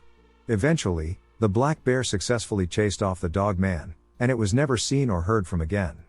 They saw the black bear a few days later, having a few injuries from the fight but nothing severe, and he did eventually recover. This takes place at my family cabin in Oregon. Our cabin is in a secluded part of the forest, with the nearest neighbor being about 1.5 miles up the mountain on a dirt road. We came to the cabin around the middle of April, so we couldn't have a fire due to the wet wood. We drove up to the cabin from northern Idaho with my 2 uncles and their kids. My stepdad, my brother, and I were there too, but nobody else was. The first night was good with the activities, including drinking beer, soda for me because I was 12 at the time, shooting at cans with BB guns, and playing poker and other card games. We went to sleep around 10:30 after eating marshmallows for dessert and spaghetti for dinner. To fully understand the terror of this first appearance of the Wendigo/Skinwalker, you have to know the layout of the cabin. On the left side of the house, there are stairs with old Christmas lights on them that we never bothered to get down. Then there is a hallway on the second story with the right side being a balcony looking down at a poker/eating table and living room. On the left side of the hall, there are 3 doors, each leading into a bedroom. The first bedroom had 1 bed and no windows. We don't have an attic, so the ceiling of the rooms is 25 to 28 feet high. The second bedroom, where I and the other 3 kids sleep, has 2 bunk beds and 1 normal, crappy bed. I am on the top bunk on the right side, my brother is on the bottom bunk, and both of my cousins are on the left bunk bed. There is 1 window about 18 feet above the second story, so maybe 28 feet high off the ground, facing the deep woods with a flat wall of wood. Anyways, I was lying in bed awake because of my screwed up sleep schedule when I found myself looking at the treetops illuminated by the moon as I watched a pale creature jump across the window. Keep in mind this is on a flat wall 28 feet up with no windowsill. The creature looked like its blood was all drained, with it covered with deep red stains. I naturally, as my 12-year-old manly self, released a scream alternating between not audible noises due to my manly pubescent voice cracks and a high-pitched screech.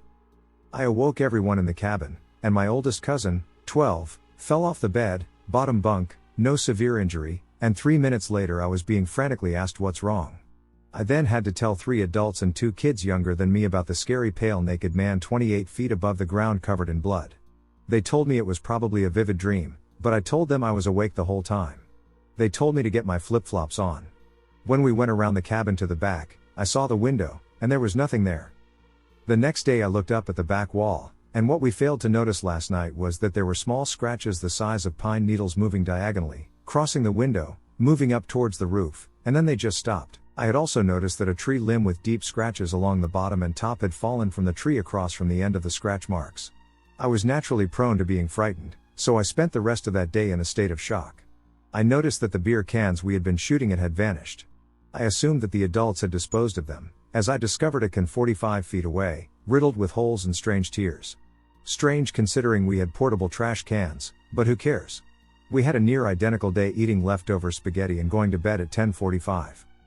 I went to sleep at about 12:10 but awoke almost instantly at 1 o'clock, wanting a glass of water. I went downstairs and heard tapping on the side door of the kitchen. Absolutely petrified, I stood still as a statue as I saw a long, bony finger, which seemed to have an extra joint, tapping on the glass of the door. The wrist of the creature was coming from the bottom of the glass, which means it was crouching while tapping on the window. I walked as slowly as I could up the stairs, but when I was around halfway up the stairs, the tapping stopped. I stood as still as I could while there were steps moving around the cabin to the back where I heard scratches going up, followed by a blood-curdling scream from my room. Apparently my youngest cousin was awake when I woke up to get water, and they heard the scratching and also saw a creature run up the window. We left the cabin the third day because it was Memorial Day weekend. We found the bars on our window bent. Our window had bars because last year a bear broke it in search of food. Notably, the bars had to be bent using a vise and a hammer. Also notably, the way the bars were bent was like the thing that bent them pushed them up to the window. That means that this pale monster with the 5 joint fingers was stronger than my considerably strong uncle. The adults never told us, but apparently they had come up to replace the furnace and replace the bars. This was later into the year, and they were able to have a fire. That one night they were there, it felt like they were constantly being watched. They also heard strange tapping on the side of the house. They said it was the wall creaking, but ever since, I have never slept easily at that cabin. We had later sold the house, and I have never had a paranormal experience since. My encounters with a Wendigo. In July of 2020, when I was 18 years old, my family and I lived in a small house just outside of a town in the foothills of North Carolina.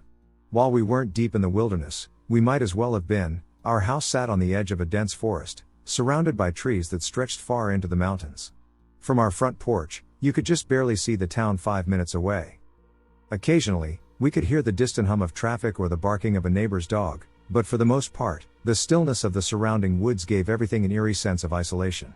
We kept a few animals, chickens, goats, and a couple of cows, and the rhythms of rural life kept us busy. Most nights were peaceful, the kind of quiet that makes the world feel safe. But that night, the night I'll never forget, was anything but peaceful. The temperature had dropped unexpectedly that evening. In the midst of July, when it should have been sweltering, the air turned frigid. It was 30 degrees Fahrenheit, too cold for this time of year, especially in the south. The chill in the air was unnatural, a sharp bite that made my skin prickle. It felt as if the night itself had somehow grown colder, as if something was wrong. I was sitting in the living room, idly scrolling through my phone, when I realized I'd left my phone charger in the car. I debated going out for a second, but the thought of stepping into that unnatural cold nagged at me. Finally, I stood up and headed to the door. When I stepped outside, the frigid air hit me immediately. My breath misted in front of me, but it wasn't the typical summer night coolness, it was bone-chilling, the kind of cold that sinks deep into your bones and doesn't let go. The silence around me was absolute. There were no crickets, no rustling leaves, and no distant sounds of town life to be heard. Just stillness. It's the kind of stillness that makes you feel watched. As I walked down the porch and toward the car, something shattered that silence. The sound of the goats, panicked, frantic bleats that didn't sound right. They weren't the usual calls of hunger or curiosity. These were different, sharp, desperate cries that echoed in the night. It was the kind of noise that makes your blood run cold, sending a shiver down your spine. I froze, listening. Something wasn't right. The goats sounded terrified, like they were running from something. "Mom!" I called out, my voice cutting through the quiet. "The goats are freaking out."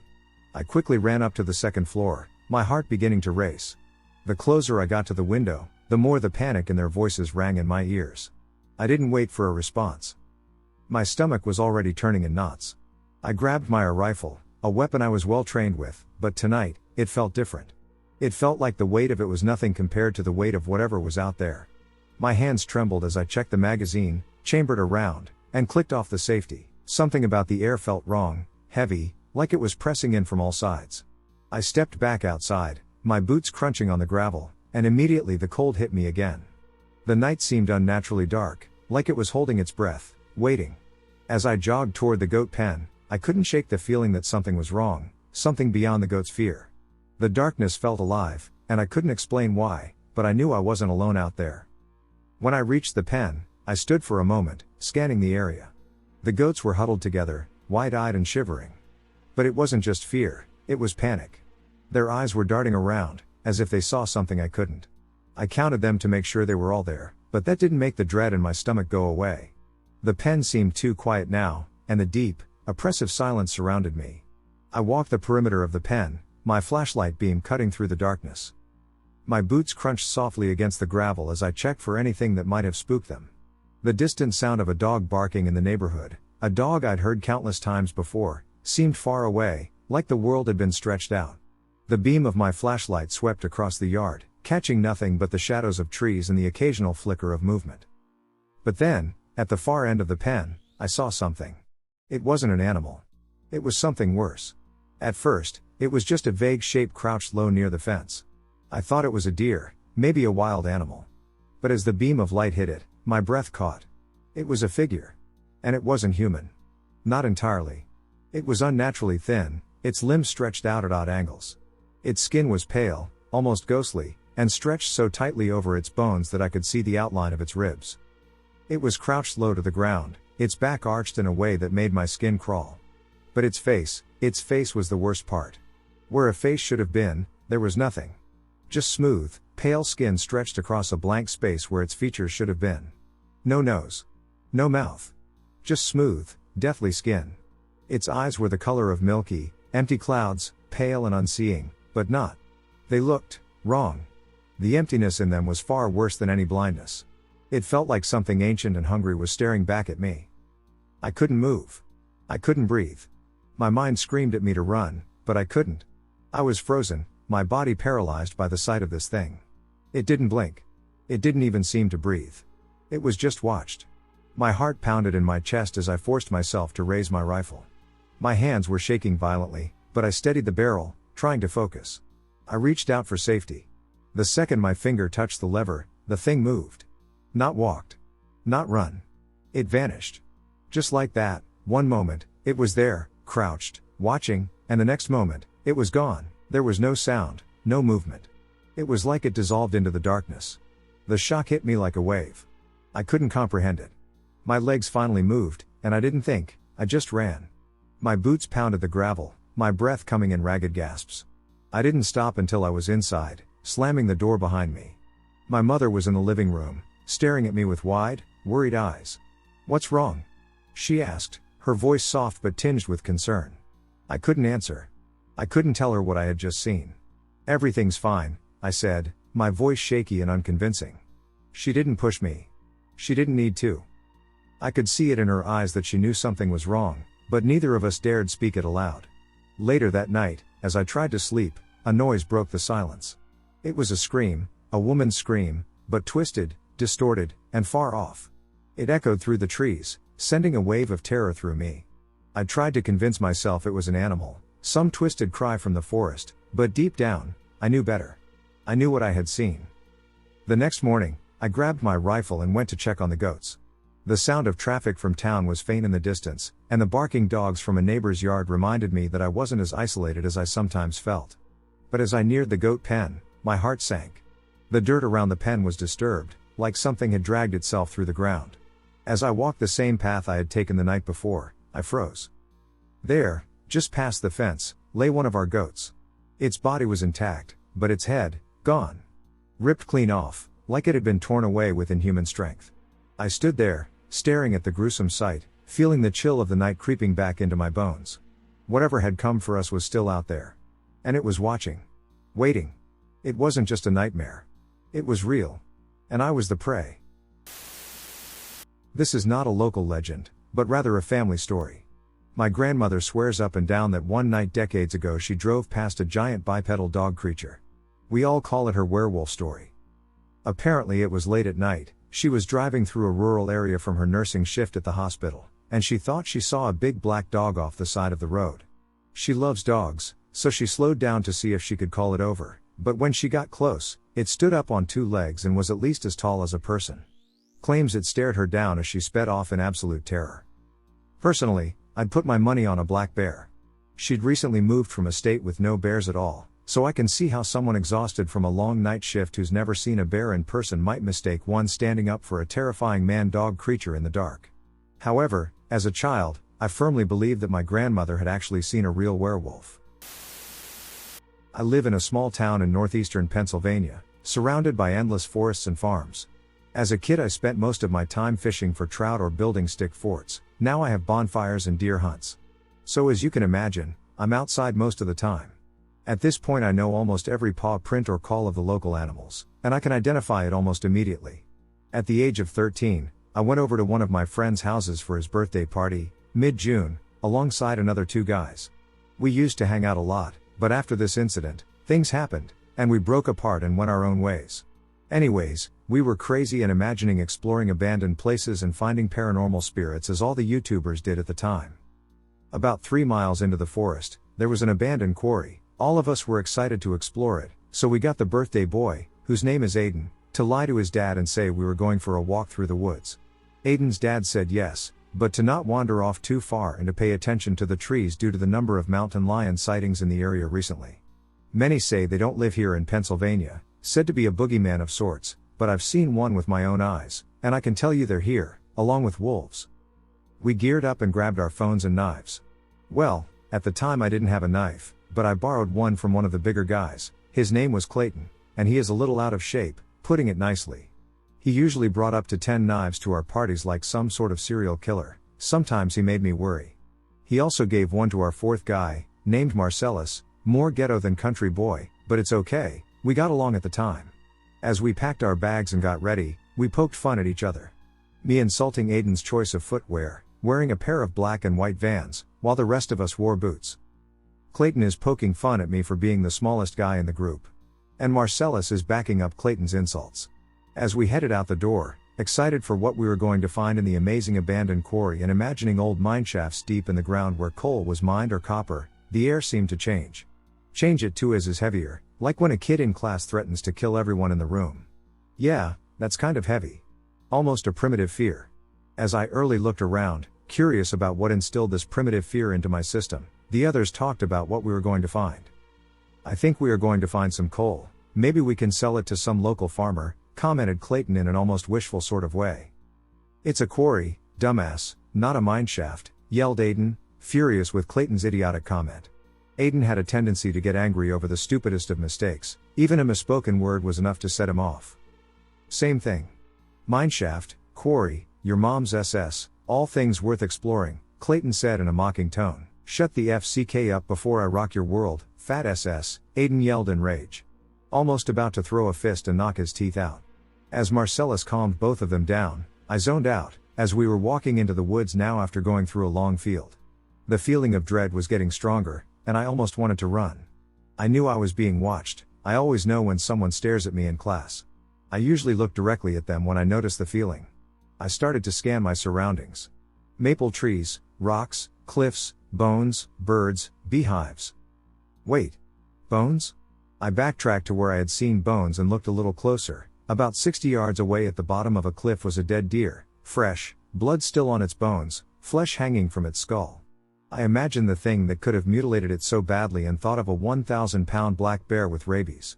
Honestly, now I wish it was just a bear. Hey, dipstick, I'm talking to you. Clayton pegged me with a rock and broke my trance. What? What do you want, man? I was clearly annoyed. I said, what the hell are you looking at? Clayton barked, irritated that I didn't respond sooner. Nothing, come on, let's get going, still another 2.5 miles till we reach the quarry. Nothing exactly exciting happened as we climbed a large hill. I felt the air get heavier and my primal fear clawing its way up my spine as if it were about to dig itself out. Once we reached the top of the hill, there was a level part, still filled with maple and birch trees and some decent-sized rocks. There was a barbed wire fence that led to a clearing, freshly mowed like a field. Aiden commented, saying that was his property, and his neighbor was probably trespassing again. As we approached the fence, I spotted a red object hanging from it. A rag, or piece of clothing, covered in dried blood. And underneath it was a rusted, old knife. With a saw blade on one side and a sharp edge on the other. I and Marcellus argued for a minute about who got the knife, and I gave in and let him have it. We crawled under the fence and walked through the field. Right now we were only about half a mile away from the quarry. I zoned out again as we walked. No one was talking about anything exciting anyway, and I scanned my surroundings when my fear jumped, almost right out of me. I couldn't place it as I frantically looked around. Something bad, no, something evil was nearby, and I could sense it. I was at the back of the line, so no one noticed my panic. I searched from tree to tree, looking for anything unusual. And when I got to a birch tree roughly 25 yards away, I saw it. There was a large, lengthy, gray hand wrapped around the tree. I could almost make out claws. Then I looked up above the hand, and I could just barely see the edge of a head. I looked at my friends, who got a little bit ahead of me, looked back at the tree, and the gray thing was gone. I ran to my friends to hide what I saw so I wouldn't be teased all weekend. We finally started to see a clearing up ahead, with another barbed wire fence. We walked through a patch of thorn bushes about as tall as me, and it shredded our bare torsos as we took off our shirts and hung them from our shoulders. We crouched under the fence and made it to the quarry. Now almost 50 years later, it was just some old cow pasture. We were a little bummed out as we were hoping for the ultimate mine shaft experience, but we knew logically what we would find. There was this cool little part where the rock was cut out, leaving a 10-foot drop below to the cow pasture. We went over there and screwed around on the cliff. It was roughly 100 yards away from the tree line, so we were a little far from the woods. There was a pallet with some perfect cut square rocks in it, and we looked through them, fascinated by how precise they were, but in the end we just left them. Aiden came up with the idea to take some Instagram pictures, and we positioned ourselves to capture images for our pages. Aiden. We all spun around towards the woods, hearing his dad, but it was off, almost mechanical. We were startled by how quiet it was. The sound was barely audible, yet the woods were a mere 100 yards distant.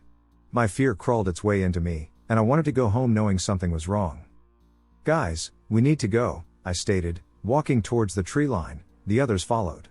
My fear grew stronger and stronger. I scanned the field, then the cliff, then the trees. As I was walking, we were at the tree line scrambling under the fence. Snap! A branch cracked not too far from us. We all looked, Marcellus still under the fence, and we saw it. 20 yards away was this 9-foot human-like animal. No, not an animal. It stood on 2 legs like a human, its skinny gray arms ended at its knees, and its claws were as big as its hands. It was partially crouched, perching its elbows on its knees. It was staring at us with its hot, red eyes. Teeth stuck out of its mouth like a piranha with large canines like a dog. Its teeth were an ugly yellow and blackish color, with some blood stains on its top row. We all stood, frozen and staring at this beast. Then its eyes snapped to mine. It made eye contact and twitched. In fear I let out a gasp. Its eyes perked up as it heard this as if in pleasure. It slowly stood up, breaking my trance, and I jumped into flight mode. Run! I screamed, making a dash for home. The field was only 50 yards away, and the creature let out an almost metallic, human, bear-like roar. Its scream filled me with fear, and I could sense the hate in its veins. This monster was primal fear. We ran like hell as it chased after us, dodging left and right, changing direction, tripping it up so it couldn't catch us. We dove under the barbed wire fence and kept running. I looked back to see it hurdle the fence like it was nothing, hot on our heels, running on all fours. I tripped over a branch and rolled, catching myself and keeping running, but this put me at the back of the line. I felt its hot breath on my back as it ran. It let out another scream, and I jumped off the nearby cliff to my right. My friends did the same. It was only a 15-foot drop onto some dead leaves and grass, so we landed somewhat nicely, except I rolled my ankle in the process and Aiden landed his knee on a rock. I looked back and saw I almost landed on the deer corpse from earlier, and that gave me a spark of renewed energy. The tree line was only 300 yards away, and we ran like hell. We heard it screeching and scrambling down the hill at full speed. We vaulted over rocks and slid under fallen trees, and this thing was right on us the whole time, teeth bared and roaring in hatred. I knew the only goal this abomination had was to mutilate us like the deer. We ran and ran. Then it roared again, this time, sounding almost in defeat. We cleared the tree line and ran to the road. We turned back around to see where it was, and it stood in the tree line. Almost out of view. But still visible enough to see it. "Evan," it croaked, in a voice so unnatural and satanic. Almost like the demons in movies but more metallic. I didn't mention this before, but my name is Evan. My friends always called each other mean things, so we rarely said our real names. Instead of primal fear, this time I felt primal rage. I puffed out my chest and slammed my hands on my pecs. "You want a piece of me, you ugly son of ABTCH? Come at me!" I screamed, a little unsettled by my primal outburst. This thing simply smiled, turned around, and walked away. We all looked at each other and went back to the house. Aiden's dad didn't hear the screams, so we had to explain nothing. We went and hid in his room in silence. None of us really talked about it much except for me. If I were to ask them now about it, they would probably say it was just a bear and that we overreacted. But I'm telling you now that there was more to come to prove suspicions, at least to me. 2017 Chicago Mothman sighting near the tennis courts in Lakeview. In May 2017, I was walking along the lakefront rocks between Irving Park and Addison around midnight. It was typical for city dwellers to go to sleep around 5 a.m. It was dark, and I was mostly alone aside from the few other walkers and bikers. I walk south on the bike path, which is east of the clock tower and tennis courts. It's all illuminated by street lamps. But as I'm walking past these courts, which are on my left, to my right is a row of car spaces, some still filled, space for traveling cars, and a row of car spaces, some still filled. I stop walking once I see someone dressed all in black, looking into the parked cars in the second row away from me. They were in all black, and I thought they were dressed like a ninja. Until it jumped over the car and peered into the windows of the car next to it. Then the way it moved made me think it was venom. I couldn't get my phone out because at the same time I saw it hop to another car and didn't want it to notice me. I just started walking backward and watched it for 10 seconds, not just looking into the windows but moving its head around. I kept waking until I bumped into somebody while walking backwards, a random person walking to the lake. In a big city, people are awake at all hours of the day and night. He said, "What the duck?" Because I bumped into him. I couldn't even say sorry because I wanted to tell him what I saw. I looked over, and it was gone. There was no weed, no drink, and not even a cigarette. Stone sober. Wendigo story. I honestly don't know where to start or if I'm ready to be sharing this story of mine. But hopefully it'll help. I know you won't believe me, and honestly I won't even blame you guys. It still doesn't make sense in my own head. I've heard stories about unknown creatures in woods but never thought I'd encounter one myself. I love to go hiking. I go with my 3-year-old German Shepherd and let her go unleashed since we like to go to secluded places. Now I've been hiking all over Utah mountains and wanted a new hike that wasn't too far from me. I have an app that tells me about hikes near me, if it is a hard hike, reviews, and if it's dog friendly. Now I was scrolling through all trails looking for possibly something new, but I wasn't too hopeful. But to my delight, there was something new. I don't know why I don't remember the name of it, but I do remember it was at the bottom of the list, and it had one review saying, "Good." I thought that was kind of strange, mostly because people love to review hikes and try to tell the city what they can do to improve the hike and make it safer, but I figured it wasn't a popular hike. So the next day, Kyrie and I packed up our stuff and went up towards the hike. I always carry a first aid kit, extra food, a knife, and just emergency stuff in case I get lost. It's important to mention now that Kyrie eats a raw diet. Meaning she eats raw meat, not cooked, and since we were going so early in the morning, I thought I could bring some with us. I put it in her blue backpack I make her wear and decided when it was getting warmer we would stop to eat. Where I live, there's a long drive through the canyon and many roads going toward the hike you'd like to go on. This one was a little further than I'm used to, but I didn't care, it was new, and I was excited, so was Kyrie. She cries in the car until we get there. Now I was following the directions on my phone and saw that it had led me towards a thin road that was hidden. No wonder I haven't heard of this place. It was hidden and far up the mountain. The road only fit one car, so the whole time I was so anxious that another car would come down and how I would handle that, but there never was. I never saw another car. When I got to the parking lot, if I could call it that, I noticed there was only space for like 3 cars. All in a tight space. It was small, so I decided to park my car with the front facing towards the road. I thought maybe it was private property, checked the app, but it didn't say anything about private property. I shrugged it off, got Kyrie out, prepared us, and saw the trail. Now even though I knew there wasn't anyone parked there, I kept Kyrie on a leash. I didn't know if there were bikers along the trail, but after 30 minutes or so, I didn't see anyone, so I decided to let her off leash. It was a steep hike for the first half, but it was beautiful. We were deep in the woods, and I felt at peace. I used to wear headphones when I hiked but didn't anymore, so I was enjoying the natural sounds of the forest. It was still early in the morning, so I wore a light jacket and decided when it got warmer I'd give Kyrie her breakfast. Before you begin to criticize, let me clarify. I know bringing Kyrie's raw meat was absolutely stupid and ignorant of me. I had never seen a bear, wolf, or anything else, so I got cocky and just thought it was okay. I learned my lesson on that terrible day, so no need to tell me I was dumb. But honestly, I wouldn't blame you if you commented that. Now here is where we begin the bad part of this story. The trail finally stopped being steep and sort of an easy hike from here. When you got to the top, you could see through the trees a beautiful open meadow. On the other side of it, you can hear a river and a waterfall. The trail went around the meadow. The meadow was absolutely beautiful with the mountains in the background and the sound of the water. This hike was almost the most beautiful one I had ever been on. When Kyrie and I were sort of in the center of the meadow, she stopped right in front of me and looked towards the meadow. Kyrie always walked ahead of me, and when she stopped, I stopped since I trusted her judgment. Before I could look, the smell hit me first. You know, the typical rotting smell, but oh my god. Words cannot explain how awful it stank. It burned my nose and started to make me tear up. I put my shirt over my nose, feeling nauseous, and looked over to where Kyrie was looking. In the middle of the meadow was a deer. Now I've only seen does but never a male deer in person. But his antlers were huge.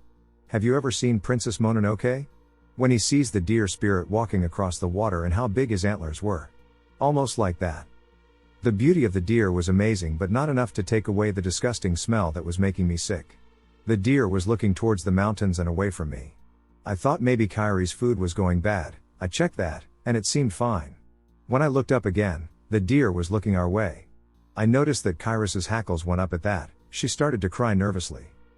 Now that I've heard of Wendigos and Skinwalkers, I realize that I am Native American, and it is common for these creatures to be in our childhood stories. That and also listening to scary stories on YouTube. Now when Kyrie did that, I got a horrible feeling in my stomach despite the sickness. It was a Wendigo, and I knew that. Now I didn't know what to do. These creatures were only a part of my bedtime stories, not instructions on what to do. Plus, my grandmother was the one with the stories and passed away. She was the one with the experience, not my mom or anyone else. I glanced at Kyrie again when she cried and looked back towards the creature. It started to stand on its hind legs. Holy hell, it was ducking tall, and it faced my direction. It began to walk towards me, and I was prepared to run until I heard a voice in my head. I am the one of this land. Suddenly it started to run towards me, full speed. I screamed, called Kyrie, and started to run. Kyrie was following behind me. I started to cry as I was running since I could hear it catch up to me. It was loud. It was destroying everything it came in contact with to get to me. The adrenaline running through me was making me just focus on running. I didn't know where to go, I just ran. The trail suddenly got smaller, and bushes with thorns started to appear, but I didn't feel them as they cut my arms. As I heard it got closer, it suddenly went to the left as I ran straight. I somehow had the balls to look back and see that it was gone, but also Kyrie. Kyrie? I said, but right as I called out for her, the trail ended with a foot drop onto a patch of rocks. I hit my head, bleeding a bit. But again, I couldn't feel it that much and just got up. I looked towards the forest when I suddenly heard a loud cry from my right. It was Kyrie. Kyrie, I cried out. I stood up, filled with tears, unsure of what to do next. I looked back to see a river leading up to the waterfall I heard. Suddenly a heavy weight ran into me, and we both fell back. I hit my head again on the back and looked up to see Kyrie. Kyrie had blood all over her. It was pouring from her neck. Kyrie? I cried out. She was whimpering and she was breathing heavily. She still had her backpack on with some cuts in it. Before I had a chance to help her, a scream came from the forest. I looked back at the waterfall and somehow had the strength to pick up my 85-pound dog and carry her. I don't know where I was planning to go, I was just running to the waterfall as if it was a safe place. I was almost there when I heard the creature land on the rocks that I did early. I tripped at that and looked back to see it looking at me. Its eyes were black, or I think so, it could also be that there wasn't anything in there. I don't know. I took off Kyrie's backpack and threw it towards the monster, hoping it would take the meat and just leave us alone. I was scooting back towards the waterfall, crying as I did so. Holding and dragging Kyrie with my left arm. I found that being so close to the creature made me literally weak in my knees. It walked over to me, taking huge steps. It looked so different than before. Before it looked like a deer, and now as it crawled over to me, it looked like a monster. I don't know how else to describe this awful demon, I don't. I'm sorry. But I felt water hit my head hard as I had reached the waterfall. I kept going until I was up against the wall. There was barely enough space where water wasn't hitting Kyrie and their faces. Kyrie felt limp at this point. I could somewhat see the creature through the water but still saw it coming towards me.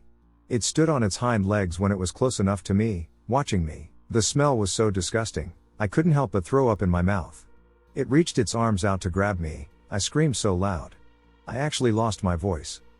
After I let out that scream, another scream came from the deep forest. The creature snapped its head almost completely backward, looking towards the scream. The scream sounded like the one this one had let out earlier. I was still holding on to Kyrie, crying and screaming since its arm was close. It glanced back at me, withdrew its arm, and repeated its question in my mind. I am the one of this land. With that, it took steps back, watching me, and went down the riverbank. It crawled on all fours, stopping next to Kyrie's backpack.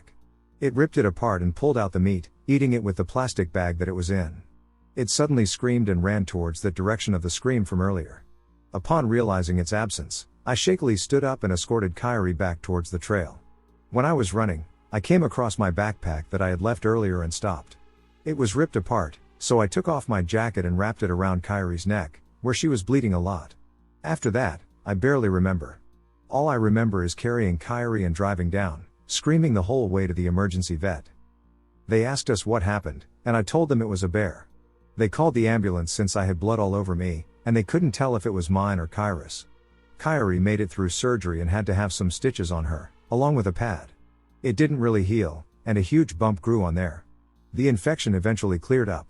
She also had a bite mark on the top of her left eye, but that healed much better. They pulled out a 4-inch tooth. I don't have it because I couldn't even look at it, but they declared it from a bear. Even though they said it looked weird.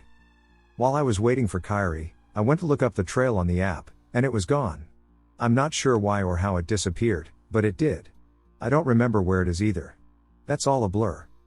I haven't been hiking since, and I refused to let Kyrie go. That time my mom took her. She did it while I was at work but regretted it because she said Kyrie was crying and was so scared they had to just go home. My mom knows I screamed at night from nightmares for a week or two. My mom put white candles in my room to get rid of the evil spirits attracted to my negativity. So yeah, here's my story.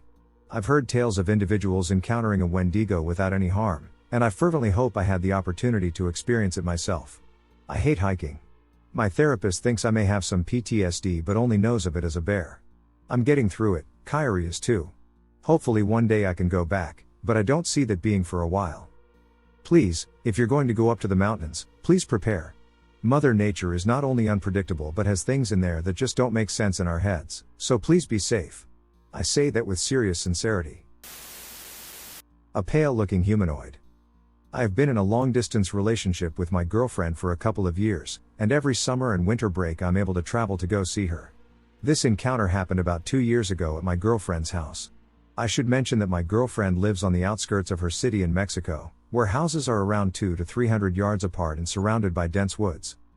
Usually, days and nights there go about peacefully, accompanied by the sound of the woods and the occasional car passing by from others who live nearby. I had always considered her place to be perfect to spend time outdoors, until this occasion. Honestly, I don't think I have ever been this scared in my life. I will always remember this sighting. On a chilly night in December, I was at my girlfriend's house. I had planned to spend the night with her since she would have been by herself that day. Her mom was out of town, and she didn't want her to stay by herself either. We were having dinner in the kitchen at around 8 p.m. We chatted about activities we could do tomorrow, tasks her mom asked her to do, how much we missed each other, among others. After about an hour of conversation and laughs, we decided to go into the living room and cuddle on the couch, watching TV.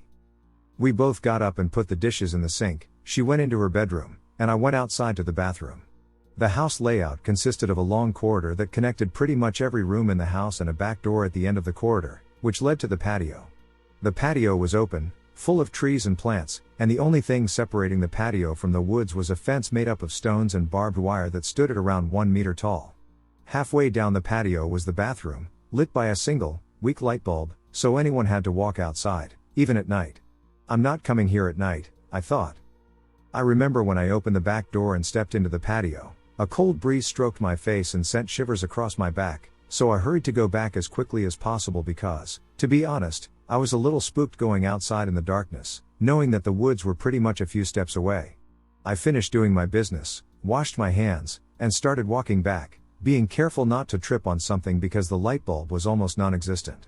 I was about halfway when I heard a noise to my left, like someone stepping on a branch and breaking it. I stopped and quickly turned, trying to see what made the noise, but I could only see a portion of the fence and nothing but darkness beyond that. However, I had this weird feeling that someone or something was watching me, someone on the other side of the fence.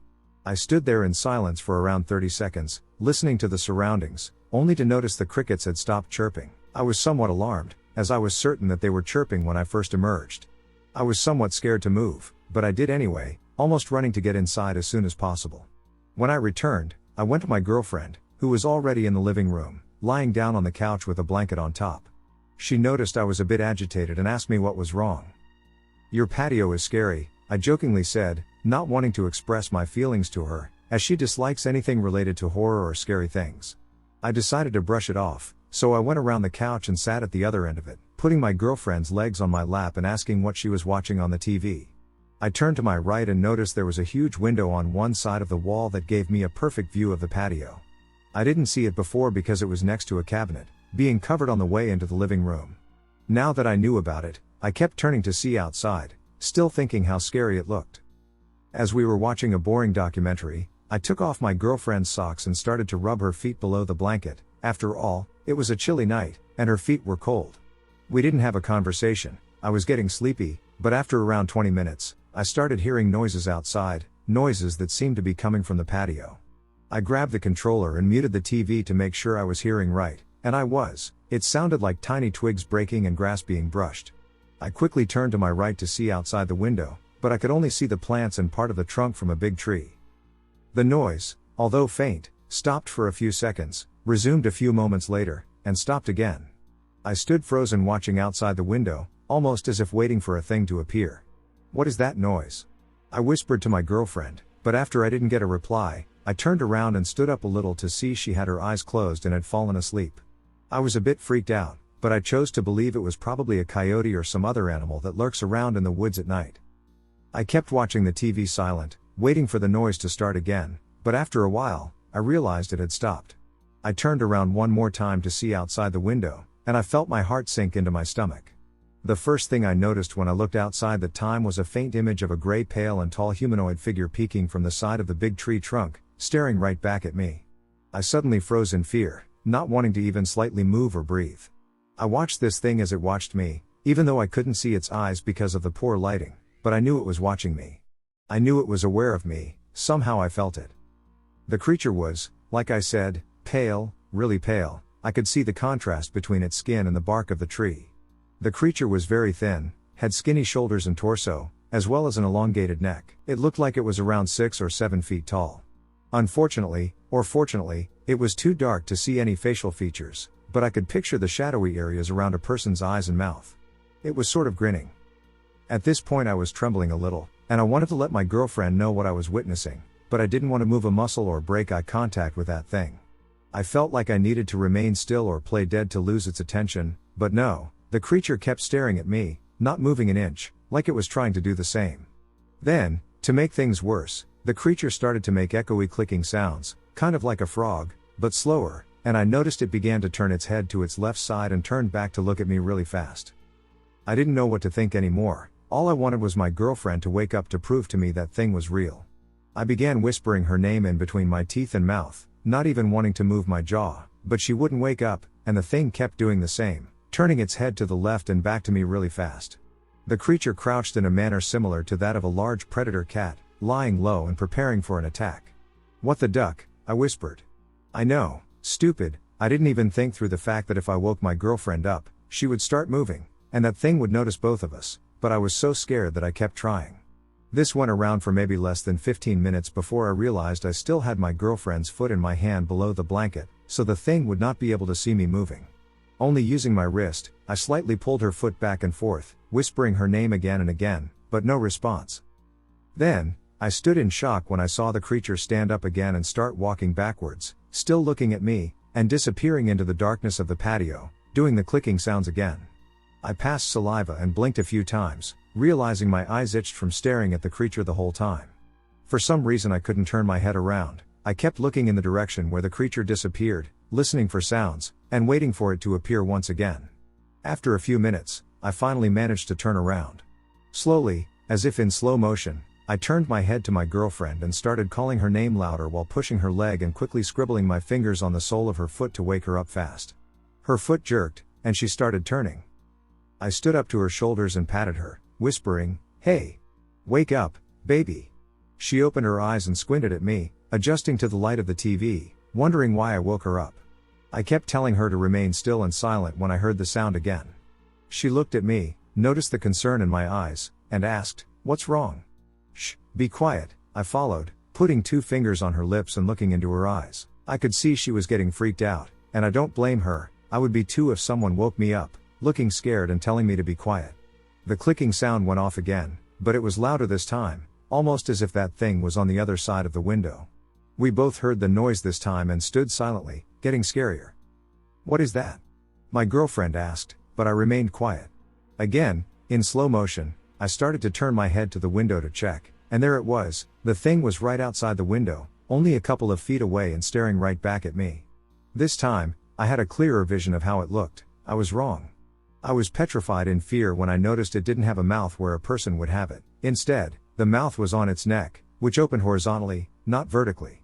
As its mouth opened, it vibrated with the clicking sounds, and hundreds of small, razor-like teeth shined with the window glare. It had oval-shaped eyes that were as dark as the night. I felt its gaze pierce through my soul. I started shaking and breathing faster, not believing what I was seeing. My girlfriend peeked by my side to see what I was looking at, and I instantly felt her body tense up under me as she started to ask me in a trembling voice what that thing was, but no answer came out of me. Now we were both scared to even move a muscle. After the humanoid noticed my girlfriend move, it took a step forward and lowered its head, almost as if it was scanning us. We jumped in fear after seeing the thing do it because we thought it would start coming toward us. My heart was pounding so rapidly that I thought I might faint at any moment. Then, the thing began to walk slowly to its right side, in the direction where the door to the corridor was, resuming the clicking sounds. The scene where the humanoid came out of the bushes outside the house in signs is indicative of what we saw. We took a good look at every inch of that thing's body. It walked with its head turned to us. After we lost sight of it through the window, we both sat up and looked at each other when suddenly, we heard something scratch the metal door that led to the corridor, as if the thing was grazing its fingers on it. Without thinking twice, I grabbed my girlfriend's wrist and jolted out of the living room, locking ourselves in her bedroom. We sat on the floor right next to the bedroom, hiding in case that thing got inside. The scratching sounds continued, and my girlfriend started to sob, still asking about what we saw. I felt powerless knowing I couldn't do much to reassure her. I could only hold her and hope for the thing to give up and leave. The noise continued for about 3 minutes when it suddenly stopped. Then, we began hearing stepping noises all around the house, and we kept turning to whatever direction we heard the noise come from. Eventually, the noises ceased, and after an hour or so, we figured the creature had left. My girlfriend, still with tears in her eyes, told me if we could lie in bed. I agreed because my back was hurting from being in that crouch position for over an hour. We slowly crawled into bed, making the least noise possible, and covering ourselves with another blanket. "Don't worry, baby, everything is going to be okay tomorrow. Try to get some sleep," I told her as I tightened my grip on her. She didn't reply, but after a while she fell asleep again. I didn't get a minute of sleep that night. I kept my eyes open, listening to every sound around us. The next day we didn't even want to touch the subject. All we said was that the creature was not from this world. My girlfriend reported feeling the creature's gaze pierce her, as if it was sensing her with its pure sight. The creature remained silent, leaving us somewhat traumatized. I realized she was going to have to put up with that fear of going outside in the future, and I didn't want that thing anywhere near her or her family again. Days after the encounter, we both suffered from nightmares. She mentioned that she sometimes woke up in the middle of the night, screaming and trembling, and wouldn't be able to stop until her mom went to check on her. The fences that separated the patio and the woods had been redone since. They now stand at 2 meters tall, blocking any straightforward access from the woods. Before this, they had to make sure they didn't have to go outside at night. They haven't had any other encounters again, but my girlfriend insists that the patio gives her chills at night. I keep wondering what that thing was, that humanoid creature, maybe an alien.